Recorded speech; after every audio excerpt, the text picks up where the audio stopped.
Have your sports curiosity cured. For the crown.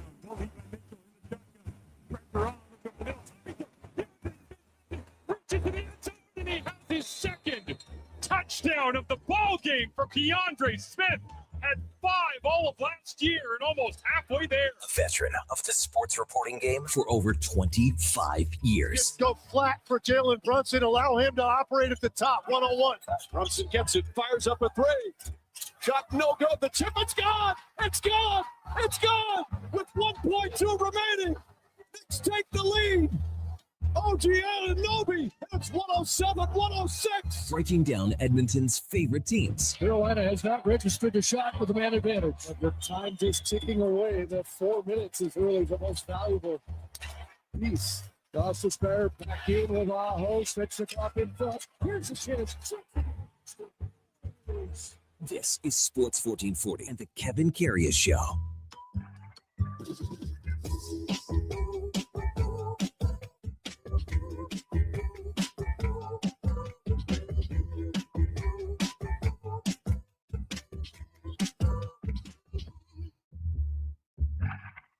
All right, here we go for Saul 686, Friday, June the 12th. Hey, the weekend is here, so let's tear up the old pea patch, click her into Schnell, and make a fast break to the 11 o'clock hour. It is Feel Good Friday. It is Playlist Friday. So get your requests into 833-401-1440. If you've got a walk-up song, an intro song, whatever you like, we've already got a couple of requests in. Even one from Greg Kinn. Oh, the old breakup song by Cam. Wow. Get him in, and the Duke will get him on. Yeah, Feel Good Friday, but no Eddie Steele today, unfortunately. So we will not be doing a deeper dive on many topics this morning. Eddie's off Monday, too, so we'll see him next Friday. Have a great long weekend, Eddie. Hearty good morning to you. Welcome to the Kevin Karius Show on Sports 1440 on your AM radio dial, on your morning drive into work or wherever you're heading out. Maybe a quick getaway for the weekend. So glad you could spend some time with us here from our palatial studios at West Edmonton Mall. You can also watch us on YouTube at Sports 1440 AM. Drop us a like and a subscription. We would really appreciate that. And we're also on X, Facebook, Instagram, and Twitch. Plus, as always, we're on the many streaming services that are out there on iHeartRadio, the TuneIn app, even on sports1440.ca. And if you miss any part of any show, you can catch up by searching where the many, many podcasts hang out on Apple, Spotify, Google, even Amazon. Please subscribe. It's free. Select the auto download. You'll never miss a second of any show. Yeah, so glad you are with us on a Friday morning where the Carolina Hurricanes are 1 win away from hoisting the Stanley Cup following a 4-2 win last night over the Vegas Golden Knights. The Carolina Hurricanes are getting better as the series is progressing. Vegas, not saying they're playing poor. They might have said that they played their worst game of the series last night, but they're more kind of spinning their wheels in this series. John Tortorella, though, very confident. He says, I'm leaving my clothes behind in the hotel here in Carolina last night. Not sure if he's leaving his shaving kit, his toiletries, toothbrush. I'm not sure if he took that with him on the plane, but he's leaving his clothes behind, fully expecting a return to Carolina for game number 7 after game number 6 on Sunday night. Well, what can you say about Jordan Staal? Another goal for the big, big man. He's been a load in front of the net. Tortorella said he's killing us in front of the net, and he scores another goal last night. He's now just the 4th player in Stanley Cup history to score goals in the first 5 games of a series, joining the great Jean Beliveau, the great Rocket Richard, and Cyclone Taylor back in 1918 for the old Vancouver Millionaires, the Money Men. But right now, you would have to say that between Logan Stankoven and Jordan Staal, I think it's edging towards Jordan Staal if Carolina were to close this out for the Conn Smythe, having a remarkable series. But the big story last night, was the play of the big nuts in the bowl for the Carolina Hurricanes. We've been waiting for this. Andrei Svechnikov had a couple of goals. Sebastian Aho had a goal. Nick Ehlers had 3 assists, although Ehlers has been a lot more noticeable on the score sheet anyway. That's his back-to-back consecutive 3-point nights for Ehlers. But we've been waiting for this to see the big gunners come out, and they did last night. And I think Stahl's comment after the game was, this was more like Carolina Hurricanes hockey than other games in the series, where there was that feeling of control. And maybe in the first 4 games, and that could be said for either side, either team, no team felt like they were in control at all. Last night, Carolina felt that they were in control of the hockey game, even though, a couple goals by Dorofeyev, that one to make it 4-2 was, they had a good half dozen minutes left on the clock. That gave a little bit of a scare into the Hurricanes, but they had that feeling, that sense of control. And what can you say about Brandon Bussey now? Again, remarkable performance in goal. So now you look at where he is, and he's a win away from winning the Stanley Cup after basically watching Freddie Anderson for 2 months. You always think about the offense for Carolina, and they've got some great players, but you think about their defensive structure and all that. So it's a big, I think this is a big stat here, because this is the last time that a team scored 4 goals for 5 straight games to start the Stanley Cup Finals. So 4 goals or more for the first 5 games. You got to go back to 1973 and the Montreal Canadiens, and that's fire wagon hockey back there. And you think about the Oilers in the 80s. Think about, Mario and the Pittsburgh Penguins and all these teams that had such high-flying offense. But this is the first time since 1973 where after 5 games, a team has scored 4 or more goals. I think that's an amazing stat for a Stanley Cup Finals series where most people thought we were looking at 3-2 games or even less. And, I think that's just an amazing stat. Had to laugh too at Tortorella's comment. I don't know who asked the question, but it's about Carter Hart in goal. Now we're looking at 5 straight games that Carter Hart has allowed 4 or more goals. That's a Stanley Cup record. So I think someone asked him, I'm not sure who it was last night, about, a possible goaltending change and bringing Aiden Hill in for game number 6. And I think it was like, Christ, that's the stupidest question I've ever heard. I think that was his answer. The Golden Knights are going to be up against it in the sense that they lost one of their best players for the rest of the series. William Karlsson took a hit. He's out for the rest of the series. So some guys are going to have to step it up. None more so than Jack Eichel for the Vegas Golden Knights. Been not noticeable for long stretches here, especially on the score sheet. Hasn't scored at home in the Stanley Cup playoffs. He's only got the 2 goals. That's not near enough. They need much, much more from a guy like Jack Eichel. So we'll see what happens in game number 6 on Sunday night. So they get an extra day of travel. We got lots to bust down today. Darnell Nurse requested a trade. However, you can look at that, requested a trade only because the Oilers are forcing his hand to leave town.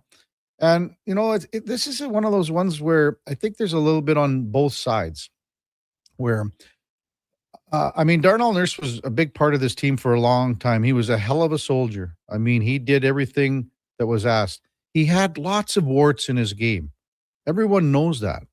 But he had a wonderful career here in Edmonton. The contract gets brought up all the time. But the Oilers had opportunities to sign Darnell Nurse to longer terms instead of bridging him. And then he had the breakout year, and all the guys like Werenski and Jones signed the big deal. And that's where he was slotted in that area. But yes, there were times where Darnell Nurse was played up and down in the defense pairings. But I'll be honest, I think people here are going to be surprised next year how much they might miss Darnell Nurse. And I'll just say that. And I'm not going over Darnell Nurse. I think he knows who the hell I am and whatever. But we're not friends by any stretch, but I think people are going to miss Darnell Nurse a lot more than what they think next year. We're going to discuss that and a whole lot more coming up. Also, the Hart Trophy voting, man, they got to fix this, and they got to fix it fast, because this is turning into a debacle of monumental proportions. What's going on with the Professional Hockey Writers Association, how they've bumbled these votes, and how you can vote for your guy and not look at the right guy. I mean, when you don't have Nathan McKinnon and Connor McDavid on some of your ballots and giving them 5th place votes, come on. Like, that is just stupidity. Guys in Colorado voting for Gabe Landeskog for a Hart Trophy, like, you should never be allowed to vote again. And you can go up and down. Like, Evan Bouchard didn't receive a vote, but 7 other defensemen did. Not saying Bouchard deserved a vote, but some of the votes that were given out, just stop it. It's embarrassing. Let's welcome in the Duke of Delburne at 7-11. Good morning, Duke. How was your Thursday night? Relatively uneventful. I caught the hockey game, caught some CFL football, watched some World Cup football, different sports under the same name here for the next couple months, I would presume, in mini circles. And great hockey game again. It continues to live up to the billing. It didn't necessarily have the same back and forth action. For the first time, we did not see I guess we saw Vegas's 1-0 lead disappear. So when we roll back to our predictions yesterday, the team that scored first and the team that scored last did not win. So I guess we were each partly correct on that one, Kevin. So great game there. And in the post game, it was actually our good buddy Johnny Lazarus who asked. Oh, that was Johnny? About asking if there was any inclination to go to Aiden Hill. And Christ, that has got to be the stupidest question I've heard. And listen, Johnny, we've had him on many times. He's a pretty affable guy. He can take things in stride. He kind of said, he's like, well, I guess I'll wear that as a badge of honor, because he wasn't on the beat yet when Torts was in New York and going at it with the likes of Larry Brooks and many others. Stupidest question I've ever heard. It's funny, because is it the stupidest question? No, it's not. I certainly don't think so. And now all of a sudden it kind of looms large, because the goaltending for Vegas has not been up to snuff. Once again, I don't think Carter Hart has been bad, but there have been a few of the goals where you look at and you say you'd probably want your goalie to make a stop there. And if we're being very frank, this is Stanley Cup final. You'd hope there aren't any roll your eye type goals that go in at any point. And if there are, then very few and far in between, maybe one or two over the course of a full series. But I don't necessarily think Hart's to blame for them being in this hole. He wasn't nearly as sharp last night. And Bussy on the other side, comparatively to how he played in game number 4, I thought was way better and looked a little bit more comfortable, especially in the early going. So a lot of credit owed to him and certainly the whole of the Hurricanes roster. They, as you said, seem to be gaining a little traction. They're getting better with each passing game. And now we'll have a chance on the road to hoist the Stanley Cup. So full marks for their effort last night at home in Raleigh. Yeah, no kidding. We'll get to a lot of that with Jason Gregor coming up at 7:20. Got to mention CFL last night. Hey, Hamilton goes into Winnipeg, beats the Blue Bombers 37-27. Big road win. We've got lots to discuss with Marshall Ferguson coming up a little later. We'll get to the whole lineup momentarily. The Edmonton Riverhawks with a big win over Victoria 9-5. They'll open a series tonight against Yakima Valley Pippins, the team owned by former Chicago Bull Scottie Pippen, and they named the team after him in Yakima Valley. Just kidding. You guys looked at me like you thought I was serious. But I think Pippin is an apple. There's a whole bunch of teams like the Apple Sox. What else is out there? I can't remember. I think Pippin is an apple. Is it not? That's correct. I think we actually looked this up. I don't know if it was on air during Fantasy Frenzy or during a break earlier this week when we were trying to deduce how to say Yakima Valley. And then also, but apparently, I think, Kevin, their mascot's name is Scotty. I don't know. Oh, yeah, there you go. I don't know, but anyway, yes, no, not named after.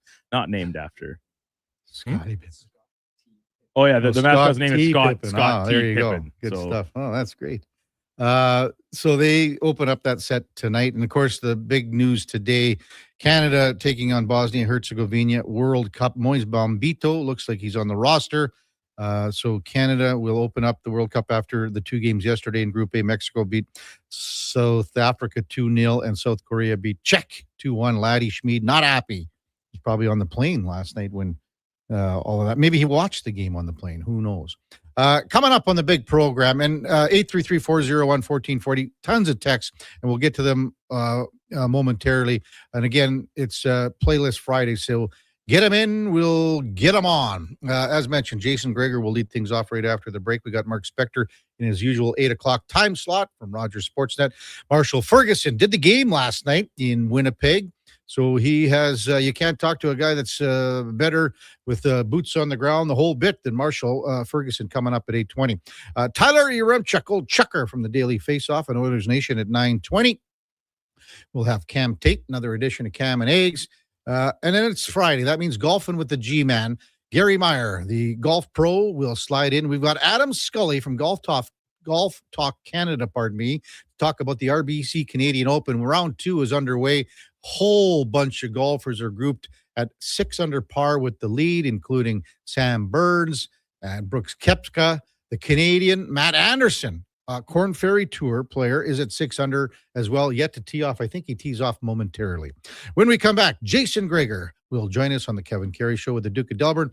Josh Fenwick on Sports 1440 AM Radio. We're streaming on YouTube, X, Facebook, Instagram, and Twitch. Are you a skilled laborer? All-Star Construction wants to talk to you. A heavy equipment operator with Traco or backhoe experience? All-Star Construction wants to talk to you, too. With work in and around Edmonton for local land developers, All-Star Construction offers year-round employment. Whether it's power, gas, or telecom, developers rely on All-Star Construction to get the job done. So if you're a skilled laborer or a heavy equipment operator with Traco or backhoe experience searching for work, search All-Star Construction on Indeed. Hi, Mike here from Northgate Chevrolet Buick GMC. This deal's only good till 6 o'clock tonight. We need your credit card to hold the color. Hold the color. Summer package. Winter package. And the ever-famous re-PDI fee. I gotta pay you to rebuild the car? Does this sound familiar? At Northgate, we do things differently. We offer 0% financing, a great selection of new, pre-owned vehicles. So if you'd like to do business a different way, stop in and see us today. 13215 97th Street, or visit us online at northgategm.com. You're in Northgate country. Hey there, I'm in the Fountain Tire sidecar, making a list of the things I'm doing this spring. 1. Saving you money, with up to 20% off select tires until June 13th. 2. Water skiing, tricky in a sidecar, but fun. And 3, saving you more money with mail-in rebates of up to $100 off a set of 4 select tires and $50 off a $150 service with the purchase of 4 select tires. Oh, that's 4 things. Oh well, restrictions apply. Book online at fountaintire.com. Fountain Tire. We're on this road together, Canada. Smart, connected, community-driven. Jason Greger sets the standard for sports talk in Edmonton. Join the conversation on Sports 1440. Text Greger, 833-401-1440. Sports 1440, where Edmonton talks sports. Missioner Allen Auctioneering's next Calgary, Edmonton, Winnipeg Public Unreserved Heavy Truck Auction is next Thursday at 9 a.m. Featuring tandem, tri-axle, and single-axle trucks, including tractors, decks, dumps, man lifts, vacs, pickers, and service trucks. Info at maauctions.com. Debt can take over your life. The stress, the constant worry, it can feel like you're drowning. When people come to see me, they're often anxious and feeling hopeless. But when I explain how I can help them get out of debt, those feelings melt away. I'm Parveen Middleton, licensed insolvency trustee at BDO here in Edmonton. I will create a personalized debt relief plan so you can move forward with confidence. Call 1-833-BDO-TALK or visit bdodebt.ca to discover your debt-free future. Missioner Allen Auctioneering's Calgary, Edmonton, Winnipeg Public Unreserved Equipment Auction is next Friday at 9 a.m. Featuring articulated dump trucks, backhoes, excavators, forklifts, graders, loaders, packers, reclaimer, skid steers, telehandlers, turf mowers, plus commercial trailers. Info at maauctions.com.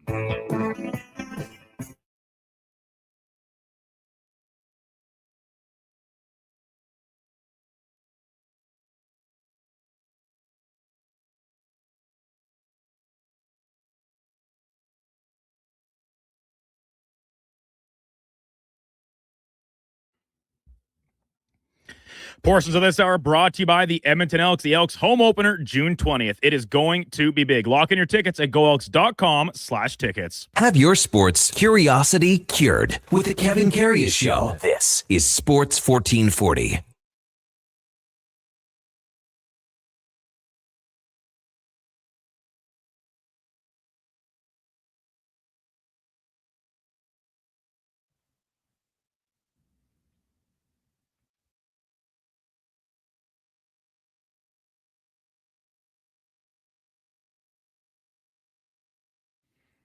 All right, welcome back to the big program. 721 in Edmonton from the request line. Old Greg Kinn.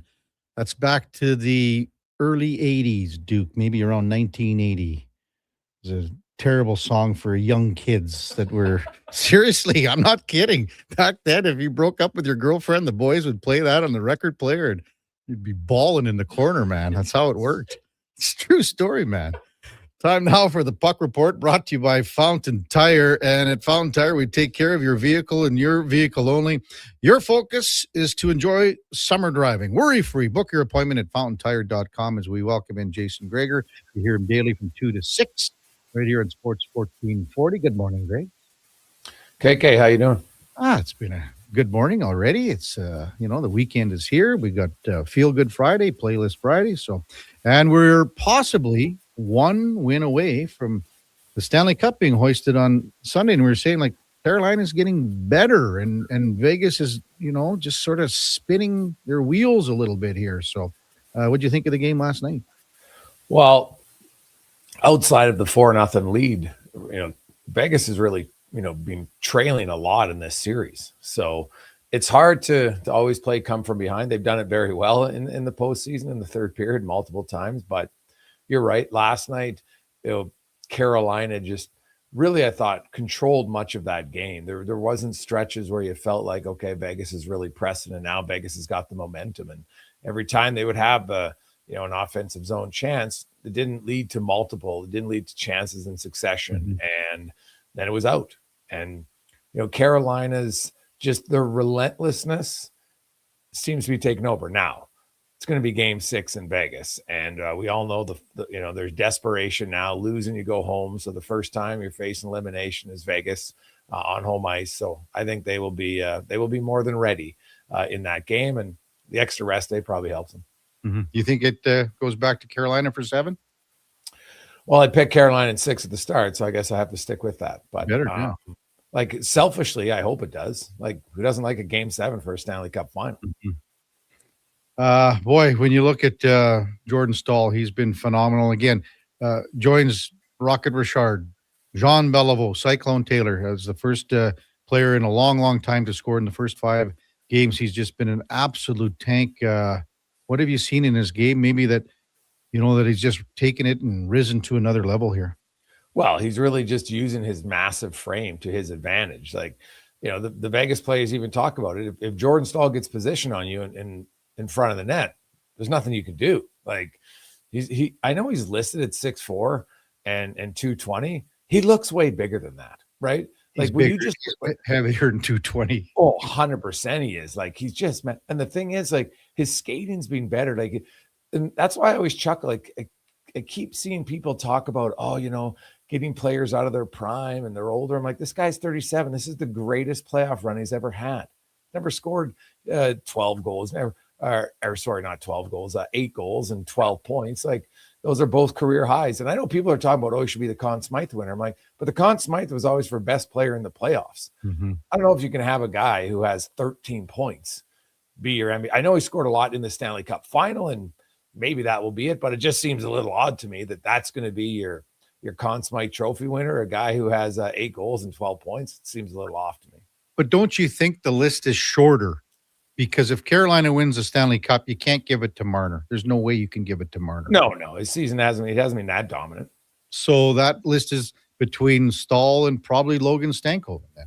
Yeah, well, Taylor Hall probably too leads him in points. So yeah, it's going to be those 3. You're right. It might be him. It would just, when you look at the history of the Conn Smythe, I guess there's always going to be outliers. And you know what? I guess if he scores a goal or 2 again and becomes the first player ever in history to score in 6 straight games, I think it is in the Cup final. Well, then, yeah, that might change it. Hey, Johnny Lazarus, our buddy that's been on the shows here. So he asked Torts last night about, a possible goalie change. And Torts said, Bryce, that's the stupidest question I've ever heard. But I thought, to be honest with you, and we were just talking with the Duke, I think it should be a strong possibility to have Aiden Hill go in here. What do you think about a possible goaltending change? No chance. Aiden Hill was bunk all year. He hasn't played in months. And now you're in an elimination game. You can't do that. You can't do it to Brendan Buss, he hadn't played either, but he was better in the regular season. Yeah, but Freddie Anderson's hurt. Well, still. But, I mean, look at Carter Hart. He's given up the first goalie ever to give up goals more than 4 in 5 straight games ever. No, but I don't know if I'm looking and saying, wow, like, so you look at the stall deflection. I don't think that's a bad goal. Second one's bad. Yeah, the Aho goal, the Svechnikov goal. You're right. That's probably the first one where I really hated. Mm-hmm. So Aho, I don't think you can go into an elimination game with the goalie who hasn't played in months. He wouldn't be fatigued, but how rusty would he be? And let's just say, Kev, you put in your new guy, and you know what? He flubs one in the first 10 minutes. That might be the difference in costing you the game. So I'd be stunned to do it. I'm on your side too. And Hart is Torts' guy, right? So I'd be stunned too as well. I think it's a conversation though for people here in the next little bit. Yeah, I think there's lots of people that just enjoy. If you're a believer in karma, some say, "Hey, karma comes in different phases." That's right. Jason Gregor with us on Sports 1440. The Darnell Nurse situation now, requesting a trade, but also being forced. His hand was forced. There's no question about that from the Oilers organization. If he thinks this is a good, fresh start for him, where do you think the strong possibilities are, and what do you think a possible return would be? Well, KK, I was listening to you talk about, the music that, broke your heart when you break up with a girl. And really, that's what this is, right? This is, where the other person breaks up with you, and then no, I'm breaking up with you. And so you can tell all your friends that you're the one who broke up with them. But yes, clearly, they're in the separation phase between the Oilers and Darnell Nurse. They're on their way to a divorce. And, it all depends. I saw some people, like, of course, when you're trading a player at $9.25 million, you're not just trading away his salary and taking nothing back in return. Like, I don't know why. I don't even know why people report that as though it's like, oh, the Oilers are going to have to take back a big salary. What? Really? Captain Obvious? Like, no bleep, they're going to have to take back some contracts. Like, which team's going to say, oh, here, I'll just take on $9.25 million? Like, that's not happening. So, yeah, of course, you're going to have to take some salary back. And I would assume, so there's 2 things here. And I know that free agency doesn't officially begin until July, but you better have a plan, Kevin, on if you're not bringing back a defenseman in this trade, you better have a really solid case that you're going to get a guy in free agency. Not that's because there's nobody in free agency that's going to flat out replace everything that Nurse does, good or bad. And so, like I look at Jamie Alexiak, he's not a top 4 defenseman in minutes played or anything, but he'll bring some physicality because you lose Darnell Nurse and Connor Murphy, who I think, should be an obvious re-sign, but he's not signed yet. And what if he doesn't get signed? Then you got the softest blue line in the NHL. So you've got to find somebody with some physicality to come in on the back end. Then you've got to find somebody who hopefully, Nurse is a really good skater, right? Like there's things he does. He produces points at even strength very well. So he also, he makes some mistakes. I know the negatives in his game, but you can't just look at the negatives. I think people sometimes get so focused on that. So I'll be interested to see where he goes. Like I know that people right away come, LA and Pittsburgh. I'm like, why? Because he's connected to those 2 general managers. Like, I don't know, maybe, but like, I'm not, why would he really want to jump to go to Pittsburgh? Right? Like Pittsburgh, I know had a great regular season this year. They're on the tail end. All their best guys are older. Right. So, I think Darnell Nurse wants to at least go to a team that's somewhat competitive. He's not going to Vancouver or places like that. So the list is obviously going to be very small, Kevin. The Philadelphia is the one that intrigues me maybe the most. Is there any way the Oilers retain some salary a la Chicago and Seth Jones in that trade? Possibility. Chicago was in a little bit of a different boat because they, retaining salary didn't really bother them. But, it was still, they got rid of Seth Jones 7 and they had, I think it basically evened it out, right? With the 2 million that they had and 2.5, I think they retained. And then Spencer Knight makes 4.5. So it was pretty even. So yeah, if the new guy you bring in is 6 or 7, maybe, but hey, I remember Oiler fans saying, wait a sec, you traded away Stuart Skinner and Brett Kulak, and then you got Jari. You didn't retain any salary. So you don't have to. If you can find a team that's willing to, Stan Bowman has to basically try to find a guy who will look at this Nurse trade similar to how he looked at the Stuart Skinner trade, except he'll be on the other end of it. Yeah, because I don't think they can trade away a guy and then somehow have to retain $3.5 or $4 million on Nurse. That would be great. When you mentioned Connor Murphy, I'm starting to get concerned about the chances of the Oilers re-signing him. Are you? Well, yeah. Every day goes by, I'm kind of wondering why. And, but that's because this has been, so it's June 12th and the Oilers ended their season on April 30th. So it's basically been 6 weeks. And this might be the most soap opera-like offseason that I can recall. And, if you're Connor Murphy, you're like, well, who's the coach? Right? That does matter for guys. So, what are they doing? Like Mike Babcock now is, another one that you floated out there. And now it doesn't look like that's going to happen maybe. So now you start again. And, we really want to cast it. Oh, now we really want a Babcock. Like, they call him Claude Julien. They call him Daryl Sutter. Who are they calling? So I do think that there's right now, it looks like a little bit of a lack of direction and stability, which is a pending free agent. That might concern me. Massive. See, think about it, Griggs. And I said this a year ago. This is before yesterday's game between Carolina and Vegas. A year ago, the Oilers were in the exact same boat here with a best of 3 in the Stanley Cup final with home ice. The same boat as Carolina, the same exact boat. And look where this team is a year later. Like it's unfathomable to think of everything that's gone on, soap opera-ish, and the decisions and everything else. It's really crazy to think.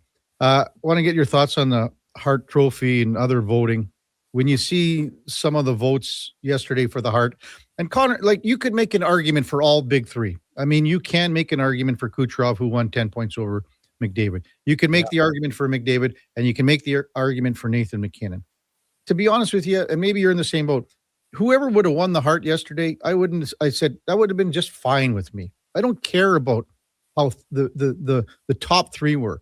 But when I look at the voting and I see some guys voting 5th place votes for McDavid, McKinnon, and not on a ballot, like what's going on here? What has to change with the voting?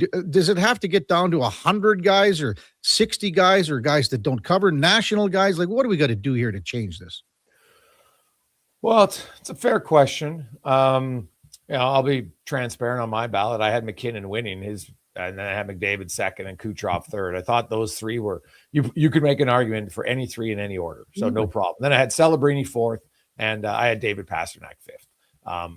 So, like I saw Nick Suzuki and I'm like, how does anybody think Nick Suzuki's number 1? Right? Like if you have him anywhere in the ballot, I get it, but that was an odd one. I haven't went through the ballots of players, but I look like Gabriel Landeskog's getting. I think some people need to recognize that every vote counts. Yeah. You shouldn't just be like, oh, I want to put in a guy in my city because, right? I've never voted that way. I take it very serious. I have no problem defending my votes every year. People are going to disagree with it. Like I had Nathan McKinnon because Nathan McKinnon did something that we haven't seen in years. His 5-on-5 numbers were off the charts, right? His even strength numbers were off the charts. And, look at his goal, 4 goals against. So I think all that matters, not to mention his production, right? And McDavid was close, and so was Kucherov. So I had, like, when I saw Kucherov won, I'm like, oh yeah, I get it. Like, I have no problem with it, but it's hard.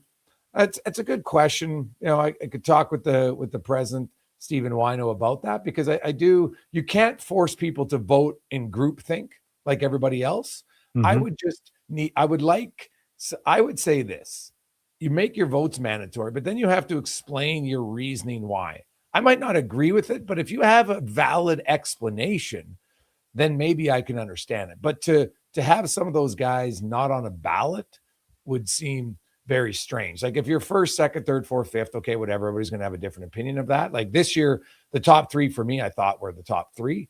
And then, and really, if Celebrini hadn't kind of fallen off in the last month, he might have won, right? But that's the award. You can't be most valuable if your team misses the playoffs. I just don't believe in that. But so, yeah, I don't know how you can't force guys say, well, you have to have certain players on the ballot. I don't think they'll ever do that. I just think you have to at least, look to say, okay, can you explain why you had, like, what was the data that you were using that showed you came to this conclusion? That's a good point. And what about the Eastern bias? Because I think every major trophy was from the East this year, and 3 in Tampa Bay. Yeah, well, I've looked at that, but if you look over the last decade, the West has had more trophies. So, I've never bought into that. There's actually equal representation of people from each city has to have, each team has to have the same amount of voters, right? So like Toronto doesn't have way more voters. They have way more members, but not every member gets to vote, right? Like each year it rotates around and they monitor your votes. And if you don't submit your vote on time, you lose your privilege forever, right? There's lots of things they look at. And the Eastern bias thing, don't bring it up, because I know this year, and that's kind of an odd year, but I can go back in other years. And I went for 10 years and I looked at it, and the West actually had more winners. So, you watching in studio here? I guess when you get here, the World Cup Canada game will be about, I don't know, not quite half over, but close. Oh yeah, no, I would think we'd be starting the second half. And the other thing, Kev, just remember, like, the PHWA doesn't vote on the coach of the year. They don't vote on the Vezina or anything like that. So, Hart, Norris. Yeah, Hart, Norris, the Lady Bing. I thought Suzuki was a pretty easy pick for the Selke, and then the Norris, which was highly. I thought Zach Werenski. I actually had Bouchard number one because of all of his numbers, and I kind of vote off it historically what you value at, but I thought Bouchard and Werenski were the top two candidates, and either one could have won. The Lady Bing is honestly, man, I've said this many times. Like, I'd have the officials vote on that, because really, like, I try to ask players, like, hey, here's the guys I've come down to my top 10. Are any of these guys really dickheads on the ice? Because you don't really know, right? Like, what if some guy's just, a verbal assassin that you don't really know about? And some guys are sneaky cheap. So that's it kind of comes down to penalty minutes a little bit, and, kind of how they act, and, if they're cheap shotting guys or something like that. So, but I don't love voting on that award. I still take it serious, and I ask players' opinions, because am I missing something? But that's the one where you look at it, it's like, it's really hard to kind of come up with a consensus winner on that. Well, thanks for leading things off this morning, Greg's. What's coming up on your show at 2?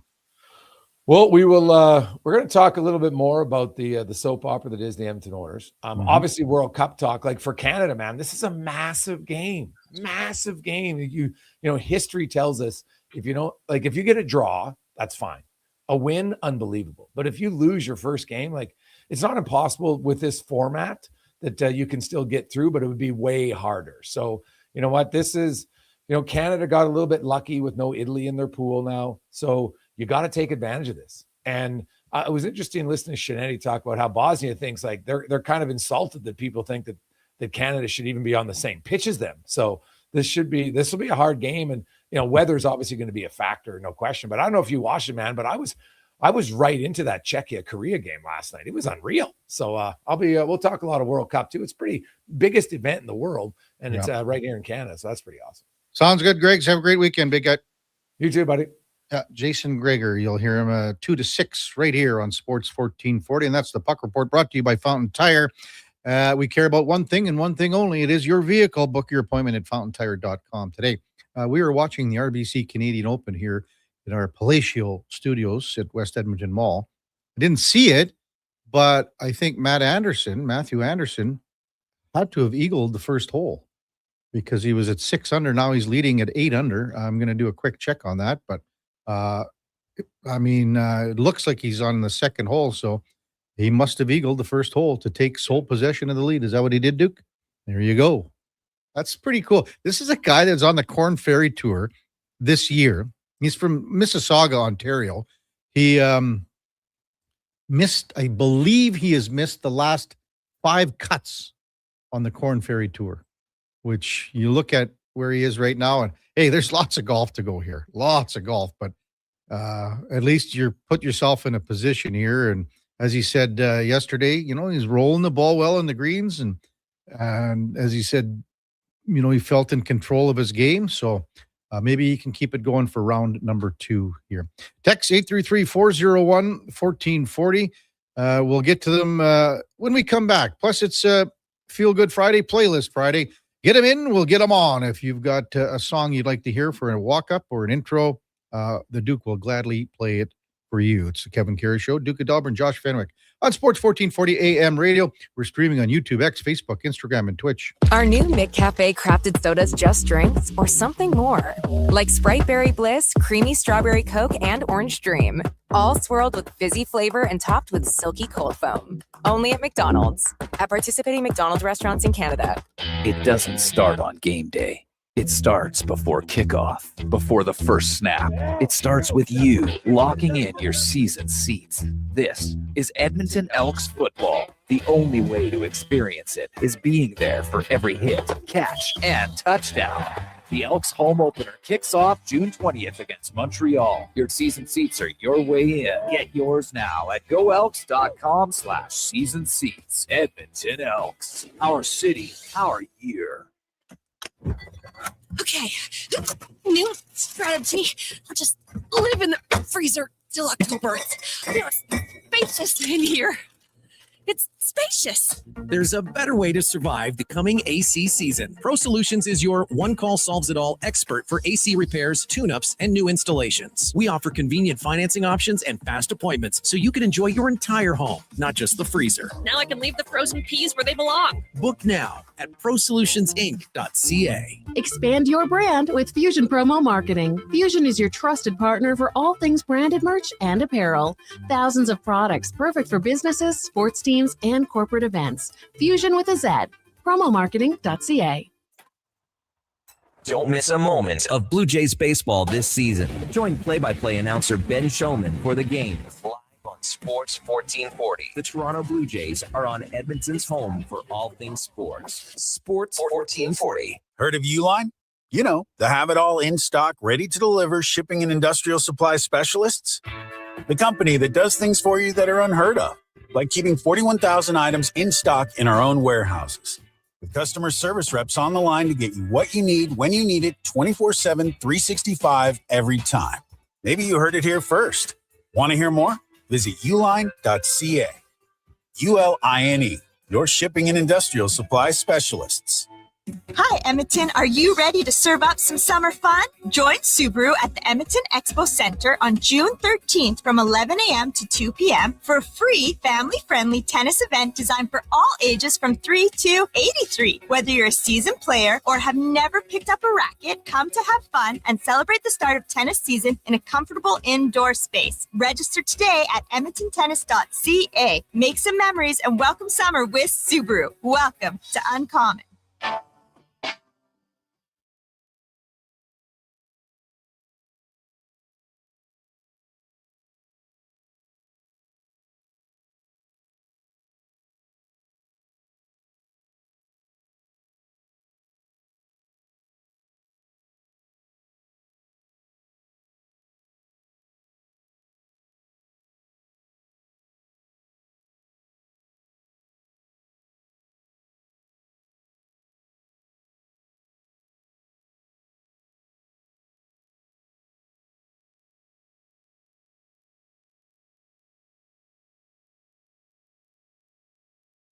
Your game, your station. Sports 1440. And watch us on YouTube, Facebook, and X.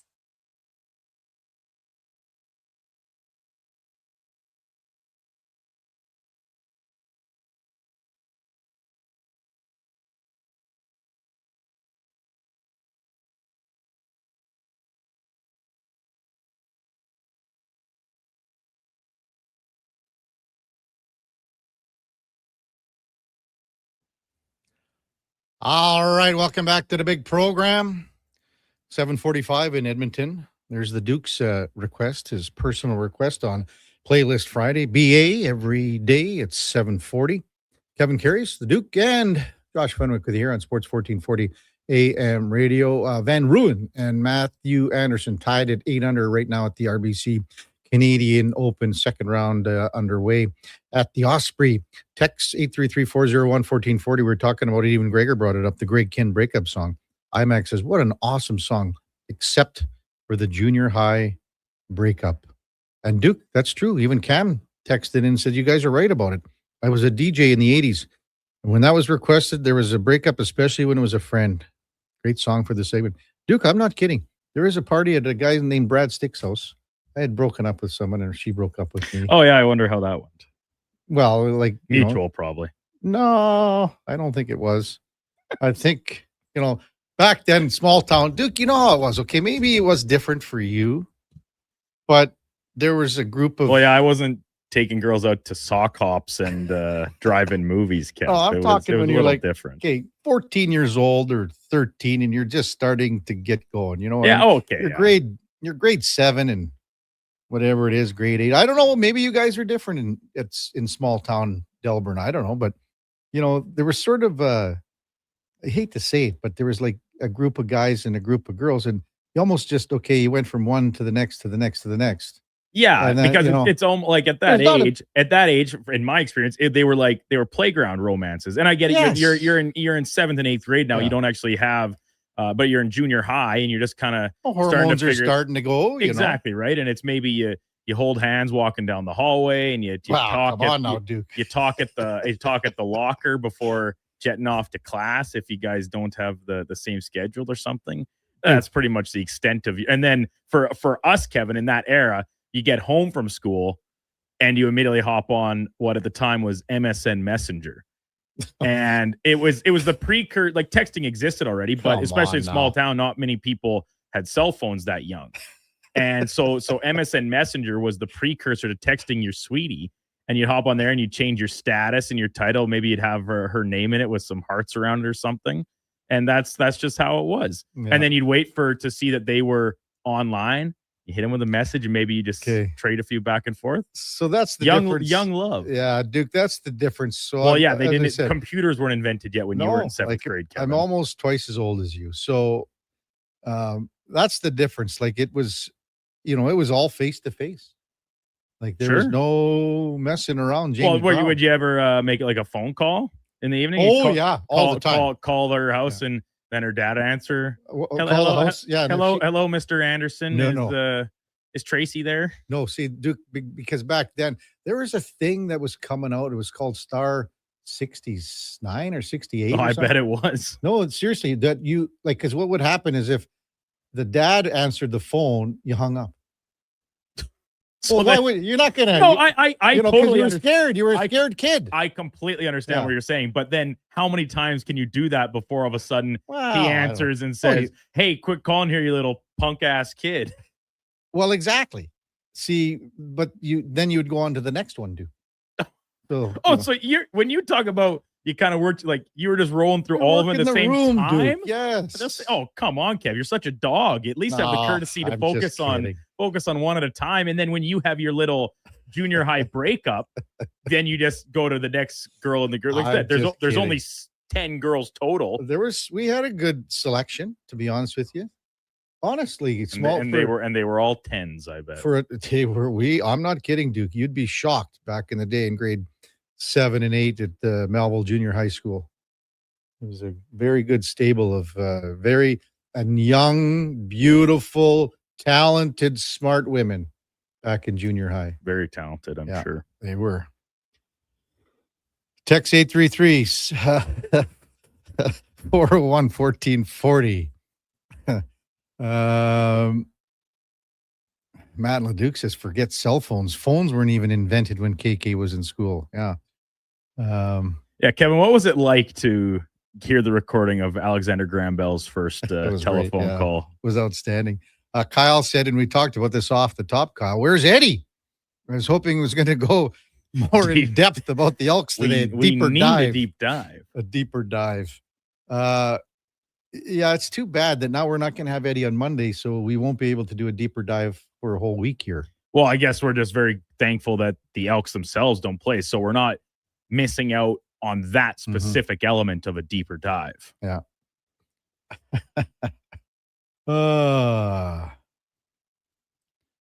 King of Fort Nasty. No, I did not say that. I said the Palacio Studio. That's good. That's pretty funny. Teed says we're talking serious now about Oilers. Murphy's only played 60-plus games 3 times in the last 8 seasons. Maybe they're seeing what's out there before resigning a 34-year-old. I get there's limited right D, but I don't think it's the end of the world.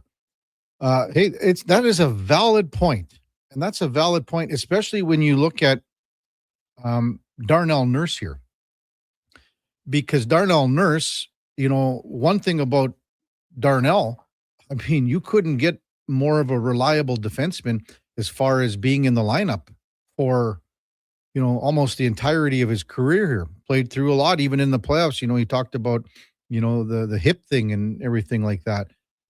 But think about Murphy. Think about Jake Wallman here. Like, think about the time that these guys have missed. And now when you have your back end missing time, missing games, boy, that puts stress. That puts strain on your depth in the organization. If you think about it as a whole, in the last 3 to 4 years, the Oilers' back end has been truly blessed as far as not going through a lot of injuries. They've had, for the most part, been very relatively healthy. Think about the playoff runs and, think about, Brett Kulak, how dependable, reliable he was. But when you lose guys now, okay, so you're taking Nurse out of the deal here. That moves Wallman into a way bigger role. And maybe this was all in Stan Bowman's master plan to ask Darnell Nurse to move, to request a trade, to push him out and force his hand a year early because of the signing of Jake Wallman. But Wallman had better be available to take the next step because he has to.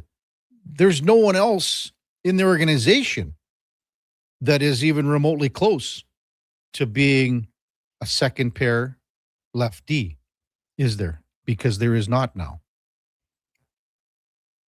The Oilers would hope, I would think, that Alex Regula can take a step next year. But they've been waiting on this guy. Injuries, etc. But they've been waiting on this guy to move forward, to take that next step. Take Nurse out of the mix here. That leaves a pretty big hole. We don't know what the return is. But when you think about it, there are certain implications of building your back end. And that has to do with dependability. When you start getting into, and again, go look at if you look at the farm system. I mean, who's next up? Brown? I mean, it is the depth on the back end, the depth in the organization, everyone knows. They've traded a lot of it away. They've had to, they've needed to, they've wanted to because of their playoff success the prior 2 seasons and trying to go for it one more time here. So they've traded away that depth. Now they got to find a way to find some guys that are back-end $1 million players. And Regula is one of those guys. Can he be your 6D man? They were hoping that he could make that step last year. Didn't happen. But maybe one more year. And again, he's under contract for another one. So it'll be, that's the key thing when you're taking away a Darnell Nurse. And again, Darnell has warts to his game, but he can figure some of these things out still. He's got a lot of runway, a lot of rubber left on the tread here. He can figure a lot of these things out. As I said, I think when they came down and come down hard on Darnell Nurse for his play in the last year or two, the contract comes into play. But careful what you wish for here, because the Oilers are going to miss this guy a lot more than you think right now. We'll get to some of your texts, 833-401-1440 in the 8 o'clock hour. Before that, we've got a Sports 1440 update, and that is before we join Mark Spector from Rogers Sportsnet at 8 bells. And this update brought to you by All-Star Construction. They shape and build Edmonton communities, specializing in underground utilities like power, gas, telecommunication, and street lighting. That's All-Star Construction. Here is the Duke. This is a Sports 1440 update.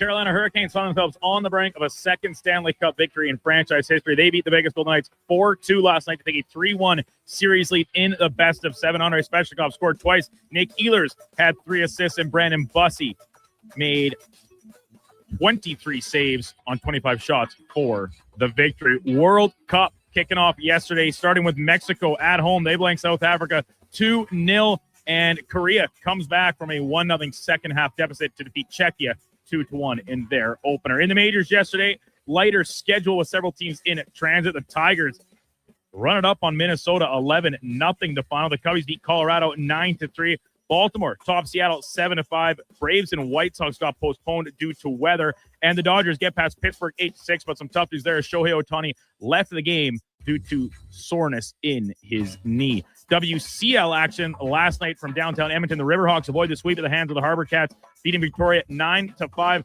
And CFL week number 2 kicking off with Hamilton winning in Winnipeg 37-27 over the Blue Bombers. Finally, RBC Canadian Open rolling on from Osprey Valley just outside Toronto. And Canadian Matthew Anderson tied atop the leaderboard. He's 8 under on the week so far, including an eagle so far today. He's tied with Eric Van Ruin, who is also at 8 under par. Coming up in hour 2 of the Kevin Karius Show, we'll be joined by Sportsnet's Mark Spector and Marshall Ferguson from the CFL on TSN. I'm Brendan Douglas at your Sports 1440 update.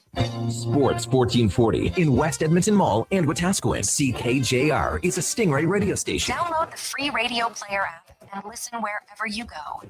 I've got some good news. If you've been thinking about a heavy-duty truck, the 2026 Ram 2500 Black Express is now at St. Albert Dodge. You've got 20-inch black aluminum wheels, black Mopar side steps, body color, bumpers and grille, and a sport performance hood. Available in all the colors for $68,990. Plus, new this year, Ram's best-in-class 10-year powertrain warranty. Now's the time. Head up the trail and see how easy it is to do business at St. Albert Dodge. The Riverhawks are back. This week brings a theater kid takeover, a cottage-themed Pride Night, and Sunday's summertime Santa toy drive for Santa's Anonymous. Don't miss the party at the ballpark. Get tickets at gohawks.ca. The perfect place to host your golf tournament or fundraiser, company event, celebration of life, wedding, birthday party, or private party. Cattail Crossing Golf and Winter Club. More than a golf course, a fun, welcoming place with beautiful views, relaxing patios, and a team that truly appreciates each and every guest. Featuring Out of Bounds, Cattail's 5-star kitchen. Some say it's the best clubhouse dining they've ever had. Cattail Crossing Golf and Winter Club. Book your tourney or event today at cattailcrossing.ca. From the first face-off, Sports 1440 is your home for hockey talk with live coverage, expert analysis, and pre- and post-game shows. We bring you closer to the game. Tune in 24/7 only on Sports 1440, Edmonton Sports Station. Bashaw Concrete Products. From concrete and septic tanks to blocks, precast water pads, Jersey barriers, and aggregates. Farmers, contractors, homeowners. Plan your next project at BashawConcrete.com. Family owned, over 60 years pouring. Bashaw Concrete Products. Once again, start here. BashawConcrete.com. Hi, it's Jason McCoy. You know, music's given me a lot of great moments, but nothing means more than time with my dad. When he was diagnosed with prostate cancer, a simple PSA blood test was key in detecting it early, and we got more years, more laughs, and more memories. Guys, it's a quick test that just might end up saving your life. Join the Princess Auto Motorcycle Ride for Dad in Edmonton this Saturday. Register or donate at ridefordad.ca.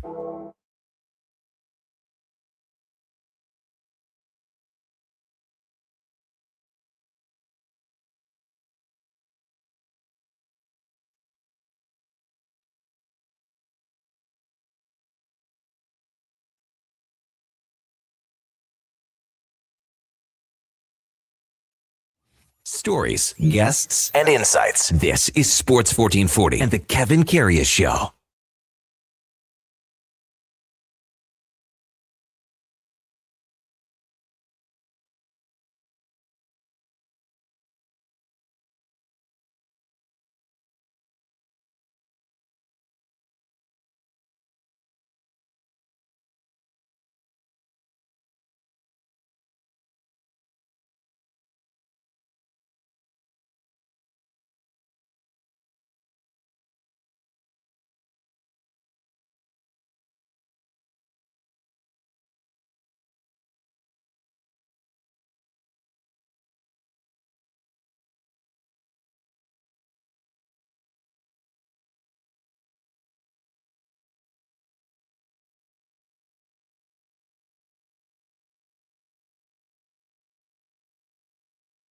All right, welcome back to the big program, 801 in Edmonton. So glad you're with us on a Friday morning here on Sports 1440 AM radio. Time now for On the Mark, brought to you by Northgate Chevrolet Buick GMC, where the June Road Trip Ready event is on right now. It's the biggest sale of the year. You can enter for a chance to win free gas for the summer and weekly prizes like detail packages, free tires, even a $20 multi-point vehicle inspection to get you road trip ready. Check them out at northgategm.com as we welcome in Mark Spector from Rogers Sportsnet. Good morning, Spec. Flying solo in there today, Kev, eh? Eddie's off, so we can't do a deeper dive on many things. Do you know what that's? Yeah, well, let's just stay along the surface on everything. We wouldn't want to go, too in depth today. Not without Eddie around. Well, do you remember that from Monday or not? Oh, yeah. Yeah, the deeper dive with Eddie Steele. Unbelievable. Oh, so you're Sinbad the Sailor Man again today for our YouTube channel. Diving. I brought my ocean picture for the deep dive. So what picture is that? That's not from the lake there, is it? Let me look. I don't think so. I'm not sure. It might be the big body of water with a sunset above it, so it's a good chance. Yeah, I like how the sun's right behind your head, so you look like an angel.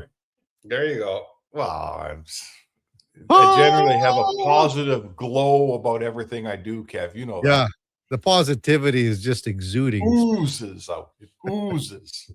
Well, so you and Elliot were on, and we had a little chat, I guess, yesterday about it. You and Elliot were on the Darnell Nurse thing. So maybe just give us a little rundown here for our morning viewers. I know you talked about it with Greg's yesterday. So, well, but just I mean, it's really what we wrote a week ago when it became clear that Stan Bowman was going to have a meeting with Darnell Nurse, and he was going to say, Darnell, in a year from now, you're going to give me a 10-team trade list, and that gives me 21 other teams to trade you to. Yeah. I should say a 10-team no trade list. So that's a year from now, and I'm going to exercise that. We're very likely going to move you a year from now. So if you want to play ball with us today, you have a no trade contract. So at this point, Darnell Nurse is in complete control of where he goes and if he goes. Mm-hmm. But Stan Bowman was going to say to Nurse, listen, we'll trade you now. If you feel like you don't want to wait a year and then get moved, we'll trade you now, and we'll participate with you and your agent, and we'll send you to a team of your liking if possible. Right. And that's where we're at right now. I think about a 5-team trade list. I'm not positive of the number. Mm-hmm. Of teams that Darnell Nurse and his agent have said, yeah, go work with these teams. Now, sometimes that list gets expanded. If those 5 teams can't make a deal, then you got to give me a couple more teams. But right now, Nurse has accepted the fact he's going to get traded out of Edmonton, and he's going to try to find a destination he's happy to go to. You know, I'm not comparing this at all to the Dylan Larkin situation at all, Spec. Because, pardon me? Not the same. Not at all. Not comparing it. But the one thing that I'm bringing up, as you said, and it's the stipulation of, okay, so you've given us, let's call it 4 teams, because just for a number between 3 and 5.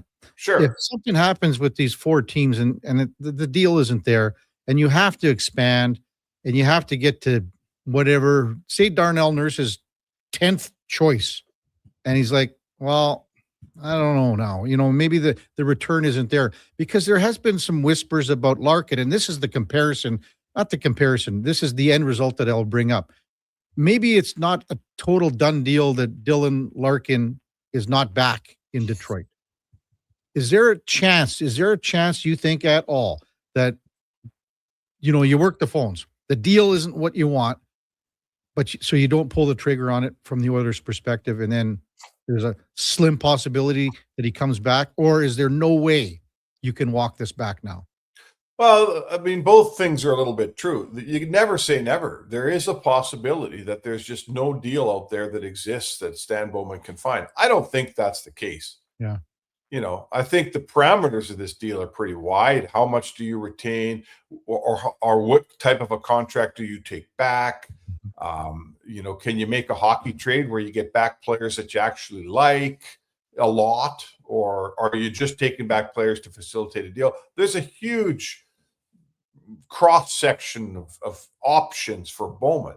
But it does exist that he says, I can't make a trade that makes me look, you know, as bad as I looked on the Jari trade, and he doesn't make a trade. But remember, this is team driven, right? This is Bowman driven. He's very much interested in making this transaction. Darnell Nurse is really the guy they're saying, look, we want to trade you.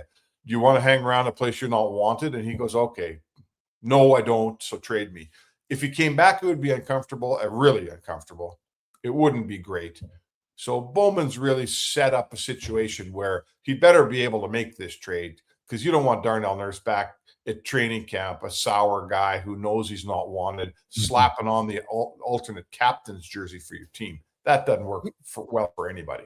I see that too. I get all that spec, but I think Darnell Nurse is the type of guy that can get past that. Well, he's a pro.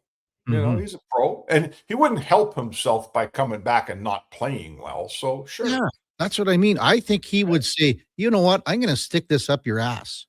Is what I'm. Well, the better he plays, the easier he is to trade. Mm-hmm.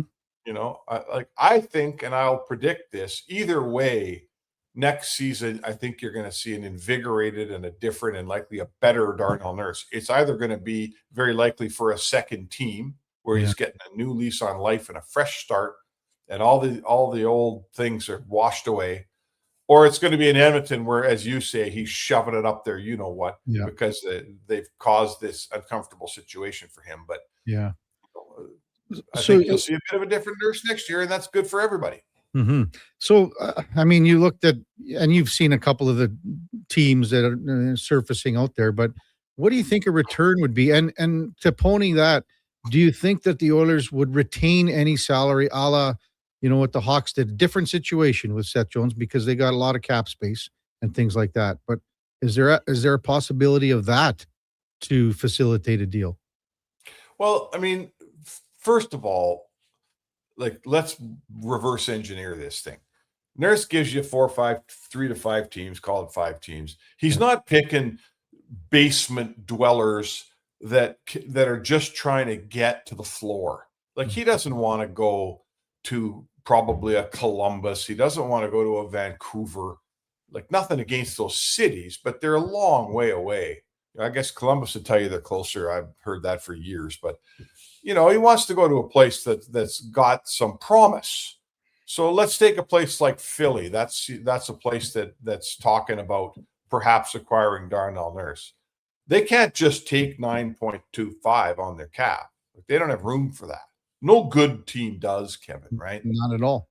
And no good team has just 9.25 sitting there to just take Nurse. Thank you very much. See you later. They got to give you something back. So now it becomes, here's where the negotiation begins. You know, either A, Stan Bowman gets a better player back from say Philly, but he has to retain a couple million in salary, which I don't think he wants to do. Or maybe he doesn't retain anything, but he takes a player that he doesn't like as much that maybe makes a little more money. You know, so they've got some up and coming defensemen they want to make some room for, I'm told, in Philly. And, you know, they would probably want to move somebody. Like, if they give you Rasmus Ristolainen, he's got 1 year left at 5.1, and then he's a UFA. So that's great for Edmonton. They've just shed all that salary. You know, do they want to give you a Nick Seeler at 2.7 for the next 2 years? Well, I personally think Nick Seeler would be an awesome third pairing defenseman here, but Philly likes him. So maybe they don't want to give him to you. Maybe they got a guy they're trying to get rid of. Like, they got a contract in maybe they got a bad contract somewhere I'm just looking on Cap Friendly here, but or Puckpedia. Yeah. Maybe they got a bad contract that San Jose has 1 year of Logan Couture left at like $8 million. Maybe they want to give you that, Kev. I don't know. You know, do you think Chicago would be in the mix here at all? And that contract that you just mentioned is a guy like Ryan Ellis, in Chicago that is on, he's 35. He's got the 1 more year on LTIR at 6.25. I mean, I could see them perhaps making that offer to Stan. That's not an offer he's leaping at. Yeah. Stan Bowman wants to get a player back. Like, we're not trading, Nathan Horton's contract, but he can't play anymore. You're trading Darnell Nurse. There's only one. I mean, the issue with Darnell Nurse is he's paid like a first pairing defenseman, but he's a second pairing defenseman. Sure. He's making 9.25. He should be making 5.5. Right? So do you think, Spec, that a live body defenseman has to be accumulated in the return of this deal? Either a live body defenseman or it might not be that easy. Maybe you get a forward. Maybe the best trade is that you find a forward that you really like, but you better have the cap space and an idea where the live defenseman's coming from. Because you can't, look at their defense. You've got Bouchard and Ekholm, your top pair. Ekholm's got to find a way to play a little less this year. And now you got to sign Connor Murphy here too. Right? Again, why hasn't that? I'm getting because there's no concerned coach about that, man. You can't sign free agents if there's no coach. And I'd say to you, not a ton of free agents signing yet anyway, around the league. But I'll tell you right now, if I'm Connor Murphy, I'm not even picking up Stan Bowman's calls until he's got a coach. You've got to get a coach. So go ahead, finish your thoughts, Beck. Well, I'm going to say, so you got Bouchard and Ekholm, you got Murphy and Wallman. Let's say that's your top 4. I'm not telling you it's the greatest top 4 in the world, but that's a top 4. So if you lose Nurse, you got Emberson on the right side and you got Stastny on the left on your third pair. I need a lefty defenseman here somewhere for Nurse. I got to go find one. It's got to be. Yeah, but Stastny's not signed either, right? Well, sure. Stastny, whatever. Guys like Stastny you can find. Yeah. But I need Nurse is a second pairing left side defenseman on this team. And if you lose him, you need to replace him. That's all there is to it. You can say Wallman's going to play more minutes, but we all know how often Wallman gets hurt. I need a guy on my third pairing that's capable of stepping up. I don't think Stastny's that guy. Well, go back a few years, Spec. The strongest part of this team was the left side of defense. If you go back to the 2 Stanley Cup runs, unfortunately, with Matthias Ekholm being hurt for most of the second run. But think about it. On the left side was the strongest point, probably the strongest part of this team, because there were always question marks about, up the middle. Do we have enough strength up the middle? But on the left side, you had Ekholm, you had Nurse, and, now you had Wallman here for the last bit. And then you had Kulak. They were so strong on the left side. It was always, what was the team always looking for? Second pairing right shot defenseman. They were, but they were also looking to scratch Nurse in the 2024 final. Right? The coach wanted to scratch Nurse in that final. Yeah. And they didn't do it. He got talked out of it. So you're telling me he's a strength. I'm telling you the coach wanted to scratch him. Right? The coaching staff wanted to scratch him. So how good was he really?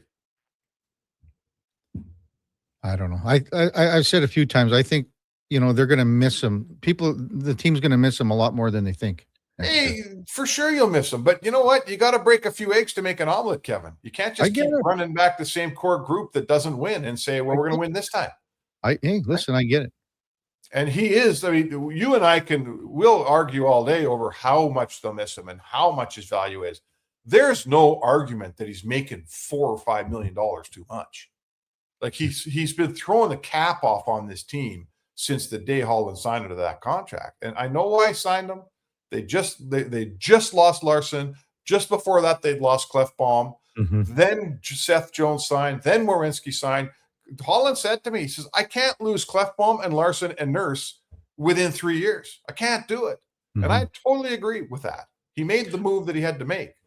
But no one can. There's certainly no dispute that Nurse is a $5 million player making nine and a quarter. Absolutely, and they bridged him too twice, correct? So They listen. Whatever happened. I mean, there's no point revising history. History is what it is.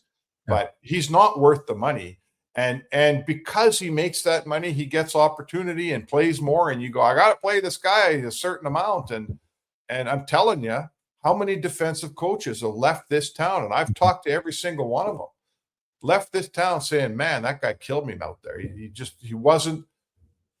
I had to play him more than he should have been playing." And that's just a fact.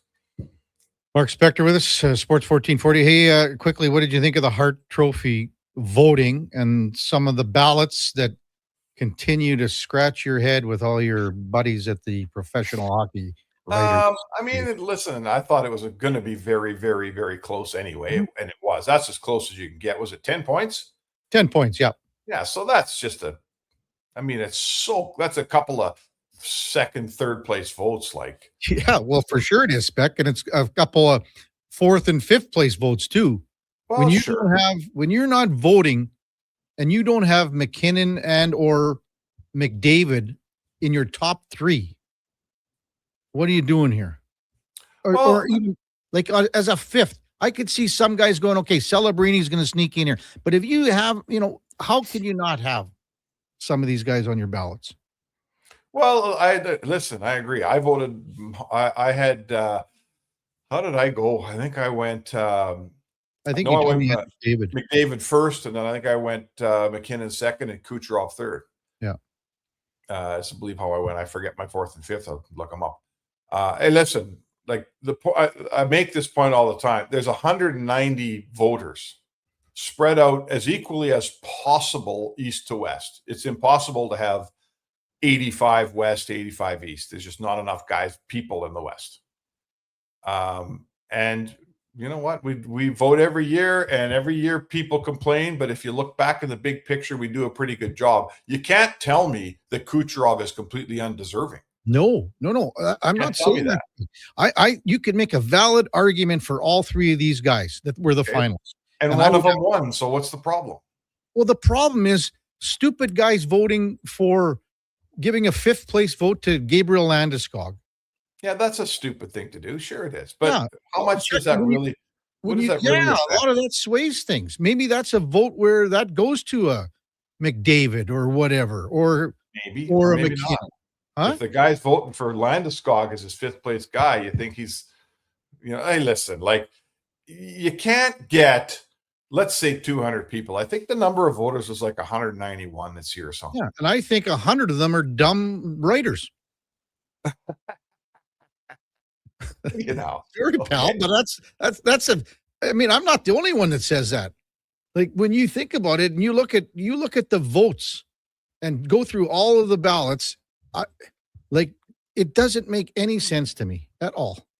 Well, I mean, you're splitting hairs over some guy in Detroit's fifth place pick. Like my point is this: with the amount of people we have and the way we've got it distributed, in the end, you can't put 190 people in one room and have them all say 5 things and come out with whatever 5 times 190, just shy of 1,000, have 1,000 smart statements. Someone's going to say something stupid. Well, you put 1,000 people in a vote or 200 people in a vote and you give them 5 choices. That's 1,000 choices. Do you think anybody, you could go to the Pulitzer place, you could go to the smartest, the Mensa Society, and out of 1,000 votes, are you going to love 1,000 of them, Kevin? No. There's going to be 15, 20, 30 things in there you don't like. And that's just human nature. People vote for Trump. People vote for the Communist Party of Alberta when you have an election. Don't compare that crap. Don't compare that. It's an election. It's an election. People make stupid votes along the way. You're telling me some writer in Montreal says, okay, Nick Suzuki's the Hart winner. So he gives Nick Suzuki a first place vote. Now I don't agree with that one bit. I don't agree with it one bit. Okay, so that vote right there, if that writer does what he's supposed to do and vote for, let's just say he had Connor as his second How ballot. is he supposed to do? In his eyes, Suzuki would first of all, the Hart trophies. We've got this question of what the most valuable to his team means, right? Oh. Where's San Jose without Celebrini? Like they're not even on the map. So listen, like what about the guy in Edmonton that votes for Bouchard to win the Norris? There's people all over the league that think that guy's a stupid homer. Right? Well, yeah, but Bouchard never had one vote here. Not one. Never had one vote here. What? What's that? I think he had some votes from here. Are all the votes out now on the PHWA website? On the Hart, Evan Bouchard did not have one. Not the Hart. I'm talking about the Norris. He's not going to get hurt. No, we're not talking about that right now. We're talking about the Hart. You're telling me that the guy in Montreal votes for Suzuki to win the Hart is an idiot. And I'm telling you, does that make the guy in Edmonton that votes for Bouchard to win the Norris an idiot? That's what I'm asking you. No, I don't think so, because there are the stats out there show that Bouchard had an incredible year and should have been in the top 3, and he was in the top 4. Okay, we're talking about two different things here. You can't vote for Nick Suzuki on a first place Hart Trophy ballot here. And you can't go and give Lane Hudson a 4th place vote in the Hart or a 5th place vote in the Hart. You can't. And you can't have Gabriel Landeskog getting a 5th place vote. Like, listen, when you lose, I would never do it. Right. When you lose by 10 points spec, like, how can that be? You can't, that's how, like, this is what if those guys all voted for Kucherov? What's that? Like, you can't blame McDavid's loss on a 5th place vote for Landeskog. If the guy didn't vote for Landeskog, he might have voted for Kucherov. How do you know he's going to vote for McDavid? Go back. The guy who voted for Suzuki, he might have voted for Kucherov. Like, how do you know? To Suzuki, that's 10 points right there. That could all have gone. It could have been a 20 points for Kucherov. Then. Absolutely, it could have been. And then, what's the difference? Like, lots, because listen, you can't have a guy voting for Nick Suzuki for the Hart Trophy to win it. You can't. And that writer, whoever did it, should never have a vote again. Well, I mean, you could say that. I had Suzuki 5th on my ballot. Fine. I went McDavid, McKinnon, Celebrini, Kucherov, Suzuki. That's what I went. Fine. I'm just looking it up now. That's fine. Gregor just told his. They were the same, but he had Pasternak at 5. There's nothing wrong with that. Well, I don't know. I mean, I guess not. Listen. But when you have guys that are in the top 3 spec that aren't on some ballots, like, that can't be. Well, I guess my point would be this, okay, and we should probably move on. Yes. Is when you have to, you got 2 paths. You can have a whole bunch of people vote. Like this is the path we've chosen, the Professional Hockey Writers Association. We've got 190 votes. So what that means is the dummy, the bad vote, the 5th place for Landeskog has very little, the more voters you have, the less impact that vote carries. Correct? Correct. So in the end, if you look at the guys that win the awards in our vast time of voting for these things, right? Our record is excellent. You can't argue about Kucherov winning this award. You can't argue about who won the Norris this year. You can't. We do a hell of a job, and the end result, no one wins awards that doesn't deserve it. If you want to be the vote police and start knocking people out every time you don't like their vote, that's fine. Now we're getting down to 150 votes. And then we don't like some more votes. And we're down to 120 votes. And now we're down to 80 guys voting. And every vote is absolutely impactful. And if a guy makes a dumb vote, it carries a ton of weight. Mm-hmm. And I don't think you're ever going to get rid of the guy making the dumb vote. That's my point. We got to run spec because we got Marshall Ferguson coming up here. And I'm late. Always going to be a dumb vote because you got a bunch of sports writers in the room. See you, buddy. Have a good weekend. Mark Spector, Rogers Sportsnet. On the Mark, brought to you by Northgate Chevrolet. This truck's for you. When we come back, Marshall Ferguson, the CFL on TSN, right after the break.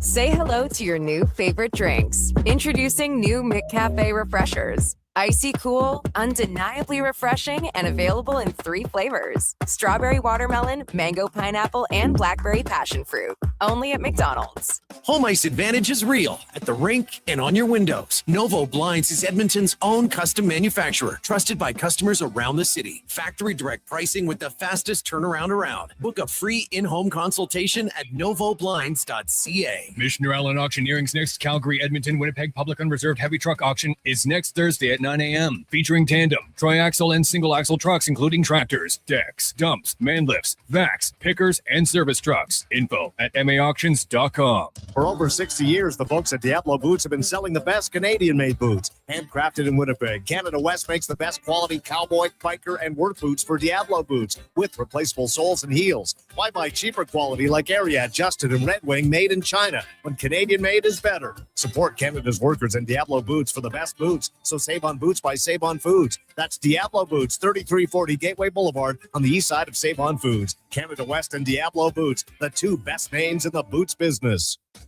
Missioner Allen Auctioneering's next Calgary, Edmonton, Winnipeg Public Unreserved Industrial Auction is next Friday at 9 a.m. Featuring a large selection of 2020 to 2014 Caterpillar, John Deere, and Volvo articulated dump trucks. Info at maauctions.com.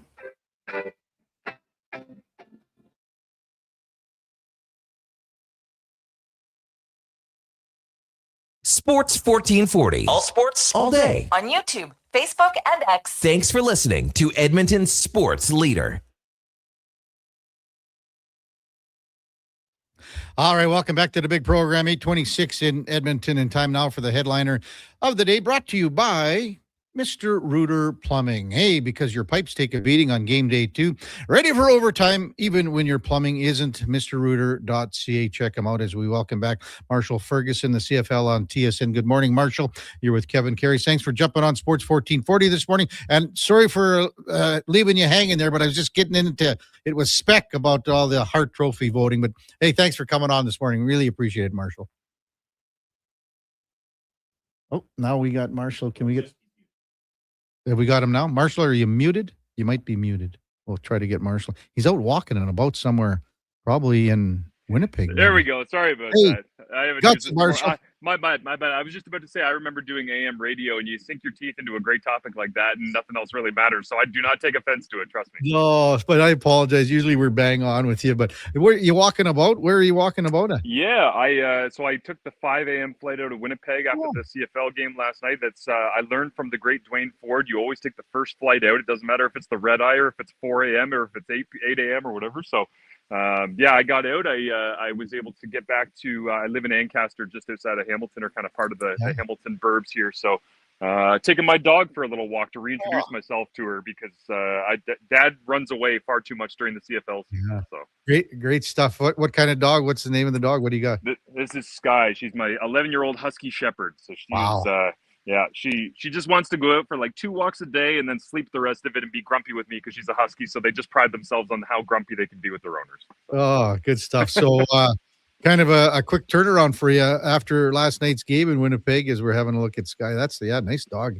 What was the pig like last night for the opener between the Blue Bombers and Ticats, the 37-27 win for Hamilton? What did you think of the game, Marshall? I thought Hamilton showed how dangerous they can be offensively. There was a big kind of thread going into this game for us on the CFL and TSN that was essentially revolving around how Scott Milanovic and the Tiger Cats offense with Bull Levi Mitchell, he's thrown for 5,000 yards back-to-back seasons. I couldn't believe it. He never did that when he was in Calgary. I had to go back and fact check it because he had, 4,800 yards, then up to 5,100, then down to 4,800, then up to 5,300. And so he had never done back-to-back 5K seasons, but he's done it in 2024 and 2025. After 2023, he only played in 6 games for Hamilton because of injuries and all the rest. So it's amazing to think he got up to such a slow start. Now he's on a roll, and they came into training camp this year, and Milanovic was very proud of the fact that when he got to training camp, he essentially said, we already have all the base stuff installed.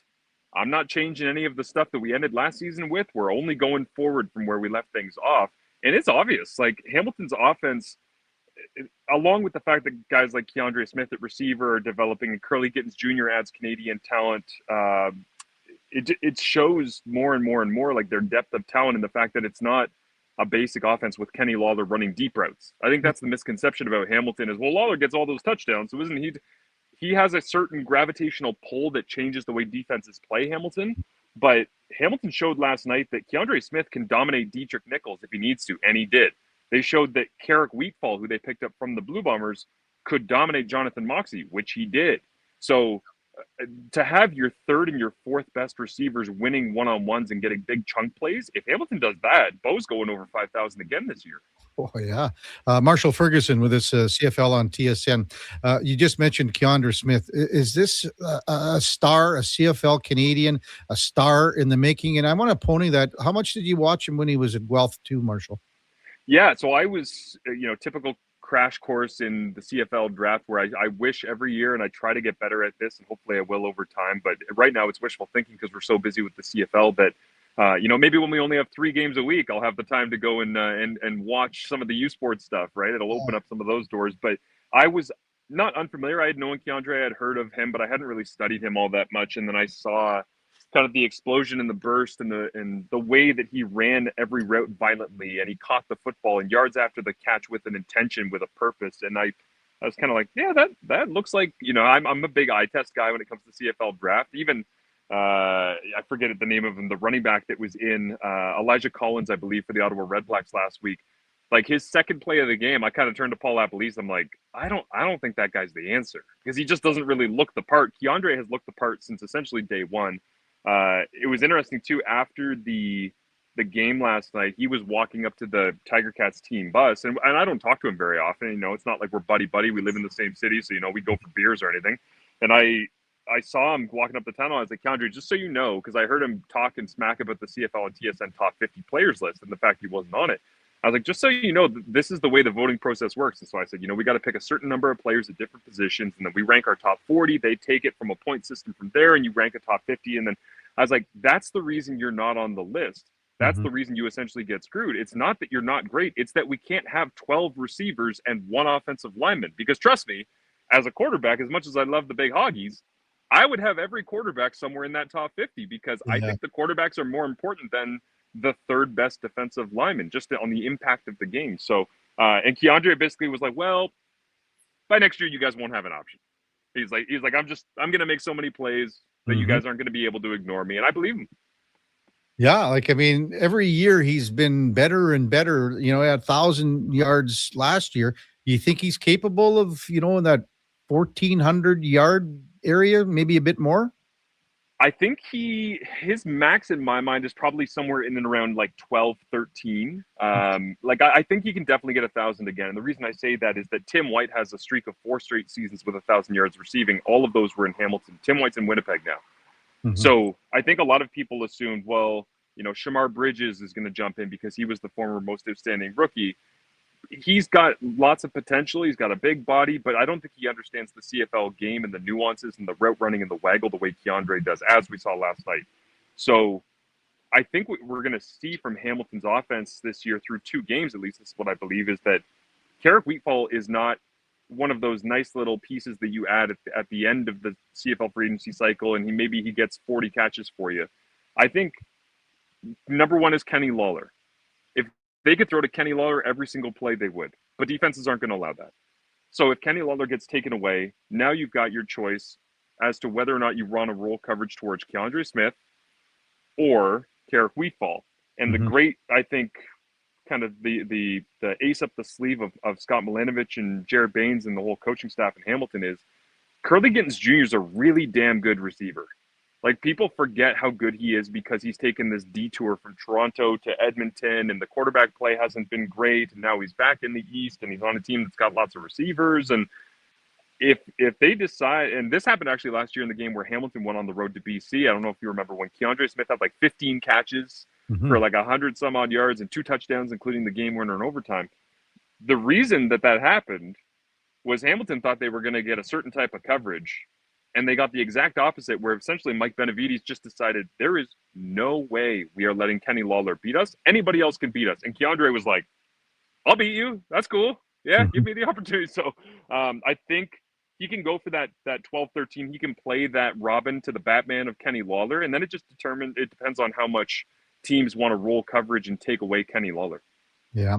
Marshall Ferguson, CFL on TSN, our guest on the Kevin Carey Show on Sports 1440 AM radio. Boy, they really established the run yesterday, the Tiger Cats, all surrounding around Larry Roundtree. What did you see from Roundtree yesterday and last night, Marshall? And what are your expectations for the type of season that he can have? Yeah, I mean, he had 8 carries for 23 yards in week 1. So I laugh every time I end up in a conversation about the CFL and running game, because it's like Dedrick Mills has 113 yards in the first half in week 1. Whoa, man, he's going to go crazy, isn't he? And then it's like second half, if you're a bettor and you're like, well, take the over on yards then, because he's already got 113. He gets like 3 carries.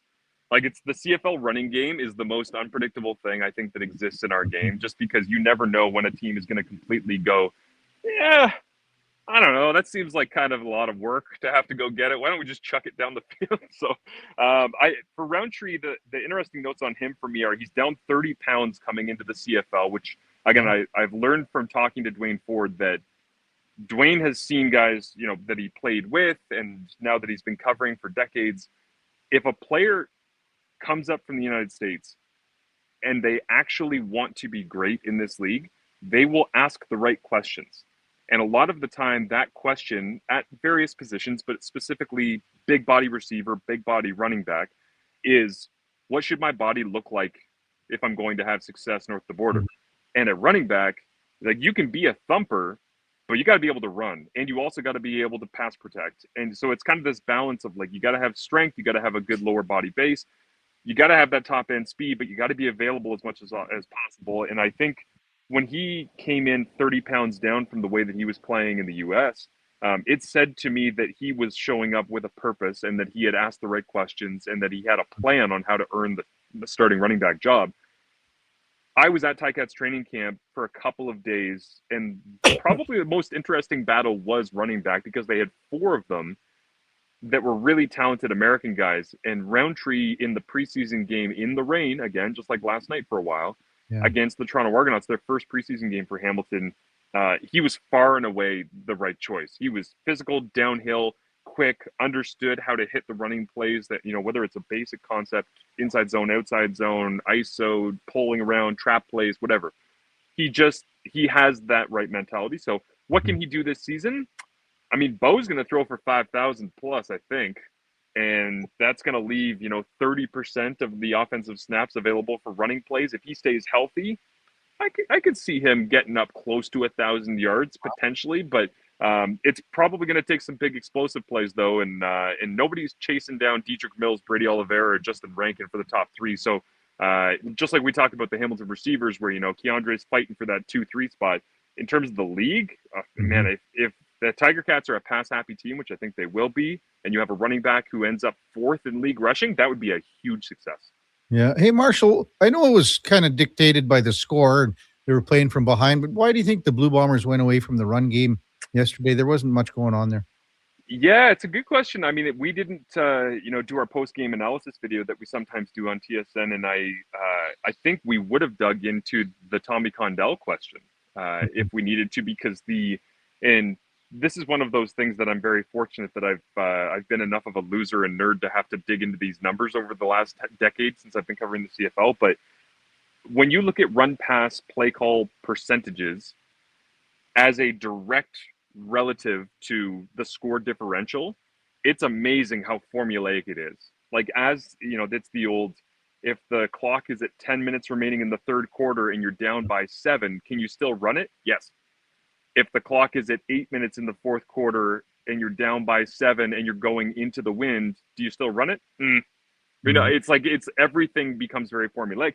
I think Tommy Condell, by his nature, has a tendency to lean towards, especially with Zach Collaros, giving him the pressure and the responsibility. And if you're going to lead us back, you will. But there is an innate tension that, I'm not trying to stir the pot and get Condell fired before he even coaches 3 games or anything like that. But I've watched Tommy's offense. I love Tommy's offense. I think it's creative. It's imaginative. It's what we need in the CFL. But when he signed up to be the Winnipeg Blue Bombers offensive coordinator, and I went, wait a minute, you got Jarrell Broxton, Stanley Bryant, you got Gabe Wallace, you start going across the entire offensive line, then you got Brady Oliveira, you're playing Brady ball, you draft a big body tight end out of NC State and Dante Daniels. You got a bully of a wide receiver in Kevin Karius. You got to change a speed guy in Nick Dembski. I'm like, you just got to pound the rock. And I started thinking as soon as Condell took that job, is Condell going to pound the rock? I don't know. And last night he had to get away from it because I think he knew he was chasing Bo. He was chasing points by the second quarter because Bo wasn't slowing down. When Mitchell's like that, you better keep throwing it. But yeah, it's frustrating for me as a fan of Brady Oliveira and the way that Winnipeg plays when they're in control of games, that sometimes by the nature of the CFL, Brady Oliveira kind of disappears.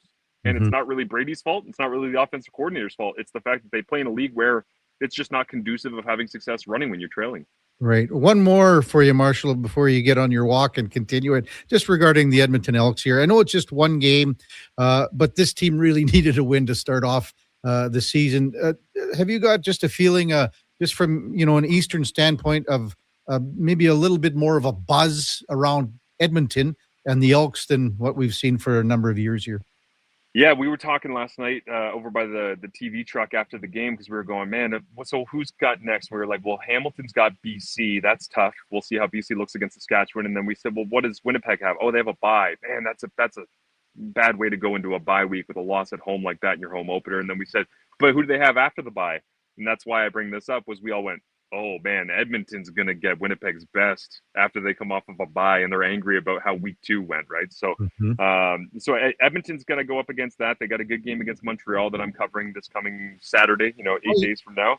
Great. So you're going to be in town here, Marshall? Yes, I am. I'm going to be there doing the Elks game, which is actually my first time doing a game in Edmonton on television. I've done so many when I was doing Tiger Cats radio locally in Hamilton. But, yeah, excited to come to Commonwealth and get that game in. And the sense that I have after covering Edmonton in week 1 when they beat Ottawa is that Mark Killam can actually coach, if that makes sense. Yeah, I know. Like he doesn't have to wander around the building and wonder where things are and who he needs to talk to. And do I have that person's phone number? Can somebody go get it for me?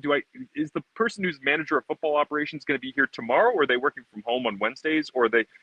Like, he knows how everything works at this point. The second half of last season, they started to really settle in. And Fajardo is the key to all of that, because Cody is, it doesn't matter if, there's an earthquake or if there's a light rain, the waves are going to stay the same.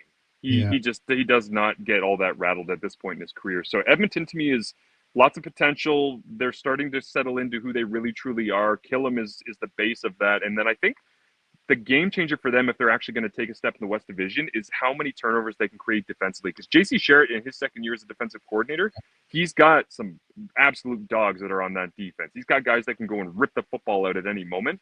The question just is, how often do they do it? And then can Fajardo capitalize on points off turnovers? Because I think that's the secret sauce that'll get Edmonton into the playoffs this year, if they do. And as you said, it's the continuity with Mark Killam and JC, and then McSimic and Jordan McSimic. So I think that's so pivotal for this team. Hey, Marshall, thanks so much for doing this morning. Really appreciate it. Great call last night, and we'll see you when you get to Edmonton on the 20th. Thanks for coming on.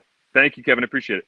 Yeah, that's Marshall Ferguson, CFL on TSN. Our headliner of the day brought to you by Mr. Rooter, knocking your plumbing problems out of the park. That's mrrooter.ca. When we come back, by the way, Duke, so I golfed yesterday, and we were on the 7th hole. And a group of guys are coming up on hole number 3, getting ready to tee off on 4. It's Rank the Tank, Justin Rankin. Yeah, so he had a little foursome. He had Robustelli with him, Joe Robustelli, and he had oh God, why am I so stupid here? I got to remember this now but Rankin, he's taking up the game of golf. Was Powell out there? No, that's what Rankin mentioned was kind of helping him get into the game a little bit when he was on with us last week. No, or this week, I guess. But he's like he's good buddies with Marie McCourt, and oh God, why am I got to go through this. I'll remember it after the break here, Duke. But when we come back, and we got to in or out, I guess, too, right? Yeah, in or out with the Duke. We got Josh Fenwick on Sports 1440 AM radio. We're streaming on YouTube, X, Facebook, Instagram, and Twitch. At Leading Edge Physiotherapy, healing doesn't have to feel heavy, because in our SwimX aquatic therapy pools, you literally float your way to recovery. Whether you're dealing with arthritis, back pain, joint injuries, post-surgical rehab, chronic pain, balance issues, mobility challenges, or just feeling a little creaky, warm water and gentle resistance have your back, your knees, and your hips. Trusted by pro sports teams and rehab hospitals, our SwimX pools help you move sooner, hurt less, and recover faster. So take the load off, let the water do the work. Life shouldn't hurt. LeadingEdgePhysio.com. This jersey was worn by the legend himself, signed and everything. You can't just wear it. I'm framing it with expressions and images. Your prized jersey deserves better than the closet. Think Expressions and Images, your local custom framer since 91. You name it, we frame it. Tee up at the 2026 Golf-a-thon presented by Popeye Supplements June 19th at Rundle Park, supporting the University Hospital Foundation. Play 1, 2, 3, even 4 rounds of golf. Go tracksocialclub.com. Come for Canada's largest trade shows, the biggest names in entertainment, exhilarating sporting events, and more. And stay for the experience at the Edmonton Expo Centre. Looking for the perfect place to host your next big event? From trade shows to galas, meetings, and concerts, the Edmonton Expo Centre has the space, event expertise, and service to make your next event unforgettable. With over 522,000 square feet of flexible event space, in-house catering, and operational expertise, they bring your biggest vision to life. Learn more at EdmontonExpoCenter.com today. Looking for a truck that could handle anything Alberta throws your way? Wolf GMC Buick has the offers to get you behind the wheel. Get 0% financing for up to 72 months on select new 2026 GMC Sierra 1500 models. Plus, trade in an eligible 2015 or newer pickup and receive a $1,000 truck trade-in bonus on select Sierra models. Ask about bonus offers for heroes, students, recent graduates, and more. Visit wolfgmcbuick.com. Everything is going to be okay. Any business, regardless of size, can stumble occasionally. I'm Dan McDicken, a licensed insolvency trustee with Faber. If your business is facing financial challenges, our team of chartered insolvency and restructuring professionals have corporate debt recovery solutions that work. Schedule your free Faber Focus session at faber.ca today. Chances of a positive outcome increase if you engage Faber sooner rather than later. Mr. Rooter buries evidence in the desert. I didn't mean to do it. I was forced into it. Yeah, forced. But now, no one will ever know. You've done well, Mr. Rooter. You did something awful, but you've covered your tracks. It's done. The last transcript that shows I did a semester of nutrition school. Uncover evidence of the proudest plumber, Mr. Rooter. Your favorite teams, your favorite sports. This spring, get all the action at Selly's Sports Bar and Lounge. Never a bad seat in the house. The finals are here, and Selly's has game day food and drink specials, plus a championship menu with something for everyone. From great goals to thrilling three-pointers to huge home runs. Spring brings the best to the big screens at Selly's Sports Bar and Lounge at all 3 Century Casino locations, Edmonton, St. Albert, and Century Mile. Every day is game day at Century Casino. You need freedom on the job site to get your work done. Carhartt's extensive line of rugged flex pants are engineered to move and stretch with you throughout the day. So whatever you're doing isn't held back by lack of mobility. Find the largest selection of Carhartt Rugged Flex at all 3 of our Edmonton job site workwear locations and online at jobsiteworkwear.ca. Job site workwear, tough different jobs.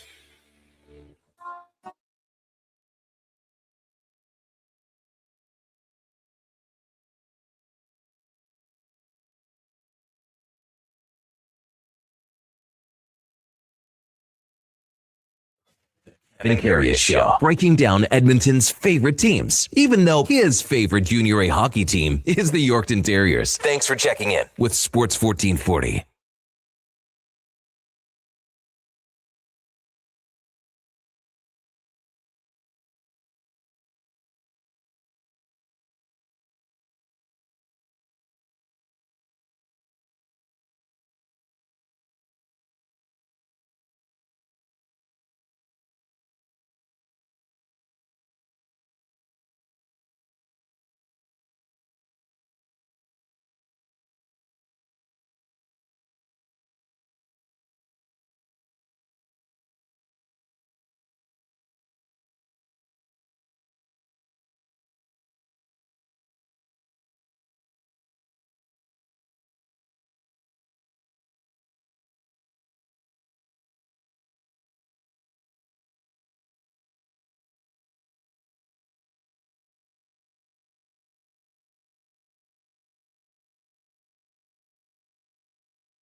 All right, welcome back to the big program. That's from the request line, Playlist Friday. My mom requested that, Shirley, back in Malville, because it's 20 years ago today that Dad, Big Orf, passed away, and she requested that. I thought it was going to be My Best Friend by Queen, Duke, honestly. And that could very well be the case. If so, Mrs. Karius, I apologize. They run the exact same title, and I just didn't know if Mrs. Karius was a rocker or like that's Don Williams. Don Williams. I kind of just small town Saskatchewan. I figured that might be more her speed, but if I played the wrong one, I apologize. No, I think that's just fine. But Mom will be heading out to the cemetery in Malville to give Dad a hug and whatever. Like 20 years, I said this morning. Sometimes it goes fast, or it feels like it's gone fast. Sometimes it feels like it's like a couple days ago. And I've told you guys that, when Dad, the Big Orf, passed away, it was on the morning of Game 4 of the Stanley Cup Final with the Oilers and Hurricanes. Mm-hmm. And at that point, as I said, I told our listeners many times, I was so consumed. I think, the whole city was, because it had been such a long time. I was so consumed with Oilers and hockey, and then boom, it's just like, you get hit over the head with a shovel, and then, I never thought about hockey for a while and the Oilers and things like that. And then I think I told you guys too that we had a do for Orvie in the Legion a couple nights later, and it was just packed, and we had the TVs in there, and that's when Fernando Pisani scored that overtime shorthanded goal. So we always kind of thought that maybe, he had a little looking from above and had a little say in that. So that was something. So Mom, all the very best today. And as I said, give Dad a hug when you go out there. I was saying yesterday, so Cordell Jackson, and I don't know why, and Cordell's been on the show a couple times too before, and we talked about that. And I thanked Justin Rankin yesterday at the ranch when I saw him, for coming on the show. Anytime, he said, anytime. That's the kind of guy he is. And I said, maybe in studio, that would be great. That, they're so busy, and to have off days and off, you get an off week sometimes and a bye week. So pretty cool to talk to Justin there yesterday. We were golfing with Sean Piercy, the head professional there. Anyway, they were all waiting for him to tee off on 7 to watch the big man hit the ball. And there was a little bit of gallery in the background, and they were going, ooh, so because he pasted one out there as he usually does. So text 833-401-1440. Our buddy Eddie Steele sent in a picture. I believe he's at the airport. Is that what that is? I have to believe so, based on the context that we understand and the image itself, the clues that it gives. Our listeners will not believe this. He's at the airport because, and you can tell by the floor and the seats. The seats and on the seat, that the picture that Eddie has taken are 4 hard-boiled eggs in a Ziploc bag. Just insane. It is. And what do you think? He's like wandering around the airport looking for a microwave? Like, did he take something else in his little lunch bucket here? Who takes 4 boiled eggs to the airport? Like we know Eddie's headed out to the coast. First of all, it's not that long of a flight. Don't you have to go through security? I always thought that too. I thought you couldn't take liquids. I thought you couldn't bring food. Who knows what's in these eggs? Yeah, Eddie's a flight risk. Yeah. Well, there'll be some bombs going off, but they'll just be in the cushion of his seat. This is unbelievable. We had a text from someone asking if Eddie would want to come on Tuesday because he's off on Monday. I sent him a text about that. Well, he's too busy eating before he gets on the plane. 4 hard-boiled eggs. Unbelievable, Eddie. This is just insane. Yeah, Rockford says Eddie is Cool Hand Luke. You guys, do you know this movie? No. I know the movie. I've never seen it. Fenny will have to fill you in on it. I think he did 5 or 6 dozen of hard-boiled eggs. His gut was, just massive, things like that. So Talladega says, when are we getting into the World Cup preview here, boys? Karius is so angry about the Hart voting, he forgot about the national team playing today. Okay, we talked about it off the top, Talladega. We talked about it with Gregor a little bit. I'll tell you what, once we get past Chucker at 9:20, and we got to do in or out, we'll talk a little soccer for you. Canada playing Bosnia-Herzegovina in the opener today. Capital city of which Kevin is? Bosnia-Herzegovina? Yeah. I don't know. What is it? Josh? Sarajevo? Is it Sarajevo? I believe so. Well, I guess Sarajevo was the capital of the former Yugoslavia, correct? Yeah. Okay. Rig says, tell Eddie to jump off his wallet. He can buy hard-boiled eggs at the airport at one of the fine establishments. Well, that doesn't work for Eddie because then they come. He doesn't know how they were prepared. You're just getting them out of like a plastic container. These are Eddie prepared special. This is unbelievable. That's a crazy move, Eddie. Like just to the. Once again, you're not on a 13-hour flight across the Atlantic Ocean, man. Like you're going across the Rocky Mountains here. Have a bite before you leave home, and then get ready to. Did he look like he was flying solo? Like I'm just sort of. No, I thought he said. Whole family's I thought just him and Steph are going. Maybe she took the picture. She's got. Well, I think so because it looks like Eddie's sitting in the other. Like he's the one in the chair. She's Steph's probably the one gone like 10 years of this. 10 years. What have I done to myself? When we come back, we're going to go in or out with the Duke. We got Chucker Tyler Yaremchuk coming up at 9:20.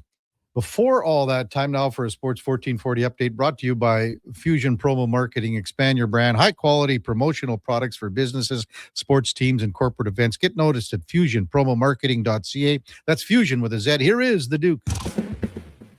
Sports 1440 update.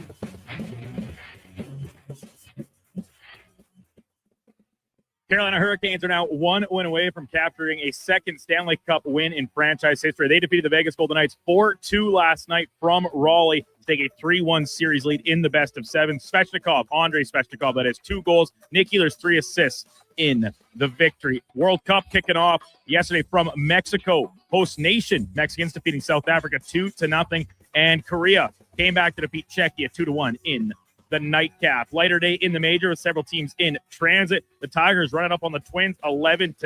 Cubbies get past Colorado 9-3. Baltimore defeating Seattle 7-5. White Sox and Braves battle of first place clubs was postponed due to weather, and the Dodgers defeated Pittsburgh 8-6. Shohei Ohtani, however, departing the game due to knee soreness. Edmonton Riverhawks avoid the sweep at the hands of the Harbor Cats with a 9-5 win last night from Remax Field. They'll get set for a weekend set against Yakima Valley from downtown Edmonton. And week 2 in the CFL kicking off with a Hamilton win over Winnipeg, 37-27. Finally, from the RBC Canadian Open at Osprey Valley, just outside Toronto, Brooks Koepka has jumped to the top of the leaderboard. He's 8 under through 12 holes to date, 2 under on the round. High Canadian falling down a little bit is Matthew Anderson, who is now even on the day for a 6 under score. He's through 6 holes. That's good for tied in 7. Coming up in hour 3 of the Kevin Karius Show, we'll check in with a new edition of In or Out and be joined by Tyler Yaremchuk from Daily Faceoff and Oilers Nation. I'm Brandon Douglas at your Sports 1440 update. This is Sports 1440, a Stingray radio station broadcasting on Treaty 6 territory. Download the free iHeartRadio app and listen to CKJR wherever you go. Need a new ride for road trips, errands, or just life on the go? Go Auto offers a massive selection with over 15,000 new and used vehicles to choose from. With over 70 locations across Western Canada, finding your next ride has never been easier. Whether it's a roomy SUV for the family, a sleek car for the open road, or a rugged truck for your weekend adventures, you'll find it here at a price you'll love. Explore thousands of vehicles today at goauto.ca. Okay, new strategy. I'll just live in the freezer till October. It's spacious in here. It's spacious. There's a better way to survive the coming AC season. Pro Solutions is your one-call solves-it-all expert for AC repairs, tune-ups, and new installations. We offer convenient financing options and fast appointments so you can enjoy your entire home, not just the freezer. Now I can leave the frozen peas where they belong. Book now at prosolutionsinc.ca. Saturday, June 20th is the day to be at Harley-Davidson of Edmonton on the Yellowhead Trail. Come live the legend because the HD semi-truck is rolling in, bringing you the exclusive chance to test ride the powerful new 2026 models. All you need is your riding gear and Class 6 license to ride. Be there to enter to win a 2026 Liberty Edition Heritage Classic, door prizes, and more. Don't miss the ultimate ride event of the summer. Locally owned and operated since 1980. Visit Harley-Davidson of Edmonton on the Yellowhead Trail or at hdedmonton.com. I'm good to go. Good to go. With Mortgages to Go, you'll be good to go. Mortgagestogo.ca says yes when the banks say no. That's why Alberta has trusted Mortgages to Go for over 23 years. If you need cash and have equity in your home, you're approved instantly, guaranteed. Call 1-888-888-5998. That's 1-888-888-5998. With Mortgages to Go, you'll say, I'm good to go.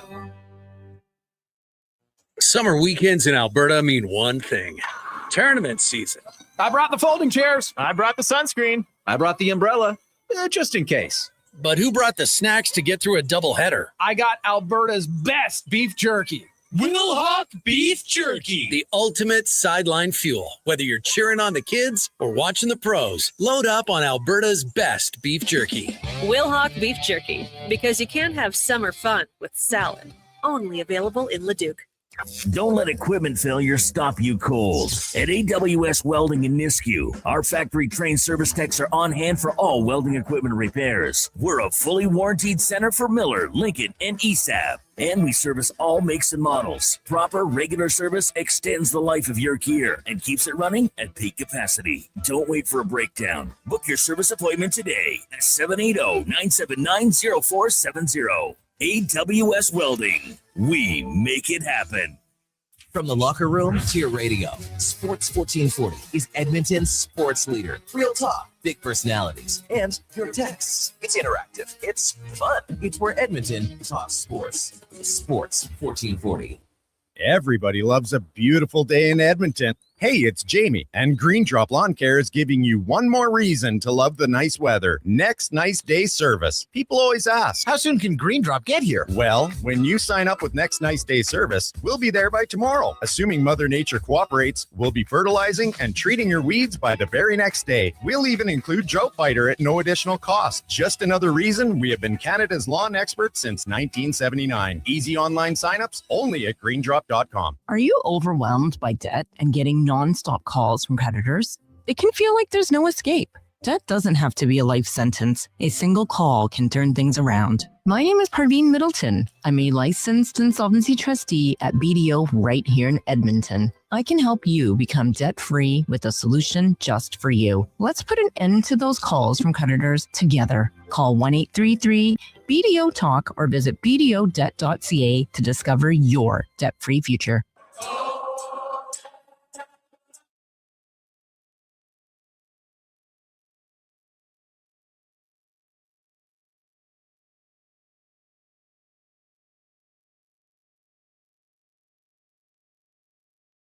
You're listening to Sports 1440 and watch us on YouTube, Facebook, and X. Sports 24/7. We are Sports 1440.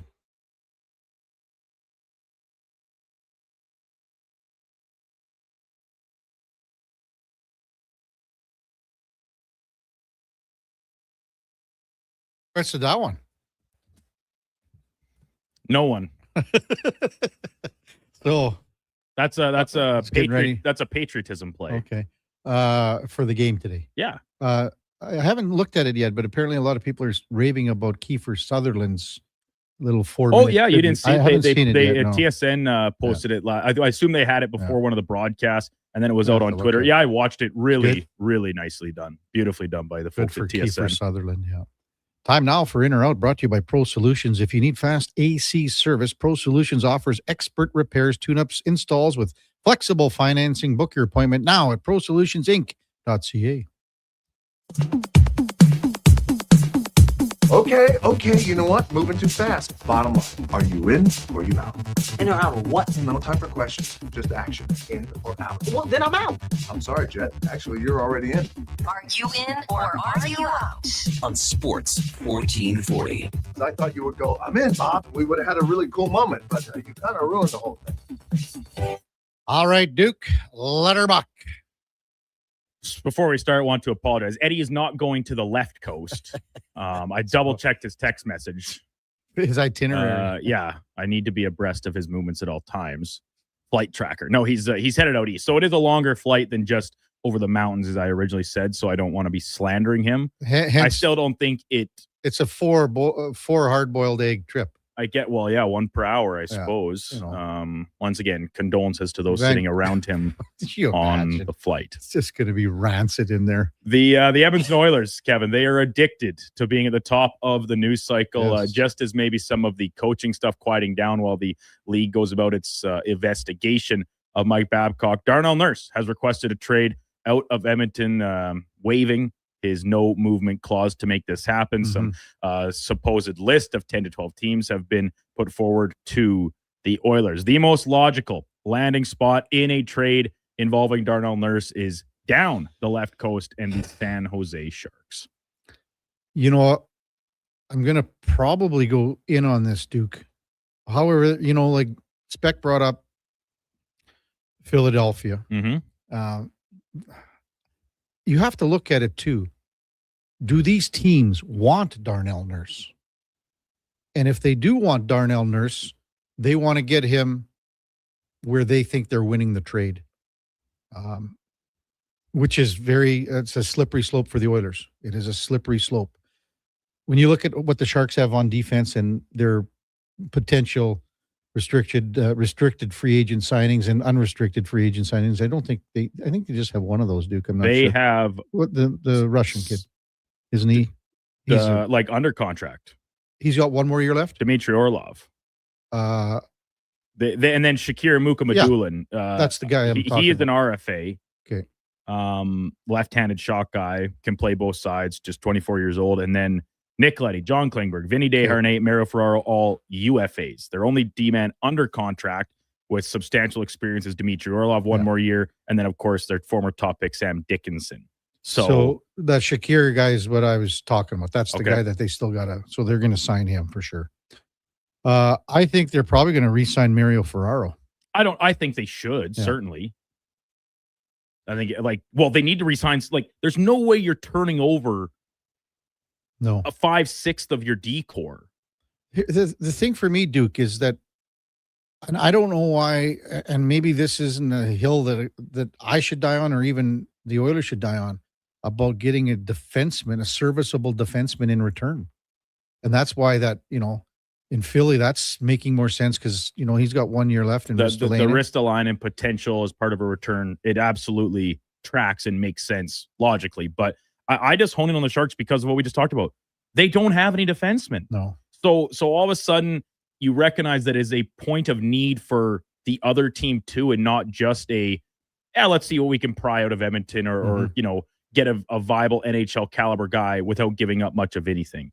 Now, does the return come in the form of a NHL defenseman? Well, as we just said, San Jose doesn't really have any of those under contract. And are they interested in moving on from a guy like Mukhamadullin? I don't see that. Nah. I think it's obviously more likely than, say, Sam Dickinson for sure. And then going into the draft this year, are they going to take another guy, D-man, at the top? Whether it's at 2 or they trade down a couple spots, that is to be determined still. But then can you recoup some other things, whether it be in the cupboard, in the draft pool, or do you just, settle for taking an NHL caliber forward? I don't know. Back in the trade. This is going to be a difficult trade, Duke. I really think so. I don't know why I keep circling back to Chicago, and I don't know why. I just feel that that's one of the teams that could be in the mix here. But I would say San Jose is up there, and I think Philly's in there too. So again, it's the return. You can't give this guy away here, man. And what do you think you're going to get back? You can drum up dozens of trade possibilities here, and a lot of them will make zero sense when you really break it down. Yeah. And of course we do know. And the other thing about San Jose, like they still have a ton of cap space, and that's going to shrink pretty quickly when they start to sign some guys to new deals, of course. Mm-hmm. But in the short term, which Darnell Nurse's contract is kind of quickly becoming, Mm-hmm. maybe the Oilers wouldn't have to hold back any salary in the deal. It just gives them a little bit more flexibility. So once again, that's kind of why I'm honing in on the Sharks as a candidate for a partner. Rockford says maybe maybe Rockford says maybe the former Eagles quarterback in Philly, his uncle Donovan McNabb, can help some familial help ties facilitate a deal. Well, it's I think Philly is a very strong candidate as well. Carolina Hurricanes, they find themselves one win away from capturing a Stanley Cup. They beat Vegas last night 4-2 on home ice. Coach John Tortorella seemingly strongly against any notion of going to Aiden Hill, even in a relief appearance last night. And I think part of it is reason and part of it is pride for Tortorella that he's not going to back away from that stance for game number 6 back in Las Vegas. Carter Hart will be between the pipes once more. Yeah, 100% in on this one, even though our buddy Johnny Lazarus tried to get him going last night. But I mean, I just, at this point, you can't really piss around with your decisions in goal. I could see Hart being on a shorter leash. I could see if something happens and if it's 2-3-0 on some quick goals for some momentum swing, I could see that happening. A guy that in Aiden Hill has not played in these cup playoffs yet. Yeah. Throwing him in to start in an elimination game, I don't think is doing the player or the team any favors. I think it's, putting both in a position to fail. That is why I think that there is actual validity to Lazarus's question and the notion of, do you put Hill in relief last night? Yeah. Essentially what Carolina did with Bussy. And yes, Hill was not nearly as good as Bussy in the regular season this year, but this is a guy that led you to a Stanley Cup, has played the best when the games have mattered the most, largely during that one spring. So I don't know. I obviously think we're going to see Hart again, but if there was any sway, which I guess there isn't, Hart is clearly Tortorella's guy, it would have had to come in getting him in there last night to at least get the legs moving a little bit and see what he's got to potentially backstop them in a must-win game now back in Sin City. So interesting, extra day off. So we will see that game go down Sunday night. And by the time we reconvene on Monday, because of that fact, both the Stanley Cup final and the NBA finals could in fact be clinched and champions crowned Monday morning. Sans Eddie Steele, the cup will have been handed out in Las Vegas, but the Larry O'Brien trophy will not yet have been done. So we got game 5 tomorrow, correct? Yes. Yeah, I'm going to be out. I think we're going a little longer in both of these. So I'm going to say game 7 for the Stanley Cup final. And I'm going to say, I guess, you're saying both, so it doesn't matter. But I'll say both. I'll say San Antonio wins on Saturday, and I'll say Vegas wins on Sunday. Yeah, so I'm in on the Spurs for Saturday night on home court, but I think the Hurricanes get it done. Win it. And this is all trending toward me being correct in both predictions, both in 6 games. And Vegas on the road, Knicks on home court at MSG. I like it. And then, you know what? I'd like to see that, to be honest with you, Duke, for this to be done on Sunday. And then we can get on with the rest of the whole... off season. There's been a great cup final, and I'm kind of with you, Kev. Going 7 would be awesome. But I think a lot of local elements are itching to set that on the sidecar and focus on the Tascatan for the Oilers, coaching, free agents, and obviously the draft upcoming. So I'm changing my mind just because I wanted to overdo it. Wow, selfish. On the pitch, Canada kicking off their World Cup schedule today against Bosnia and Herzegovina in Toronto, 1:00, the scheduled start time. And that's kind of one of the great things about soccer. That is when the game will start, at 1:00. 1:07. Yeah, this is a tournament-long prediction. We did our total champions yesterday. I don't think anybody's disillusioning themselves that Canada is in that field of competition to win this tournament. But I do think Canada will advance out of group play for the first time in their World Cup appearance history. And if they fail to do so, it would be a massive failure for the program. I mean, so in on this one. This is a step where this program has to take. They couldn't have had a better pool, a better grouping to play in and come out of. I would be so disappointed if the final game of this group, Canada against Switzerland, isn't for first place in the pool when they play the final game. Yeah. So that's what I'm saying. So 100% in. They gotta get out of this group and take it from there. If they lose the first game in the playoff round, fine, whatever. But they got to get out. They got to get out of group play. You got to get out of the group, and we know, with all but confirmation, host nations usually get dealt a little bit of a favorable hand with their group play. They want the local interest to be good buzz. We're seeing that with the draw the United States got.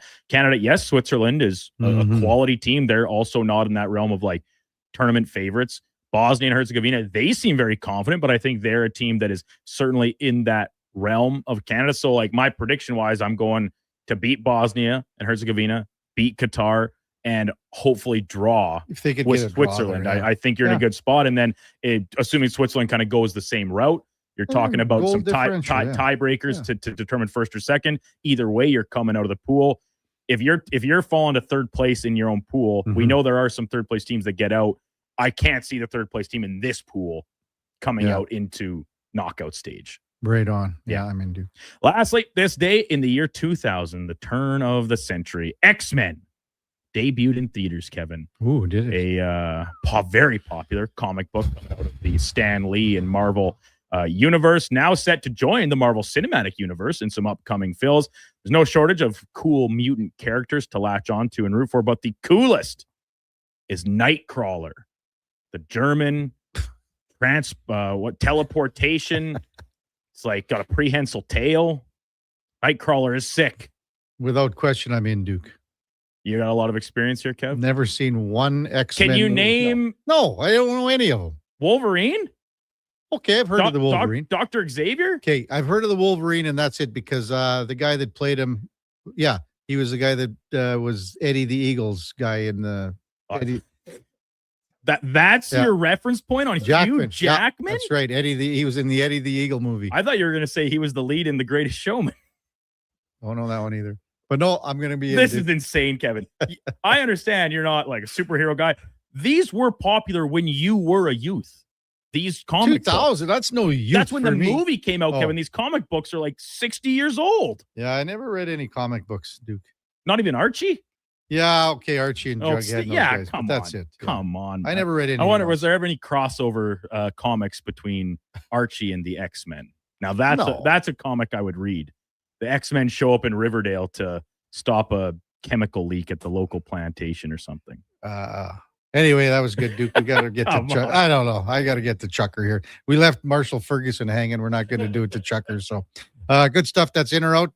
Brought to you by Pro Solutions. Check them out at prosolutionsinc.ca. When we come back, Tyler, you're on Chuck from Oilers Nation Daily Face-Off on the Kevin Karius Show with the Duke of Delburne. Josh Fenwick on Sports 1440 AM radio. We're streaming on YouTube, X, Facebook, Instagram, and Twitch. You don't just need property services. You need problems handled. HireGood provides cleanup, debris removal, site monitoring, and safety attendance across Edmonton. We reduce issues on your property, keep spaces safe, and take pressure off your team. We resolve real problems for businesses while creating real impact because our team is built on second chances and they show up every day ready to prove it. Visit hiregood.ca or call and mention Jason Greger for a first-time discount. HireGood. Stable jobs create stable lives.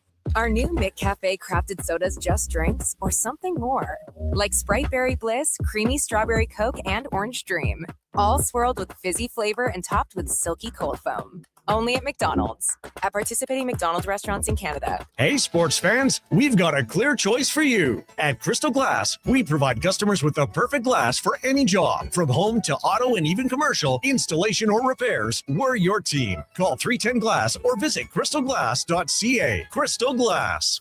Today on Hey Culligan, how smart is your water? Here's Tracy. Hey, Culligan. I think my water might be dumb. Good news, Tracy. Your water's not dumb. It's just not talking to you. You can make my water talk. No, but the new Culligan Smart Drinking Water System can talk to your phone to tell you when your water filters need changing and help you meet drinking water goals. Now that's some brilliant H2O. You said it, Tracy, and we're already on the way. Let us help you out with a free in-home water test from a local Culligan water expert at culligan.ca. With Play Alberta, backing the home team goes beyond the bet. That's because your picks have provincial impact. Play Alberta is the only app in the province that puts all revenue directly back into supporting programs and services that Albertans rely on every day. By investing in the General Revenue Fund, every play, bet, and buy made on Play Alberta helps make a difference across the province. Visit playalberta.ca/Gregor to learn more. That's playalberta.ca/Gregor. Must be 18 plus to play. If you gamble, use your game sense. The perfect place to host your golf tournament or fundraiser, company event, celebration of life, wedding, birthday party, or private party. Cattail Crossing Golf and Winter Club. More than a golf course, a fun, welcoming place with beautiful views, relaxing patios, and a team that truly appreciates each and every guest. Featuring Out of Bounds, Cattail's 5-star kitchen. Some say it's the best clubhouse dining they've ever had. Cattail Crossing Golf and Winter Club. Book your tourney or event today at cattailcrossing.ca. From the first pitch to the final out, catch Toronto Blue Jays baseball games live right here. Don't miss a moment of Blue Jays baseball this season. Sports 1440 is proud to be the home of Blue Jays baseball.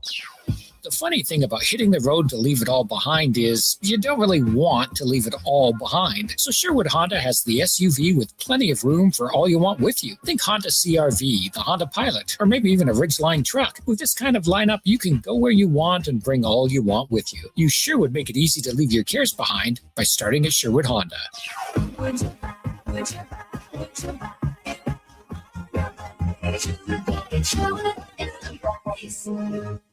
Hey, Gary, is that your dad? No, this is Evan, the new sales rep I hired. Oh. First impressions matter, but when hair loss takes over, it can feel like you're not being seen for the maverick you truly are. Hi, I'm Dr. Vance Elliott. At Advanced Hair and Skin Surgery, we know that hair loss is more than just a cosmetic issue. It's personal. Let's discuss all the cutting-edge options available so you can make a great impression every time. Book a free consultation today at drvanceelliott.com.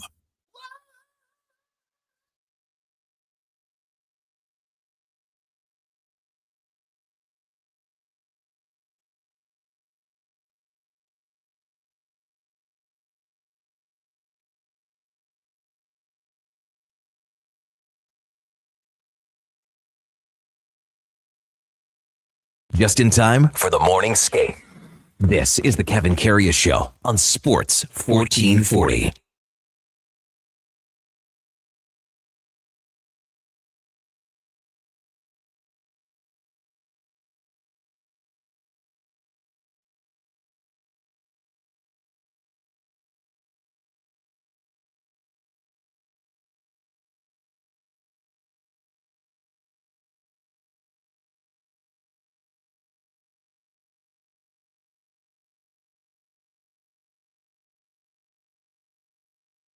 All right, welcome back to the big program.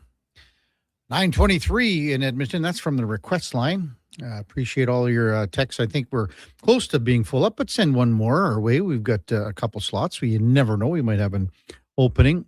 Just awaiting the arrival of one Tyler Yaremchuk to our chat room. I have to mention, too, 10 o'clock is Golfing with the G-Man, Gary Meyer. We're going to have Adam Scully from Golf Talk Canada to discuss the RBC Canadian Open, the state of Canadian golf. Maybe we're going to talk a little history with the Canadian Open with Gary Meyer. No one knows like golf history, and Gary, he loves that stuff. And I know he stayed up all night doing research on the subject. So we're going to discuss that. Also, you won't want to miss this. So stick around, obviously, for the Golfing with the G-Man Hour.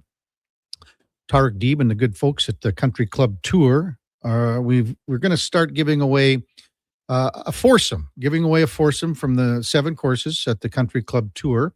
So it's for you and 3 buddies, and we'll just do a simple trivia question. We're probably going to make it quite easy today.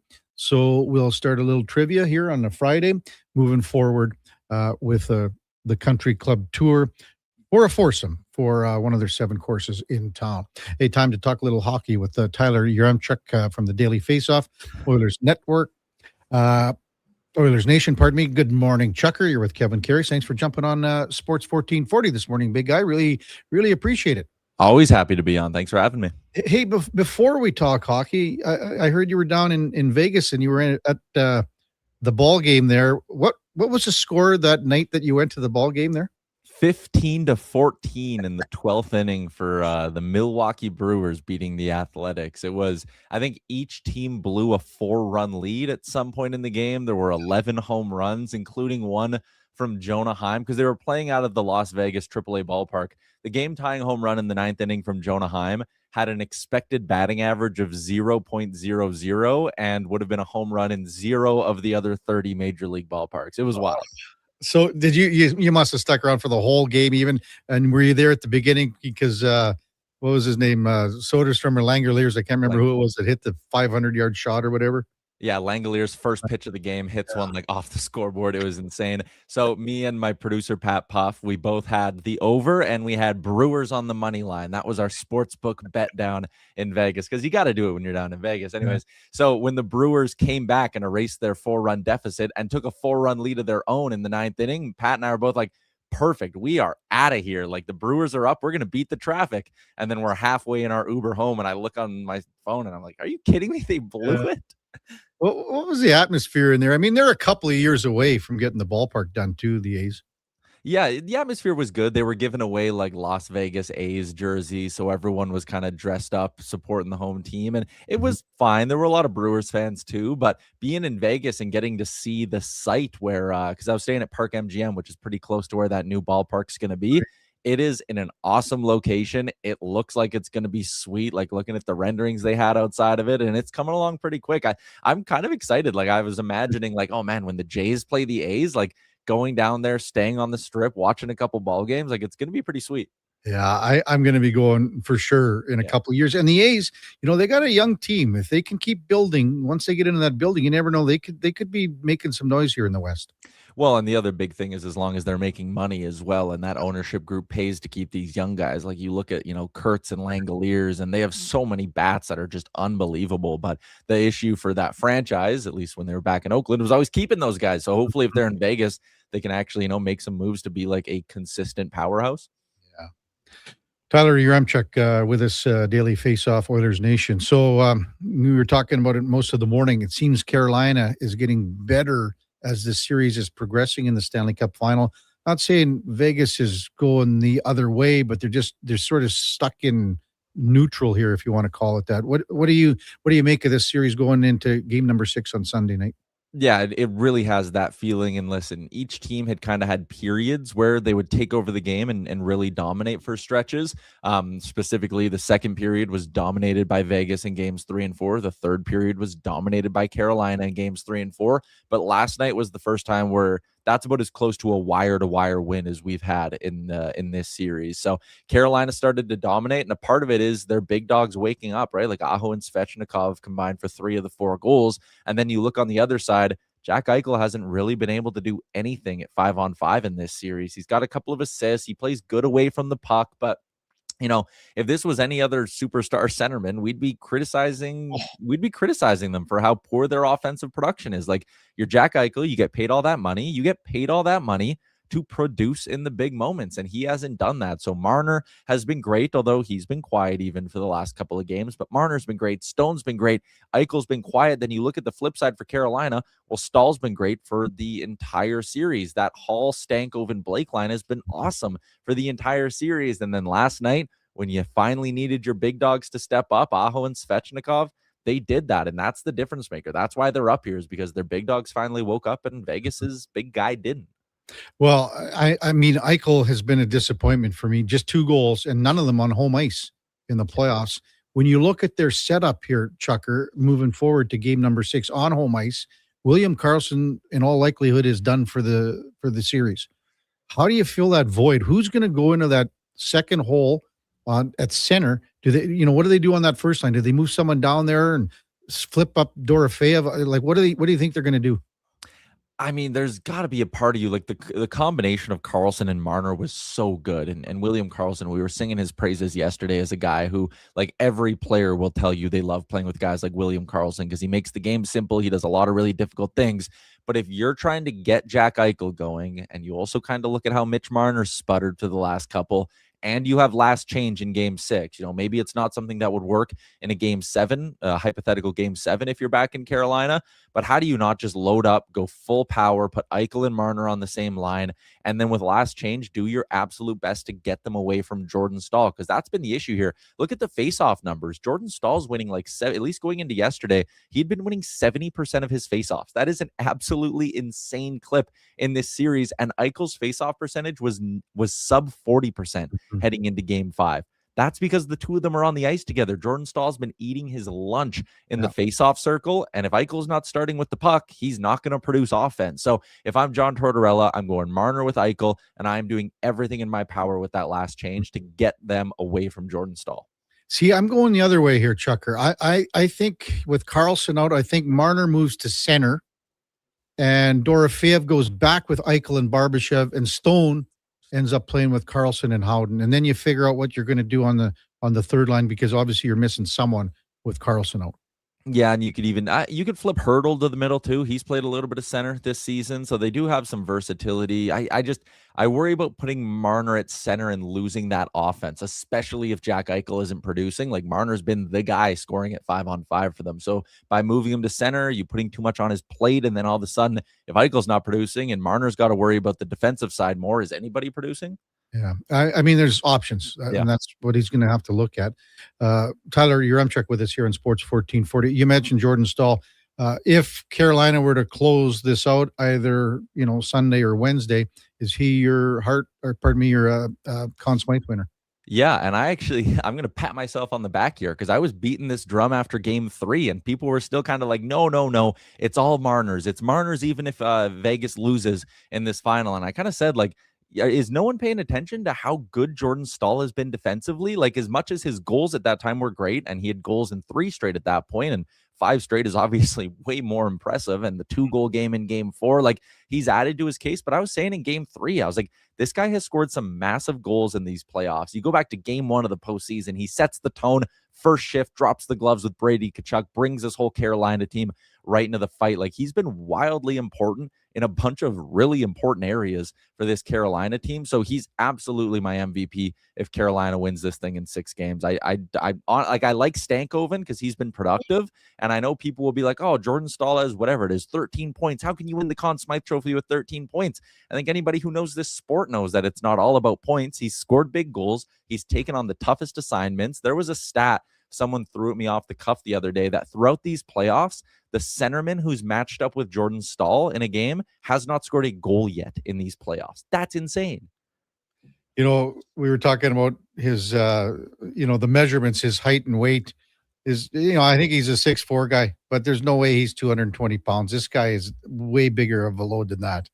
Yeah. And seeing him in person down in Vegas, like he's a moose, man. Like, you look at him and you're like, how does anyone ever move this guy around? Yeah. Did you see that when they showed the draft pick guys, the eligible draft picks, and then they went back to when he was drafted, 20 years ago or whatever, and then they showed him now with the future draft picks coming up here in a couple of weeks? Did you see that? And he just dwarfs them.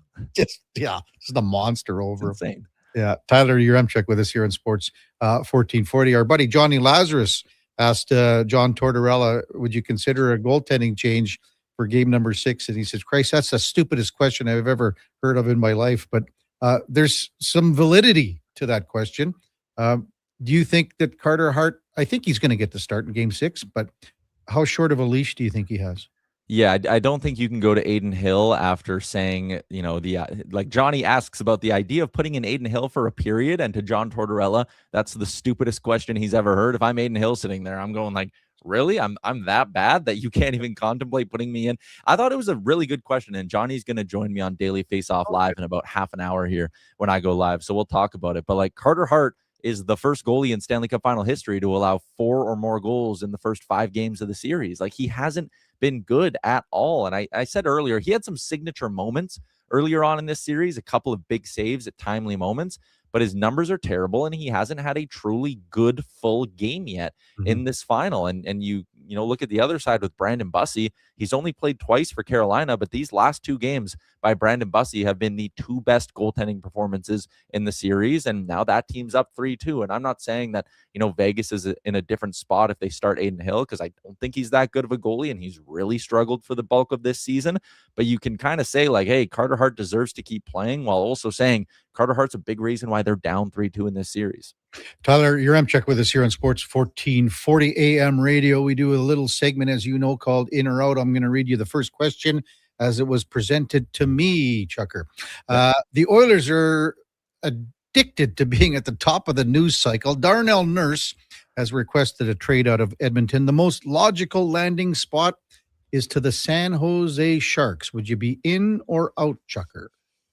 I can be in on that. I think that makes a ton of sense, especially if the Oilers' main priority is just clean and getting out of this contract. Like, San Jose is one of those teams that I could absolutely see going, hey, we're not going to give you anything for him, but we'll take the 9.25. And San Jose doesn't really have a bad contract that they can throw back your way, like maybe like the final year of Barclay Goudreau or something. But San Jose's got $40 million in cap space and not that many big pieces to take care of this summer. They got to sign their blue liners, but like, if they want to take 9.25 of Darnell Nurse, add a veteran to their blue line who knows how to win and all of that stuff, all those intangibles that we do like about Darnell Nurse, San Jose can stomach it. I'm just curious if Nurse, like, we've seen a lot of the reports that LA is one of those teams that he'd be willing to go to. Pagnotta had Pittsburgh as one of the teams he'd be willing to go to. I think Friedman on a radio program today kind of said Nurse doesn't want to play in Canada, wouldn't mind going to California, but if he wants to go somewhere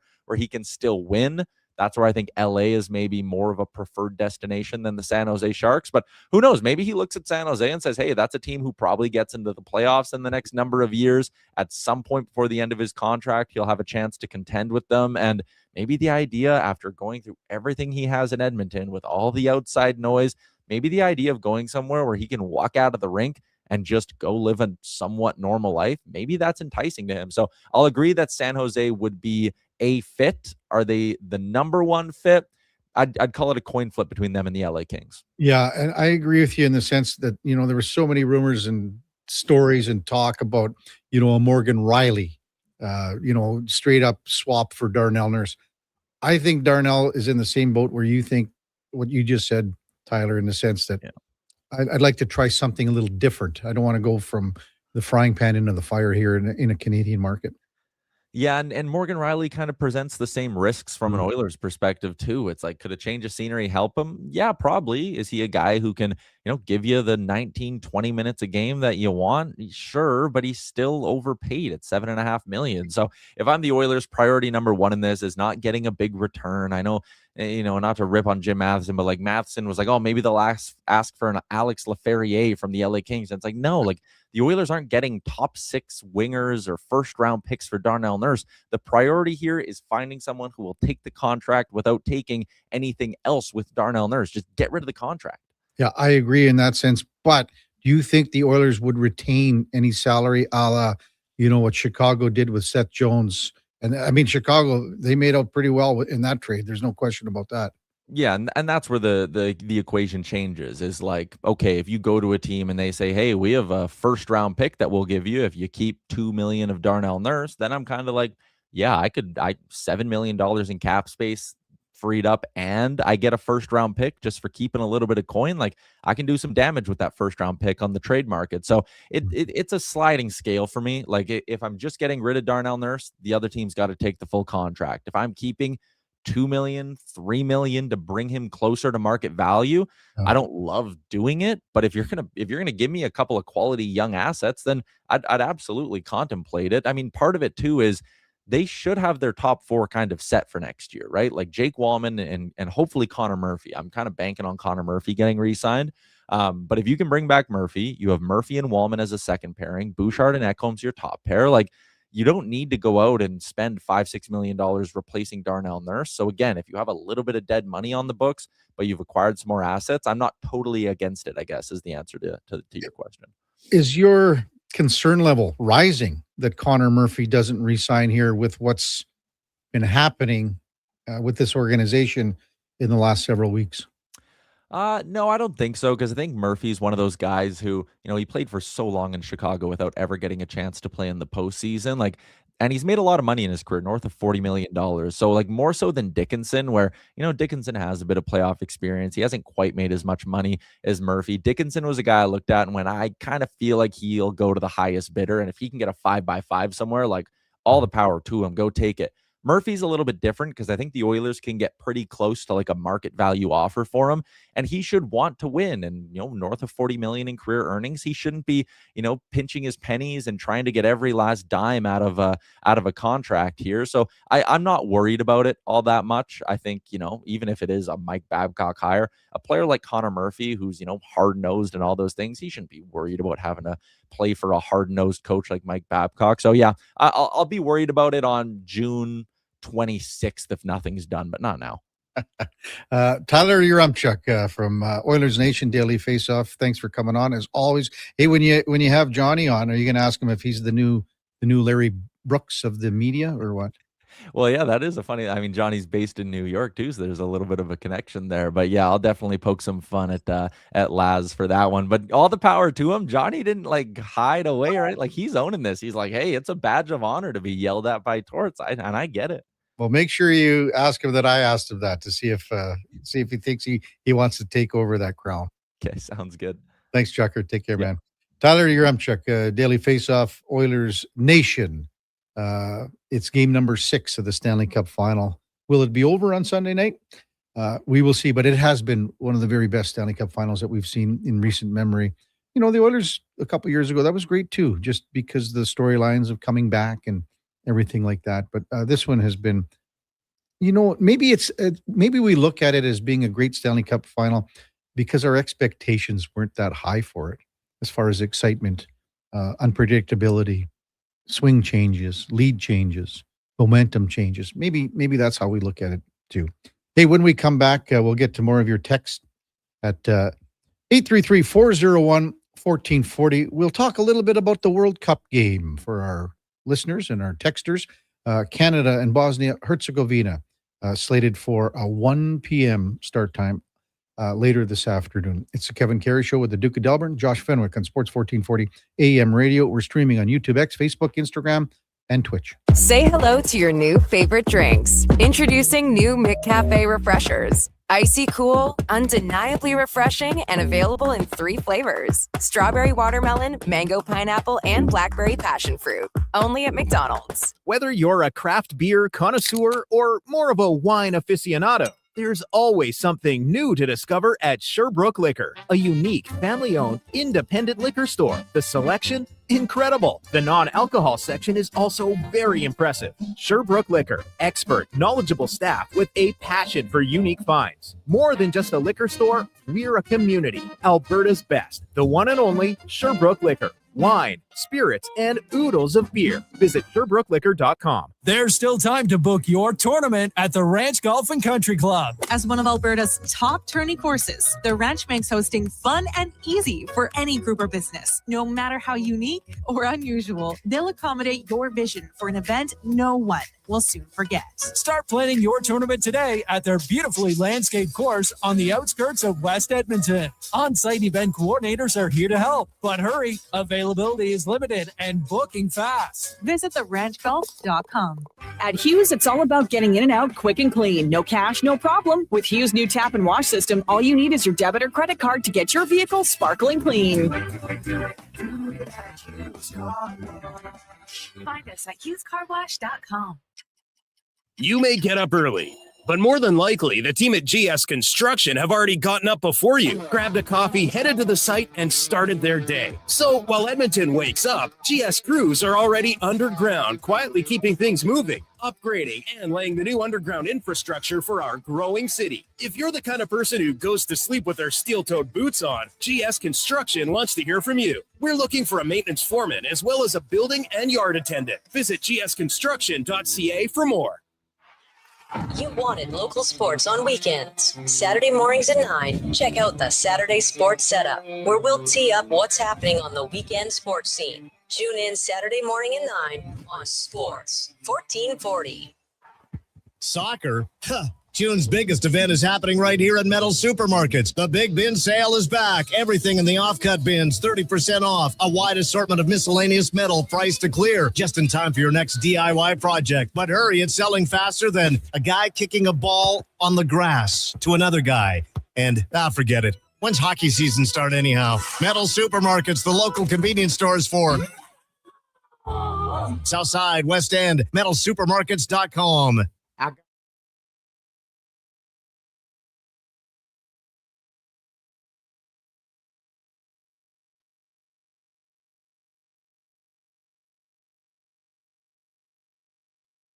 Just in time for the morning skate.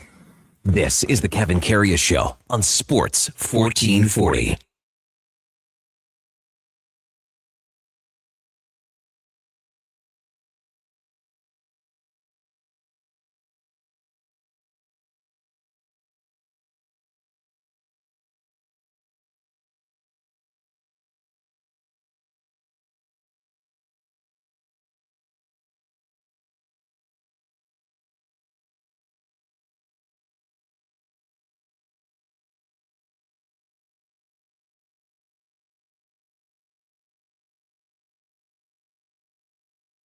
All right, welcome back to the big program. 9:46 in Edmonton.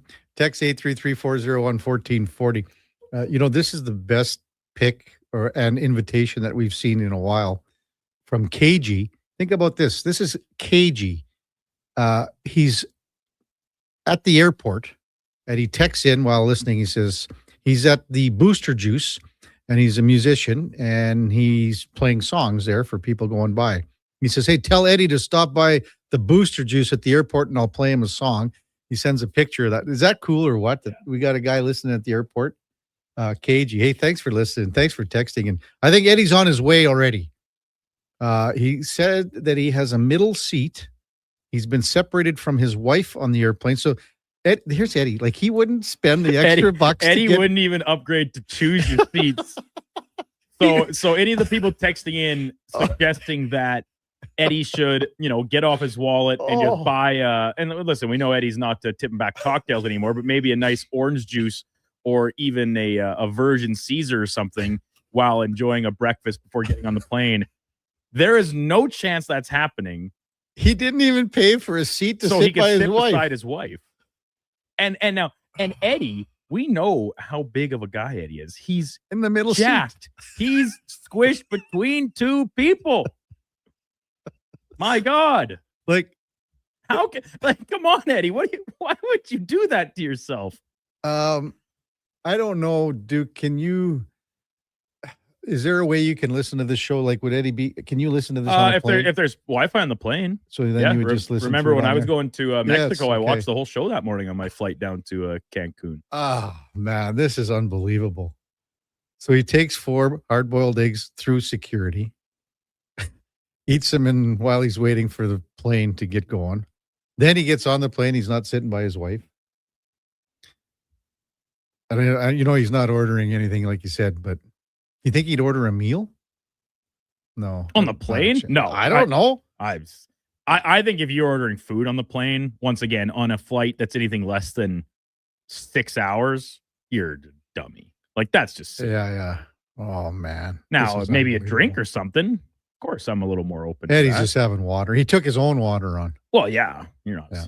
But then you gotta bring your own water, but it has to be empty going through security, and then you fill it up once you're in the terminal. Yeah. But somehow we got the eggs through.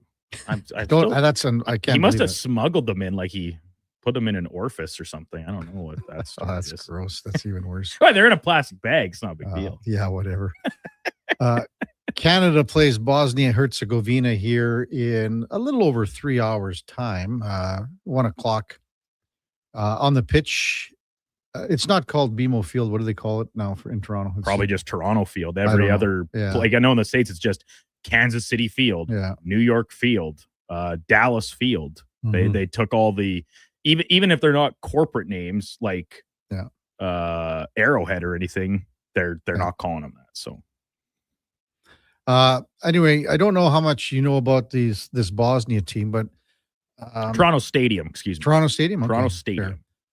This it's going to be. I mean, Canada. If you can get that first goal, I think that's going to. I think they just need that for a little boost of confidence. We talked about the availability of some players like Alphonso Davies. He's not going to play, but Moise Bombito is on the roster for the World Cup. That's good news because he's been questionable, if you want to call it that. How much do you know about this Bosnia-Herzegovina team, Duke?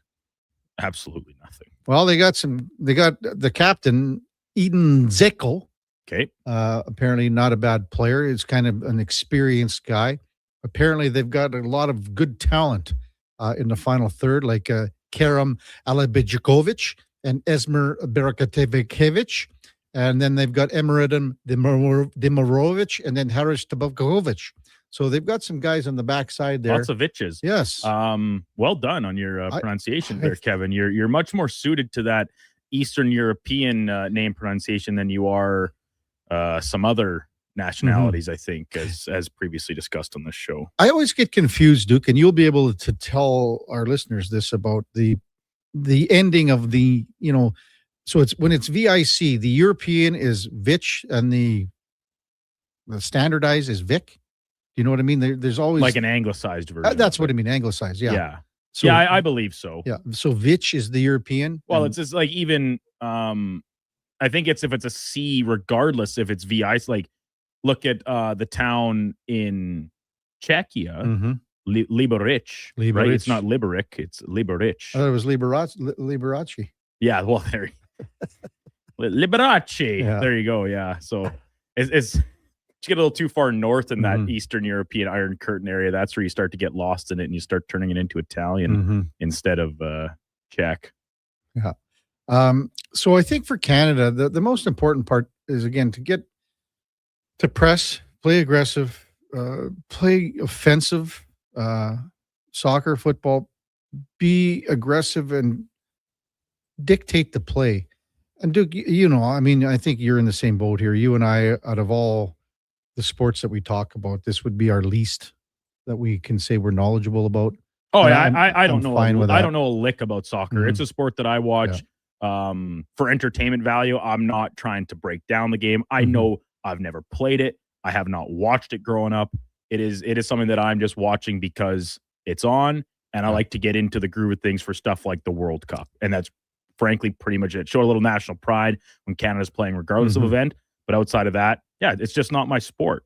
See, so when I look at and reading articles in the last little bit and looking at how to preview this game, from what I could gather and when you put it all together, I think Bosnia-Herzegovina is going to try to dictate the play and bottle things up and play harder defensively and worry about offense secondary. And when I think about how Canada has to play, they've got to go the other way around, because for so many times that we've seen in big games, World Cup, whatever you want to call it, Canada would sit back and wait and look for an opportunity and just try to capitalize. I think it's got to be the other way around, where Canada needs to really press and push. It's been a long time. I mean, obviously they were in Qatar in 2022, but that was the first time that Canada was in the World Cup since back in '86. This is only Bosnia-Herzegovina's second World Cup experience. So, Jesse Marsh, we talked to several guys, including Matt Shinetti, about the contract that he signed. And if they don't have a good World Cup here and they do not get off to a good start and get out of this pool, we think it's a failure for this team. But he's signed right through to 2030. So sign an extension, like whatever, in the friendlies leading up to this event. So I think this is a big step for him. And if he wants to lead this program, as everyone's saying, they've got to come through with a good performance today. And then the confidence builds. And then now you can look at the possibility of getting, at some point, a guy like Alphonso Davies back. But, they had a decent run to the Copa Americas 2 years ago, I guess it would be. They lost in the quarterfinals at the Gold Cup. So there are indications that this program is on the right track and moving forward. So looking forward to the game today. Going to try to listen to it maybe on the radio, Duke. I don't even know. Do you know where it is on the radio? I'm going to have to find that out because we're going to be traveling. So But hope that was a decent enough World Cup preview by a couple of chumps at Cam's thing is about World Cup too. Yeah, I guess I forgot about that. We better do Cam Tate here before we go to break. And he says, KK, if you don't mind, I'd like to dedicate this to the memory of Big Orv. Hey, thanks, Tater. World Cup Don'ts, a survival guide for people who cannot help themselves. The game is on. You sit down, your brain, you're beautiful. Disaster-prone brain goes, you know what would be fun? Ruining this. First, you are not the referee. You do not have a whistle. You have a bowl of chips and a very strong opinion. The players cannot hear you. They will never hear you. Put the chip down. And the lucky sock, stop. You're wearing it on your hand like a football wizard who lost a bet. Your team scores. You try to celebrate. You go down like a redwood. Timber. The sock was never lucky. The sock is the reason we're past here. You also are not the coach. You scream, pass it wide at a flat piece of glass. A piece of glass. The game is in another country, man. In a stadium with 80,000 people who are louder than you. Do not go to the fridge during the big attack. Nothing's going to happen. You say confidently, incorrectly, like when the Knicks were down 8 million Wednesday night. The room explodes. You missed the greatest goal in human history. Now your face is doing something terrible. Everyone can tell. Cool it with the 2-minute predictions. 2 minutes in. You've already called the score and bet your coworker lunch for a month. They will eat like royalty. The knee slide. Don't. The coffee table's right there waiting. The lamp had a family. You know what you did. If the stream lags, phone down. You scroll once, just once, and now you know everything. Your fake ass fools no one. Finally, the friend. I don't even like soccer. Sure. What's offside? Which color are we? Every 8 seconds, you draw arrows on a napkin. You miss both goals. So sit down. Put the phone away. Enjoy the game. The lamp is gone, but you still have each other. You're already standing on the couch, aren't you? Now, both of you.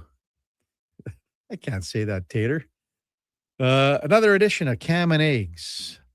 I don't know what that last line. Did you see that last line, Duke? I don't know what that's all about. Anyway, it's golfing with the G-Man coming up at the top of the hour. Thanks very much, Tater. We're going to give away a pass for 4 at any of the country club tours, 7 courses in town when we come back. Before that, time now for a Sports 1440 update brought to you by AWS Welding Supplies in Nisku, product sales, servicing, calibrating, and free same-day delivery of in-stock items to Leduc, Nisku, and South Edmonton. Your one-stop shop for all things welding. That's awswelding.ca. Here is the Duke. Sports 1440 update. Team Canada kicking off their 2026 World Cup action today from Toronto, taking on Bosnia and Herzegovina to open up their group play. 1 o'clock when this one's going to get started in the 6th. Tonight, the United States, the other host nation, final host nation to kick off their schedule, going up against Paraguay. That getting underway at 7 Mountain Time from Los Angeles. And in the majors today, full slate, including the Blue Jays back at it. They open a set at home against the New York Yankees.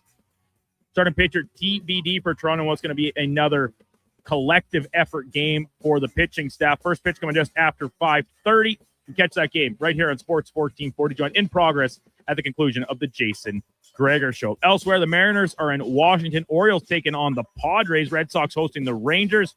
Mets up against the Braves. Rays taking on the Angels from SoCal, and the LA Dodgers on the south side of Chicago against the White Sox. Edmonton Riverhawks kick off another series.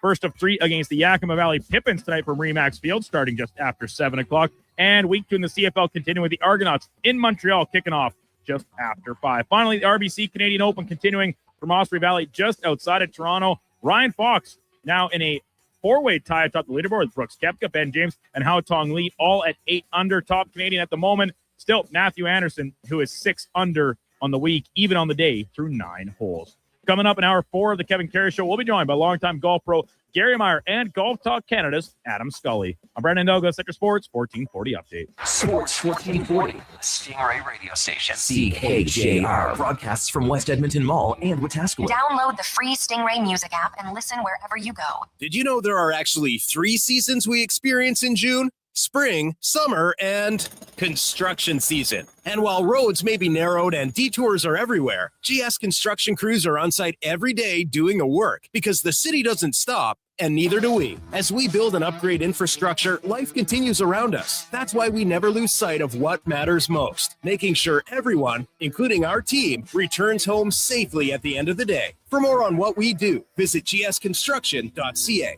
There's one game that kicks off summer, June 20th at Play Alberta Field at Commonwealth Stadium. The Elks home opener, Elks Alouettes, presented by James H. Brown, Alberta Injury Lawyers. Lock in your tickets now at goelks.com/tickets. Our city, our year. Silent Rides is one of Alberta's premier specialty charter companies. With our luxury motor coaches, we provide our customers with the safest and most reliable ground transportation services. Our seatbelt equipped, top-of-the-line motor coaches have become the preferred carrier for many local sports teams, tours, corporate outings, and other various travel needs across Western Canada. For more information and to request a quote, contact sales at 877-748-0991 or visit silentrides.ca. Just in time for the big game, score big savings at the Brick. Save up to $1,300 off sofas, up to 25% off bedroom and dining packages, plus save up to 40% on select mattresses. And buy more, save more, up to $1,000 off select major appliances. Watch Team Canada score big on a big screen TV, up to 50% off open box electronics. See store for details and exclusions. The Brick, saving you more. You wanted local sports on weekends. Saturday mornings at 9, check out the Saturday Sports Setup, where we'll tee up what's happening on the weekend sports scene. Tune in Saturday morning at 9 on Sports 1440.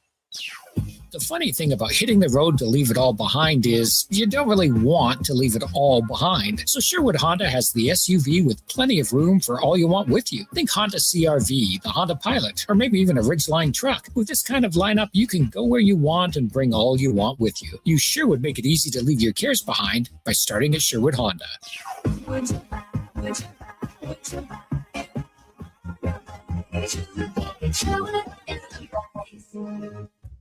Think a quality golf cart is out of your budget? Think again. At the Golf Cart People, we have a fantastic selection of fully inspected, pre-owned carts starting at just $4,500. Choose from gas, electric, or lithium-ion power to fit your lifestyle. And the best part, every used cart comes with a 1-year warranty for total peace of mind. Why wait? Get the cart you've always wanted today. Visit the Golf Cart People. Find out more at golfcartpeople.com.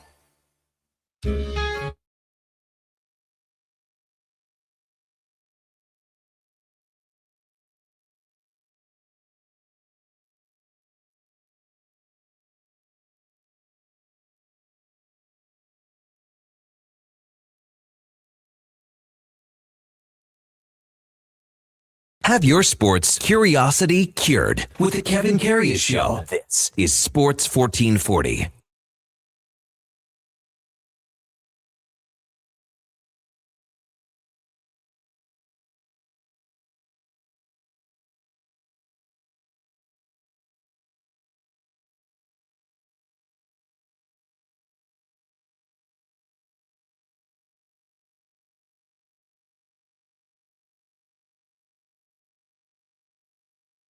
Welcome back to the big program, 10:02 in Edmonton. Yeah, is it Friday yet? It's been a long week for sure, but so glad to talk a little golf. It is Friday, 10 o'clock in the morning on the Kevin Karius Show. That means it's golfing with the G-Man, Gary Meyer, for the Country Club Tour. And you know what? All 7 courses are just humming and rolling on the CCT. You can go to Gibbons for Goose Hummock. You can go to Nisku for Red Tail Landing. Head out to St. Albert. Check out Sandpiper. The Duke and Eddie and I were there a little while ago, a couple of years ago. River Ridge in town here. Beautiful track. Ravencrest in town. Head out west to go to Mundare and Whitetail Crossing.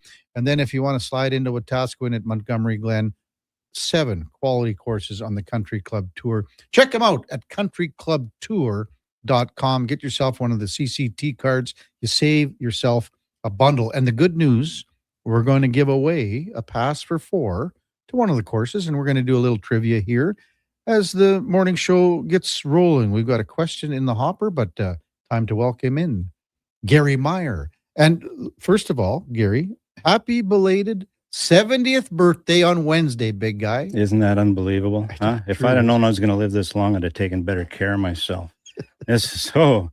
But hey, you know what? On the June the 9th, the Myers, Ashley, Denise, and Daryl took me for dinner at the Keg for my birthday. Really? And then Daryl gave me this hat, which is a beauty.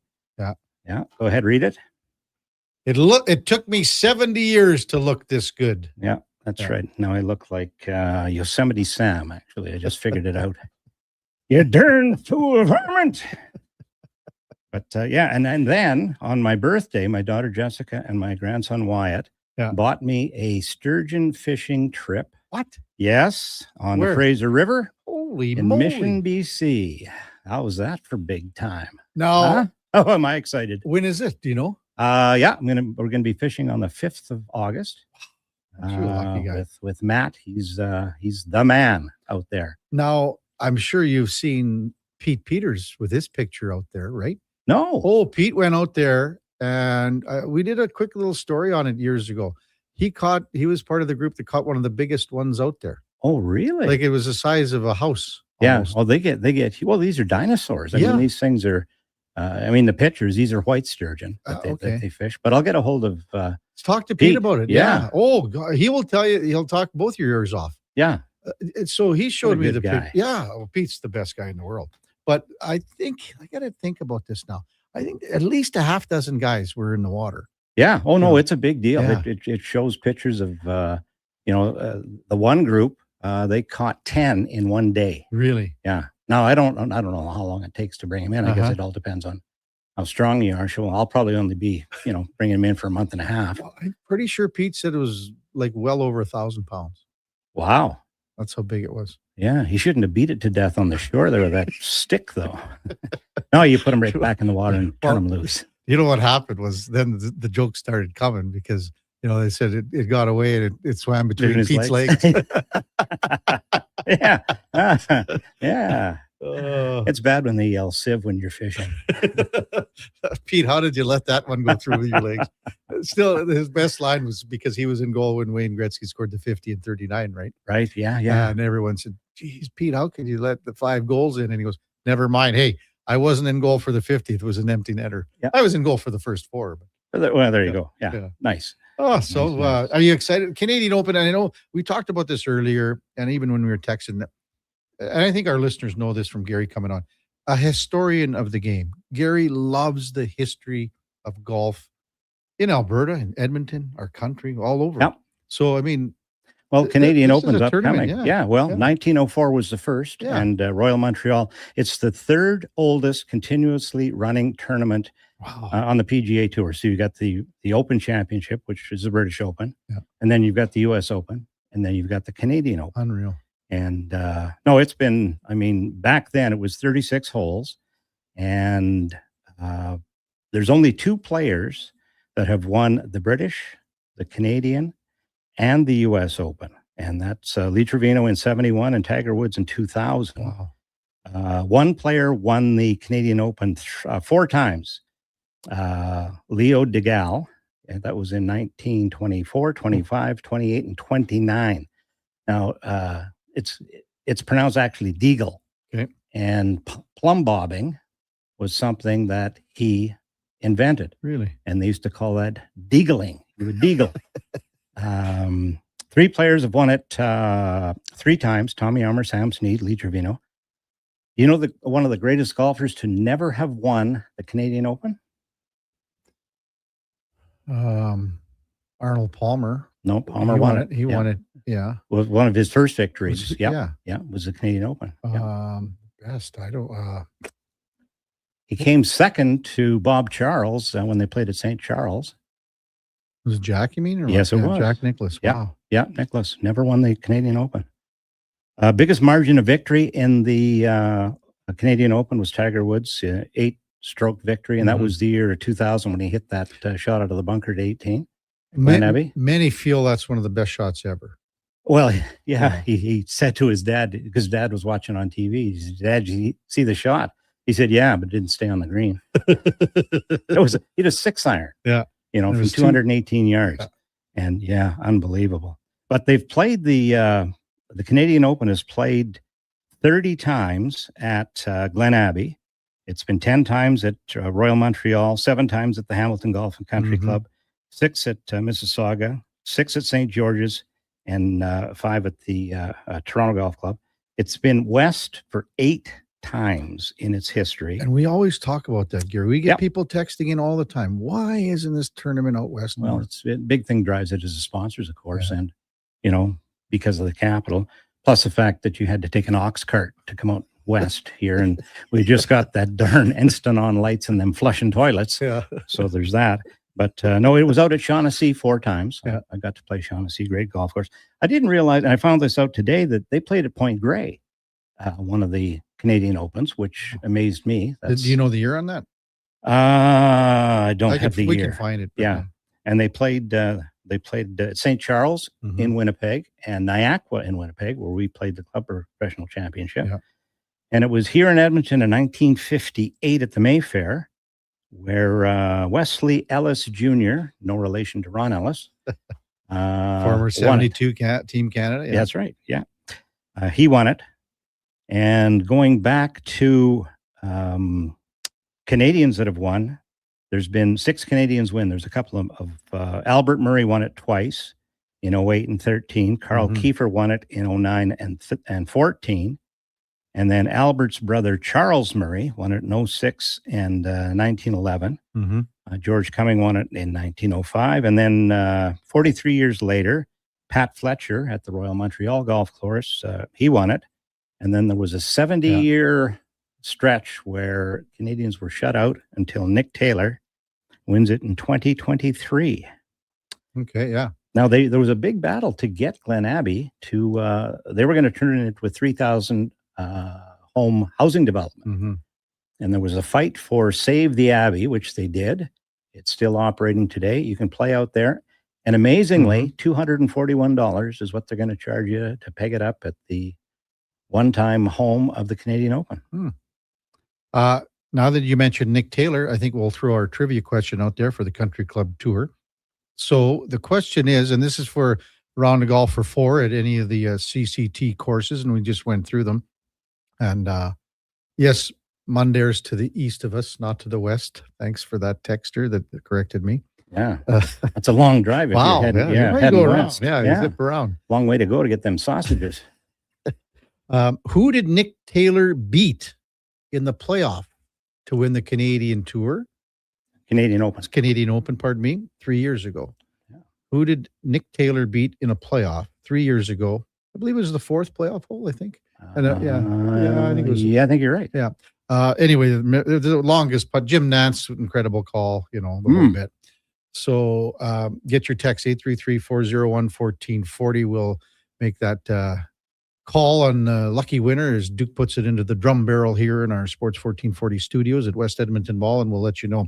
Yeah. Who did Nick Taylor beat in a playoff 3 years ago to win the Canadian Open? Pat Fletcher, how many years ago? How many was it? 60? What?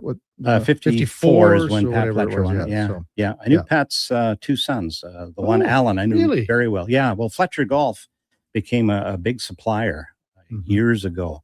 And we bought a lot of product through Fletcher That's Golf. right. They had the rights to a lot of equipment back Were then. they Yeah. good players too, his sons? Or I don't know. I don't know. I know that Alan was very, very accomplished when it came to club repair and stuff like that.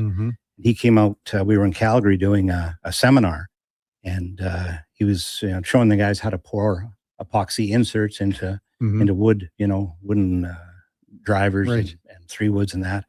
And, whipping clubs, gripping clubs, reshafting, reweighting. You melt down the lead back in the old days, take the sole plate off and pour it in. But and they had all that stuff too, all the club repair equipment, stuff like that, the logarithmic scales and that. And that'd be a good trivia question. Yeah. Yeah, for a logarithmic scale. So, you've got swing weights, right? Guys, Okay. I'm swinging a D1, a D2. The difference between a D1 and a D2, the amount of weight that's involved, and you got to remember, this is over the length of the golf club. If you were to take a dollar bill, fold it, and just put it over the shaft near the Right, I know what you mean, yeah. Yep. Yeah. That changes the golf club 1 swing weight. Is that right? I don't know if it's right, but it's true. Like some guys would put that metal tape on Lead there. tape, yeah. Just lead tape just to add a little more. Yeah, for sure. Well, when you look back, when you look at the Hogan woods, the Hogan drivers, they had a speed slot right on the toe. Mhm. And that all came about. Hogan had such great feel. He was out, working on his game, and it's just a little too heavy. It feels a little too heavy on the toes. So he took a round file and he burned that little groove in the toe of the golf club, and that became all part and parcel of Ben Hogan golf equipment in his woods. So it's an amazing thing. Absolutely. Hey, thanks to all our texters and a lot of correct answers. Obviously, it wasn't a hard question. I think most people remember it, but we've got a ton, probably 40, 50 correct answers so far on our text line. So really appreciate it. Gruff even texted, Pete is my ex-wife's godfather, Pete Peters. Great guy. Oh, Yeah. Pete's assaulted. I love Peter. He I is love just Pete. He's such a good guy. And he just wants to have a conversation and talk, and he's still out in Fort Saskatchewan, and at the farm, kind of going right. Was he out in the fort? I thought he was. No. I Where did you think? I thought he was out towards St. Albert, out that way. Maybe not. I don't know. There you go. Pete's never invited us. So thanks, Pete. Being real nice to maybe come out. But I remember, we had our Easter Seals golf tournament, as you know, for many, many years. And for some reason, I don't know, like the first 10 or 12, I never thought of inviting Pete. And I phoned him. I said, Pete, do you want to come play in this tournament as a celebrity? And it was big, like a pause for like 5 seconds. I'm thinking, okay, is he thinking about the date? I told him, this is the date. That's it. And he goes, you got to be kidding. You want to invite me as a celebrity? Yeah. Like why would people want, people want to golf with me? Pete, everyone would love to golf with you. Yeah. He is such just a true gentleman. Yeah, absolutely. And true gentleman. got some great stories and love the guy. Yeah. My buddy King of Fort Nasty says the sun sets in Mundare, KK. So, you say one wrong word, Gary, and you just, Well, I know what it's like. Yeah, I've been to the movie. But here's the best response so far from Dr. Will, our buddy in Gibbons. He's a dentist and he's a pretty good hockey player too. He says, Nick Taylor beat Eddie Steele in a playoff. He came in with a 106. Yeah. Oh. That's with his handicap. Oh, man. So again, who did Nick Taylor beat in a playoff 3 years ago to win the Canadian Open? And just to give you an update on the leaderboard right now, we got a change in the leaderboard. James has just made a birdie, I guess, and he's the sole leader at 9 under after 14 holes. There were a whole whack of golfers. Ben James, but like a ton of golfers at 8 under, and Ryan Fox, Koepka, Sam Burns, Ho-Tang Lee is at 8 under par as well. Many more golfers at 7. Yeah, logjam at 7. We were talking about the Canadian Matthew Anderson. We touched on his journey here. Yeah. And with a sponsor's exception. So he eagled the first hole to go to 8 under, but he gave a couple back, but he's still hanging in there. That's amazing. So he said 6 under, Gary. Yeah, here's a young guy. He's 26 years old out of Mississauga. He's 6'2", so he's lanky. His career earnings are just under 200,000. Sounds like my lifetime. You know what? 200,000. So that means he's won $199,750 more than me on your tour. Winnings. I think I'm in my tour winnings. And what? So you're a couple thousand? Well, no, I'm seriously probably. I don't know. Wouldn't have been a whole lot. The memorable one is when I absolutely drummed Daryl McDonald at Niagara, his home club, in the club professional championship. And as soon as I say that, he yells, "One time, only one time." Oh, yeah. I think I got. I finished in the top 20. I forget what I got. $8, I think, and a glove. What were the purses like? I mean, what were we?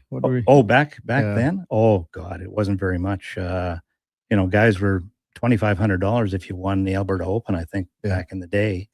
Daryl won the Saskatchewan Open. I want to think might have been $3,000. Yeah, and you got 25 bushels of wheat along with it, and I think he also got a ride on a combine. So it was good. Yeah. Text 833-401-1440 had a good comment from where are we looking at here? I'm talking about Gary, and Gary's a combination of Don Rickles and Rodney Dangerfield, and love the self-deprecating humor when he was talking about. But hey, nothing happened to you this week.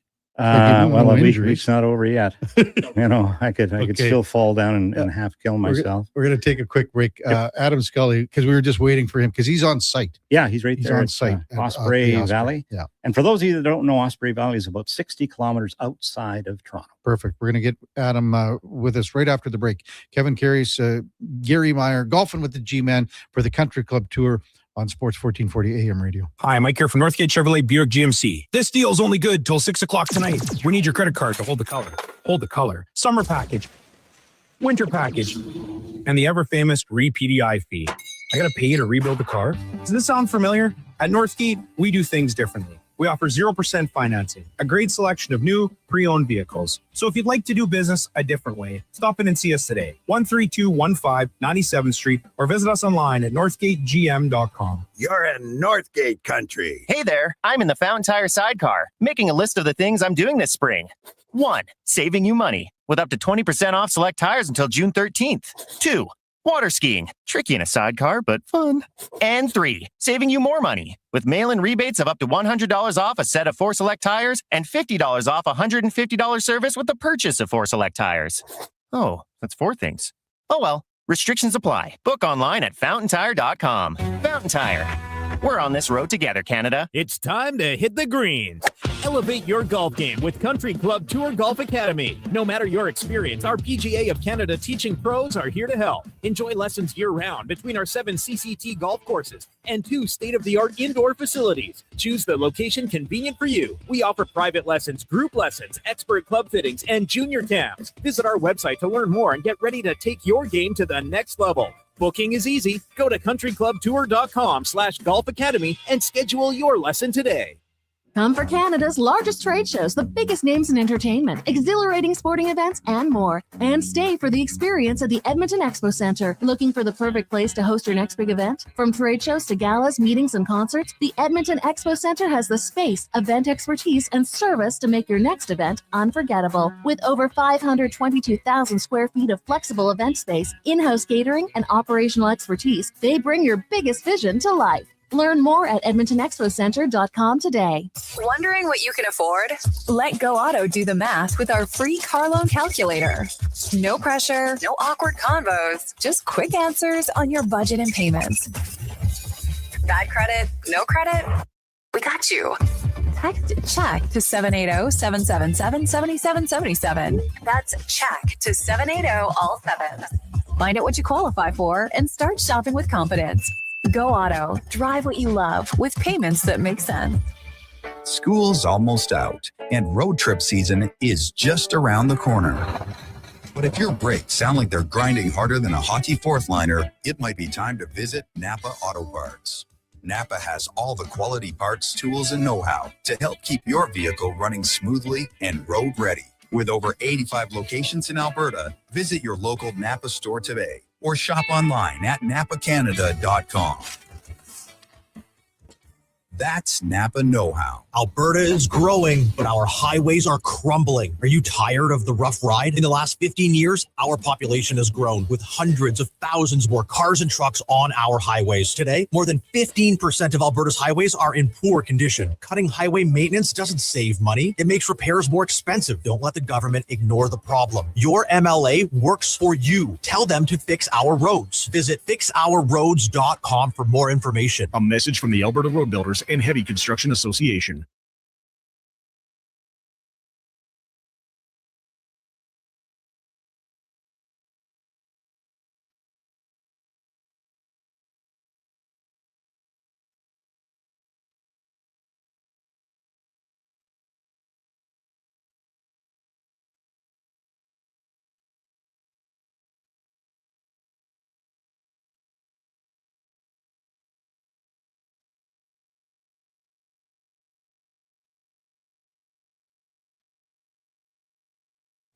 Stories, guests, and insights. This is Sports 1440 and the Kevin Karius Show.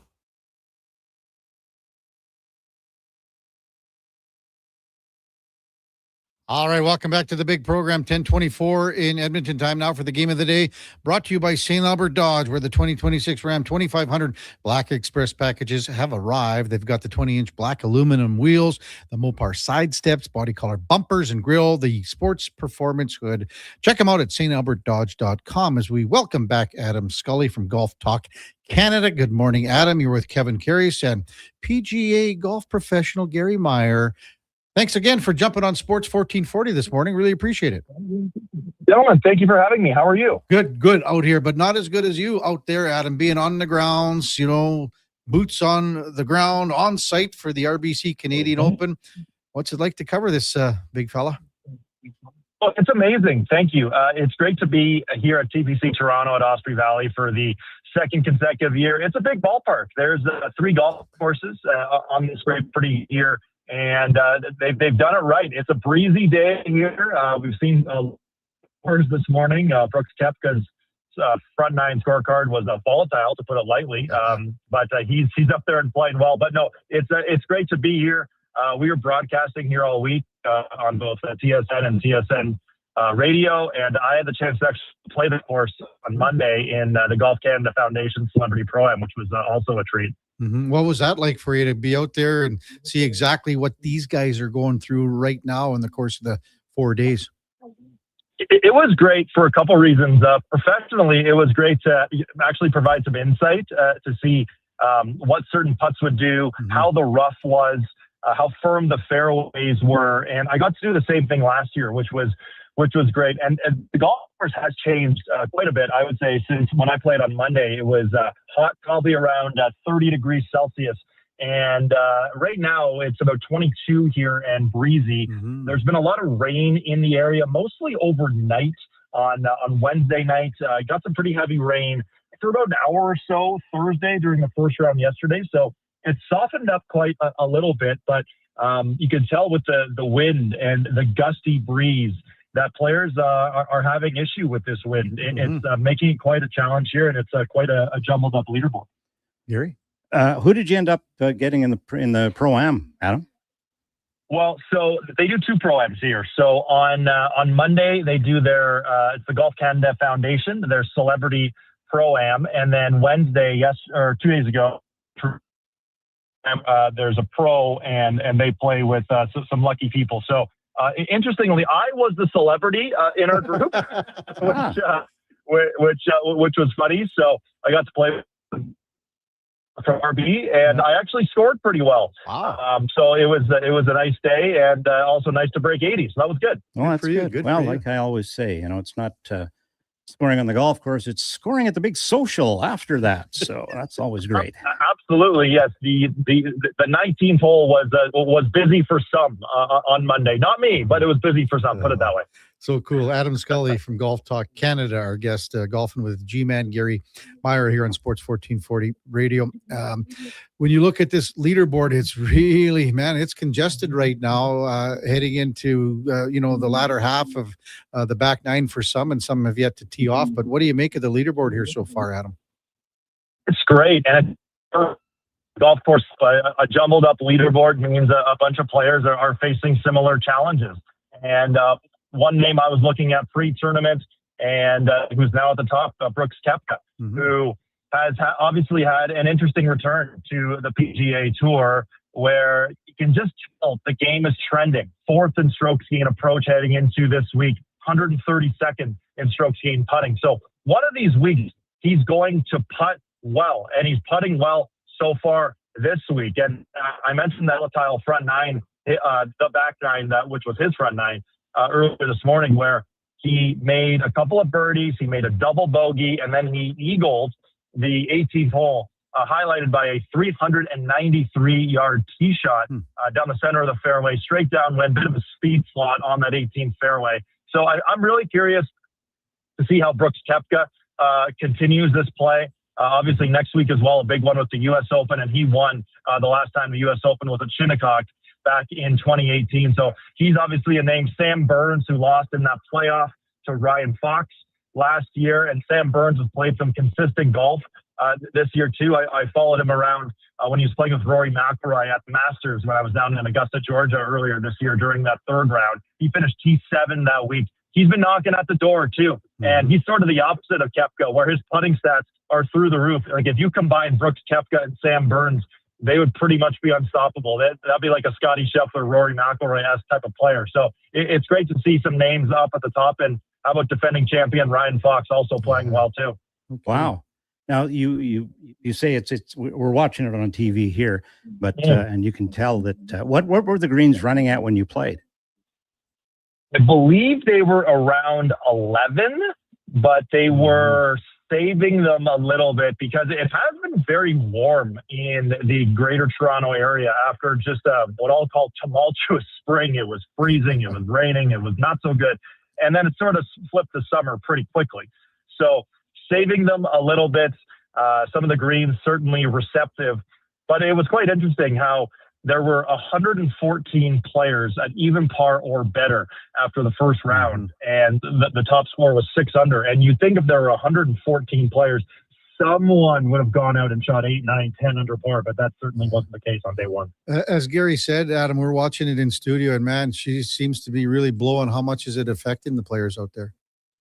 Oh, it certainly is. It's very gusty too, and the way a lot of these holes line up, it's a lot of crosswinds, and it's certainly challenging to keep your ball on the map with some crosswinds. Obviously, the left to right wind wreaking havoc the most on the right-handed player to try to hit a draw into that wind or play a cut, and hopefully it stays on the universe. Because if you take a step off many of these fairways, oftentimes it's kind of hard to find your ball. And I found this out the hard way a couple times on Monday. But that's really the defense of this property is the wind, is the rough. It's very penal, very thick, and a lot of these greens are undulating. There's a lot of uphill shots into some of these greens, a lot of downhill shots as well. So you really have to control your distance with your irons. That's where strokes gained off the tee and strokes gained approach are two critical aspects to play well at TPC Toronto. Adam Scully big with greens us. by the Yeah, look of big, it. massive greens. Big. Yeah. Wow. You know, we follow Corey Connors a lot out here, Adam, as you know, because of his caddy, Danny Saul from Sherwood Park. He's got a lot of work to do here. What is it about Corey's game that he hasn't been able to find it here this year? It's been kind of puzzling, right, guys? I mean, Corey Connors, you think of him as Mr. Consistent, Mr. Top 10 machine, and here we are on June 12th, and Corey Connors has 0 top 10s on the PGA Tour this season. Corey Connors is 83rd in the FedEx Cup standings. He has work to do to make the playoffs, and the PGA Tour season, there aren't that many weeks left, fellas, so he's got to put the pebble forward here, and a 1 over 71 in round one. And for Connors, like it's been for really the majority of his career, it's the putter that's holding him back. And where our set was, I was just live until about half an hour ago. It's right beside the practice putting green. And he was working really hard with Coach Derek Ingram and Danny Saul, who was right there, really working, it seemed like on alignment, because he's been steadfast on that left-hand low grip. And we've been preaching for all year on Golf Talk Canada for Corey to try something different, try a claw, try a conventional grip, try a counterbalance, just try something different grip-wise on the green. I mean, it's worked with Scotty Scheffler, who went from a conventional blade style of putter, moving to that mallet tailor-made spider putter, and look what it's done for Scotty Scheffler. And even Scheffler, too, he's putting with a claw or a saw from inside 10 feet and conventional from outside.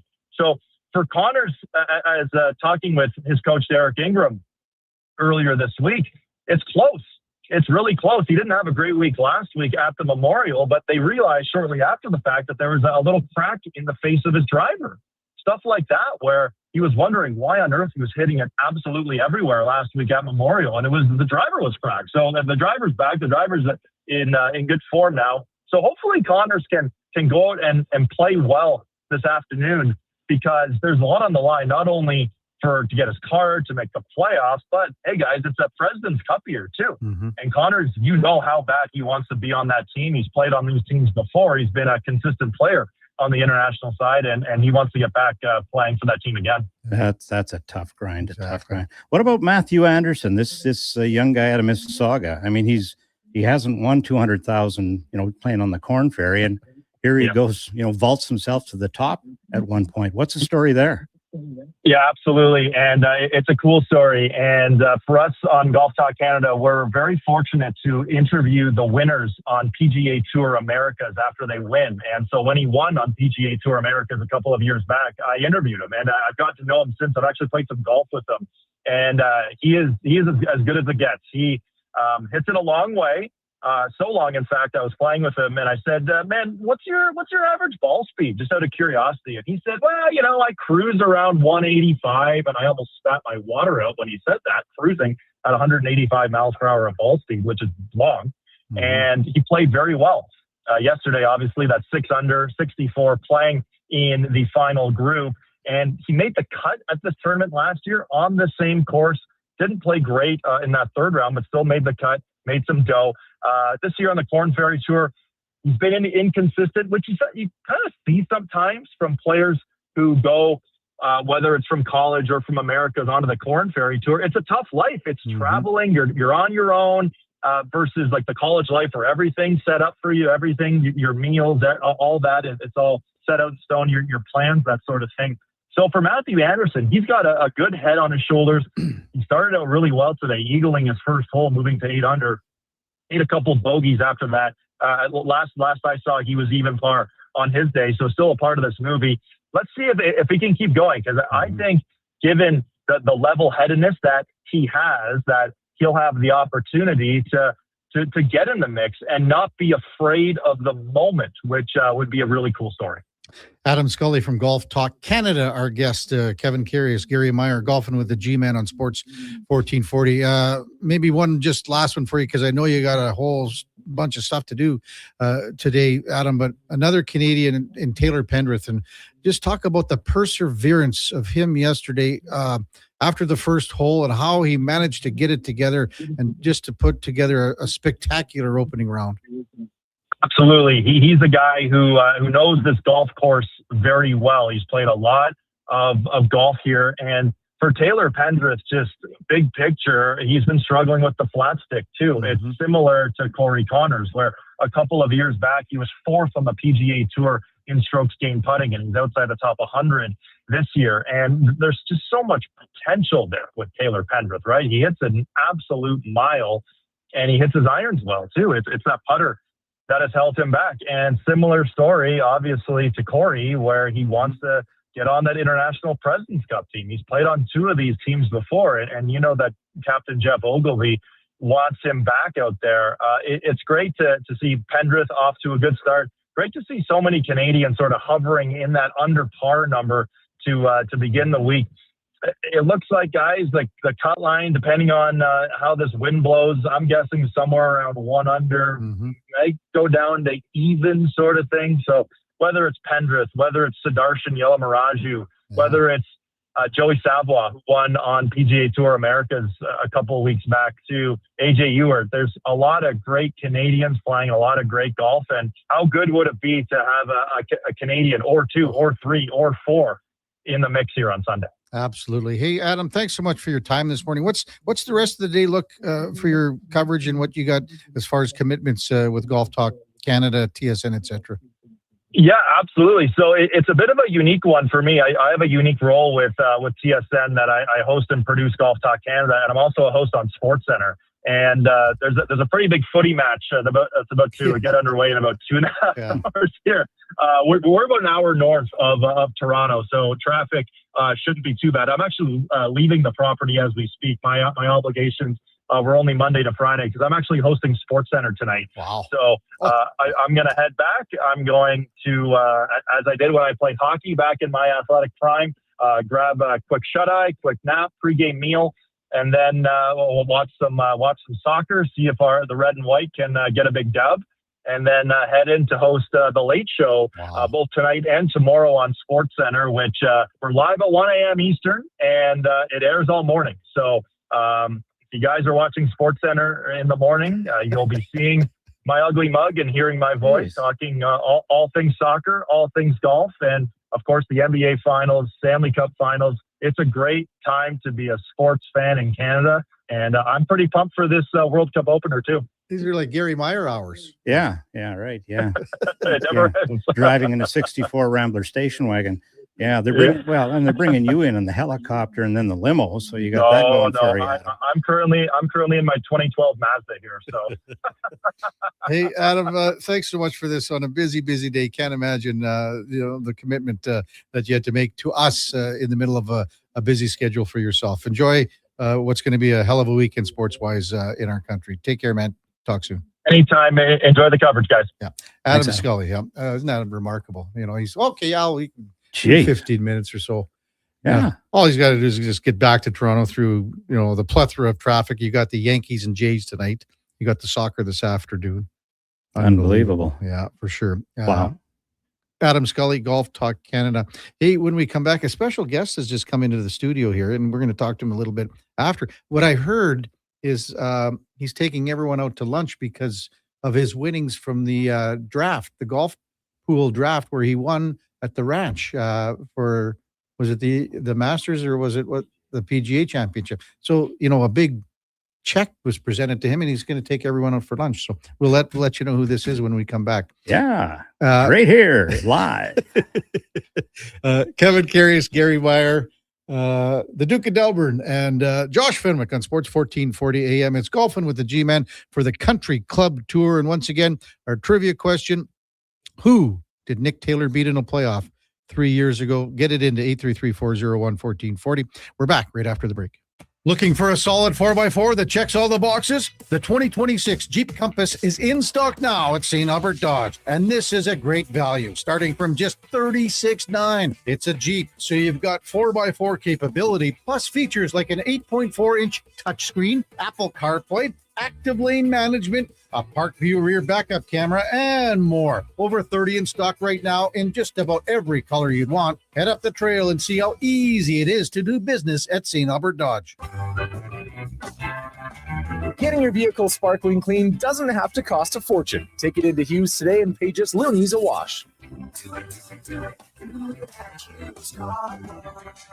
Find us at HughesCarWash.com. Tee up at the 2026 Golf-a-thon presented by Popeye Supplements June 19th at Rundle Park, supporting the University Hospital Foundation. Golf all day long for $250, including a cart and food. Go tracksocialclub.com. Craving a dining experience that rises above the rest? Head to Summit Restaurant in the Silent Ice Center, just minutes from South Edmonton Common. Savor exceptional house-made pizza, delectable entrees, and expertly crafted cocktails in a stylish, modern atmosphere. Perfect for a casual meal or a special night out. Summit offers a refined experience where every bite and sip reflects our dedication to quality. Elevate your dining experience. Make Summit Restaurant your destination tonight. Don't miss a moment of Blue Jays baseball this season. Join play-by-play announcer Ben Shulman for the games live on Sports 1440. The Toronto Blue Jays are on Edmonton's home for all things sports. Sports 1440. For the most physically demanding jobs, Carhartt's Rugged Flex technology provides extra stretch where it's needed most to help you crouch, kneel, bend, or crawl with ease. Rugged Flex pants give you a maximum mobility advantage every time you put them on. Find the largest selection of Carhartt Rugged Flex at all three of our Edmonton job site workwear locations and online at jobsiteworkwear.ca. Job site workwear, tough different jobs. Missioner Allen Auctioneering's Calgary, Edmonton, Winnipeg Public Unreserved Equipment Auction is next Friday at 9 a.m., featuring articulated dump trucks, backhoes, excavators, forklifts, graders, loaders, packers, reclaimer, skid steers, telehandlers, turf mowers, plus commercial trailers. Info at maauctions.com. Bashaw Concrete Products. From concrete and septic tanks to blocks, precast water pads, Jersey barriers and aggregates. Farmers, contractors, homeowners. Plan your next project at BashawConcrete.com. Family owned, over 60 years pouring. Bashaw Concrete Products. Once again, start here. BashawConcrete.com. Missioner Allen Auctioneering's next Calgary, Edmonton, Winnipeg public unreserved industrial auction is next Friday at 9 a.m., featuring a large selection of 2020 to 2014 Caterpillar, John Deere, and Volvo articulated dump trucks. Info at maauctions.com.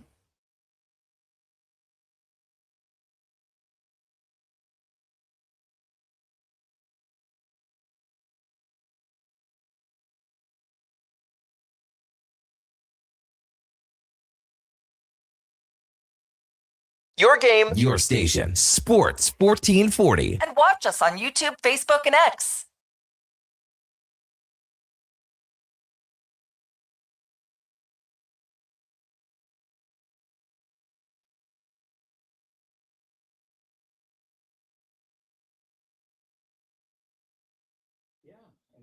All right, welcome back to the big program, 1044 in Edmonton, home stretch.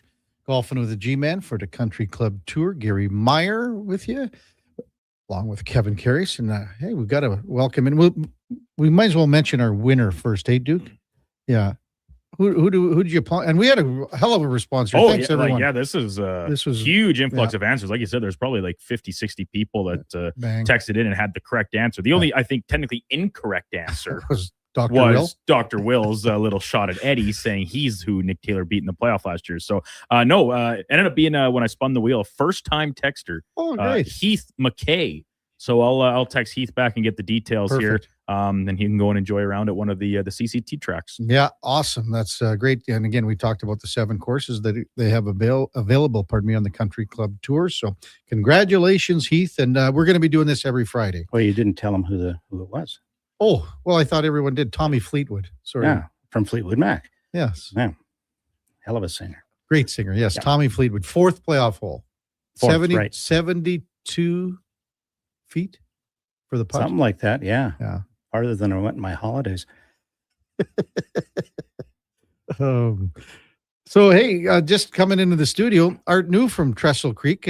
Art's been on the program before and long-time golfer and now running the show out at Trestle. Morning, Artie. Good morning, guys. Yeah. How are you? Good. PGA celebrity. For sure. Yeah. Hey, so you're in town. You're going to the Highlands for an event. Tell us all about it today. Yeah. So years ago, a friend of mine and a bunch of us passed away, Dan McHewitt, and he was really involved with kids with cancer. Mm-hmm. And it was very true to his heart. So we started an event at Highlands, and this is the 5th annual. In his memory and to raise funds for kids with cancer. It's a bursary for survivors of childhood cancer, and they go on to university, et cetera. And so each year somebody gets that bursary and towards their schooling. So it's a big event. I'm on the committee in a very low profile, and I do sponsor a hole out there today. So I hang out on the hole and greet people and pour a couple beverages for them and have a good day. How long you guys known each other? Artie and I? Yeah. Oh, God, it goes way back to when he first started out at Highlands. No, at Fortinview, Gary. Were you? Oh, that's right. You were at Fortinview. Yeah. So long ago you can't remember. Well, 1928, I think it was. Yeah. It's been about 35 years. Wow. Yeah. And it was Gary's 70th birthday on Wednesday. Hard to believe, isn't it? Can you believe what happened? Exactly. Yeah, I'm 70 and can do anything a 90-year-old can. So I got that going for me. Well, I hit 60 this year and I'm still in shock. So, oh man. Well, that's no, okay. It's not getting any better. I can tell you that, Artie. Don't be expecting. We're not looking for you in the Olympics. So no, I remember one of the first times we met. You brought Mo Norman into the Belvedere. Oh my! Oh, that's right. Yeah, to do an exhibition, and we had a long drive contest with a bunch of us against Mo on the driving range, and I chuckled when he hit it, and he came at me and said, "What are you doing? Why are you laughing? How much money you got in your pocket?" And he started reaching into my pockets. And I was kind of like going, "What's going on?" I saw him reach into a caddy or a guy's pocket one time. He picked this caddy up and he turned him upside down and shook him with straight arms. But if he ever puts his hand in your pocket, which he would do, you can't move it. It's like a piece of welding rod. It is just, I mean, oh man, he was bull strong. Absolutely. Yeah. What a man. Well, you hit 1 million golf balls, your arms get pretty thick. Yeah. Do you remember what year that was when he was at Belvedere? I'm going to guess probably 89 or 90. Wow. In there. Because LG brought him in. Yeah, actually, I think it was after that. 91 because it was my first year at Fortin View. Was it? Okay. Yeah. Well, would have been my last year at Belvedere then. Yeah, for sure. So it's funny. I was texting with Todd Graves yesterday. Yeah, Mo's guy. Yeah. Yeah. So he's got the book Natural Golf. Yeah, single plane swinger, something like that. So anyway, I was texting with. I thought he was going to be able to come on today, right? But he just wasn't. He was somewhere down in Pebble Beach, I think he said. So well, we tried him last year too, and he was all set to go. And the next thing he knew, he was on a plane to. Matter of fact, he was going to Georgia. But what happens with him is these rich guys will, get 3 and 4 guys together and go, let's bring that guy in. And it's like last minute. Next thing he knows, he's on a jet that they're flying him in to do a clinic. Yeah. So, yeah, amazing. So that would be what it was. It would have been a clinic for him to just, Oh, yeah. Yeah, and it pays dearly. Plus, a lot of these guys just bring them in on their own jets. For sure. They're like Daryl McDonald, just fly them in on their own jet, which is nice. Oh, man. Anyway, that was great that you're in town today and you won the Ranch Golf and Country Club pool. Yeah, $85,000. Wow, that's for the PGA Championship. Yeah, I got lucky. I took Aaron Rye, and I never take Aaron Rye. And I was watching, I don't know, the week before, 2 weeks before, and he's the guy that wears two gloves and his wife is a LPGA player, and anyway, I just for some reason threw him on one of my teams, and it worked out. Well, Did it ever work out? The other thing too, Gary, it helps when you put 35 entries in. Well, there's that. you know. Well, he's got everything. Odds. It's all about odds, Kevin. Yeah. Art 43 team. Yeah. Exactly. Yeah. Well, he won $850. It cost him $820 to enter, but I'm still ahead. That's right. $30 is $30. Buys a lot of donuts. That's right. How's things at Trestle Creek? Great. Other than the weather, this I don't remember a spring like this ever. And we were fortunate. We had a little bit of ice damage on one of the greens and a couple little spots here and there, but overall, we came through quite well. And on nice days, we're very busy, so we're excited. We've got some big events coming up. The EGA, Edmonton Golf Association, has a 2-man or 2-person best ball on the 20th of June that we're hosting. And then in August, we have the Alberta Golf Association seniors this year. So that'll be a lot of fun. PGA of Alberta's got a 2-day event in July that we're hosting as well. So we're excited. Well, and what about the CVS challenge? Yeah, so I'm having a Pro-Am this year that CVS Controls is the title sponsor for. And Lyle Kurtz. Yeah, Lyle Kurtz, a good friend of mine. And we are having a Pro-Am in August as well. So the first ever Pro-Am out at Trestle. We're doing actually a men's one in August and a ladies Pro-Am in July. So that'll be a lot of fun. You got to get Karius out there, Peg it up. Absolutely. Have you ever played the course? Yes, we were out there. Laura and I were camping. We went, it's probably 4 to 5 years ago, somewhere in there. I think we were still, I think we were in a tent still, to be honest with you, before we got our little camper van. Yeah. Okay. So, we were out there and enjoyed ourselves. I think you were still just getting going on, what did I think? Because obviously, with the water slide and everything, that was there. But there was some other construction that was going on out there. Well, they still have a picture of you in your Speedo at the water park, I think. Don't they? It's kind of mounted I went there. down it like it's fine. I mean, that Speedo was like a thong at the end. Eh? Yeah. Which end? That's a bad visual. Yeah, it is. Thanks for that. Yeah. Don't be telling us which end either. Yeah, it's amazing property. There's 5 phases now that are pretty much sold out on the RV part. And they're hoping to start construction on phase 6 this year. They're starting to pre-sell actually some of the lots. And the new 9, so there will be a third 9. We have 3 holes that are finished now. The other 6 are shaped, and they just need to do the irrigation and seed them. That's probably what was going on, Artie. Wow. It's just the very beginning of that. Okay. Like the very beginning. Well, how much land does he own out there? 600 acres. Well, he's almost got a section there. That's like your land. 640. It's like your place. Well, yeah, but my problem is I got those cattle liners coming and going all day long. It just doesn't stop.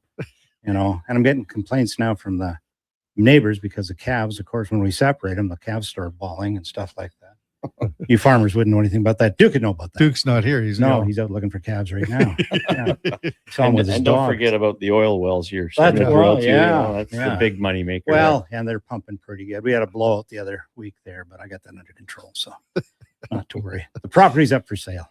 I'm selling the acreage. Yeah. I'm moving off. Duke just missed all the great conversation about calving here. Yeah. Gary was bringing it up. Yeah, Come on, Duke. I need a little backup here. You know. Hey, well, Artie, thanks for coming in here. That was great. Yeah, totally unexpected, good luck but great to see you Good guys. luck with the event today. Thank you. Highlands, Yeah, like it's such a great event, and listening to these kids speak at the event that have survived and gone through, it's amazing. It's a real tearjerker, actually. So it's a great thing. So. Yeah.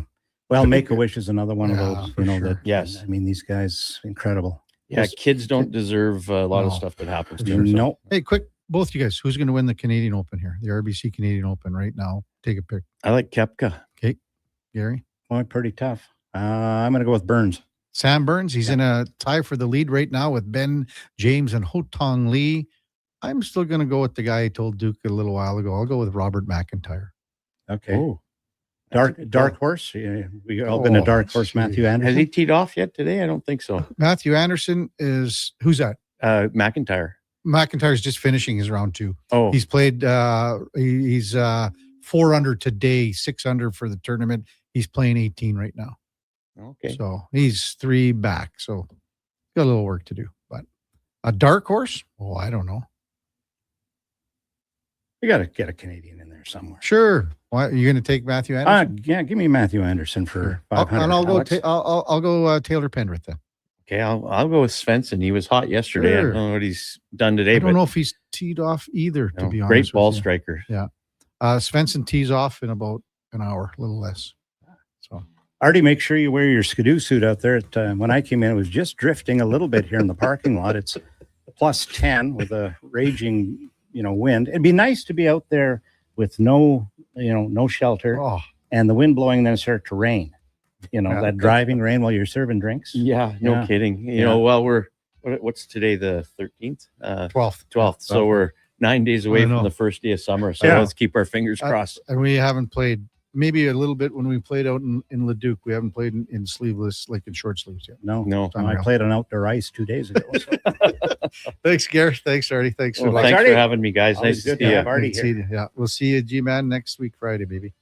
That's Golfing with the G-Men for the Country Club Tour. Check out one of their 7 courses in the Edmonton and area. Hey, coming up at the top of the hour, it's Fantasy Frenzy with the former Rochep T-Bird. Connor Halley and the Duke of Delburne at 12 o'clock. It's the Lowdown with Ellen Mitchell, 2 till 6. Jason Greger drives us home right here on Sports 1440. We got Blue Jays baseball joined in progress. It's a 5:37 first pitch because with the traffic and everything going on with the soccer, it's going to be nutso in Toronto. So we'll join that a little bit late. Well, it'll be earlier in progress for us because normally it's a 5:07 first pitch. Before all that, time now for a Sports 1440 update brought to you by Sean Cunningham of Remax Real Estate. Get the home team advantage for your next move in the Edmonton area. If you are thinking about buying or selling a home, call or text Sean directly at 780-265-0165. Hey, thanks everyone for listening this morning. Thanks for listening all week. Really appreciate all the great texts and all the interaction. We could not do it without you. Hope you have a fabulous weekend. We'll see you back here on Monday morning at 7 o'clock. Until then, here is the Duke. This is a Sports 1440 update.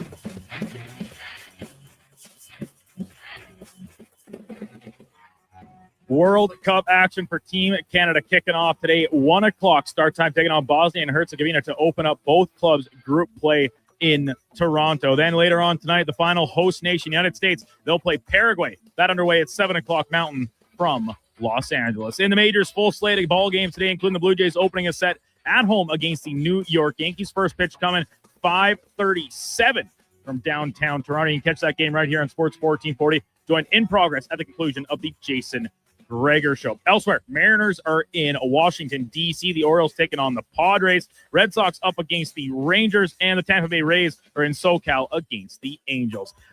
WCL action. Edmonton Riverhawks open a 3-game set at home against the Yakima Valley Pippins. First pitch just after 7 from Remax Field. And week 2 of the CFL continuing tonight with Toronto in Montreal against the Alouettes. Kickoff scheduled for 5 o'clock. Finally, RBC Canadian Open round number 2 continuing from Osprey Valley.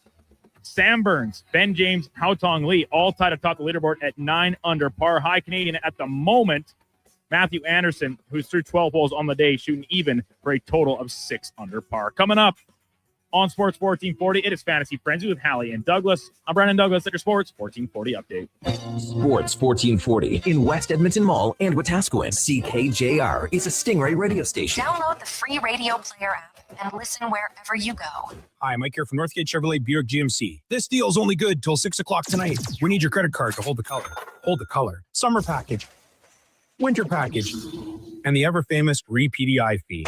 I gotta pay you to rebuild the car? Does this sound familiar? At Northgate, we do things differently. We offer 0% financing, a great selection of new, pre-owned vehicles. So if you'd like to do business a different way, stop in and see us today. 13215 97th Street, or visit us online at northgategm.com. You're in Northgate country.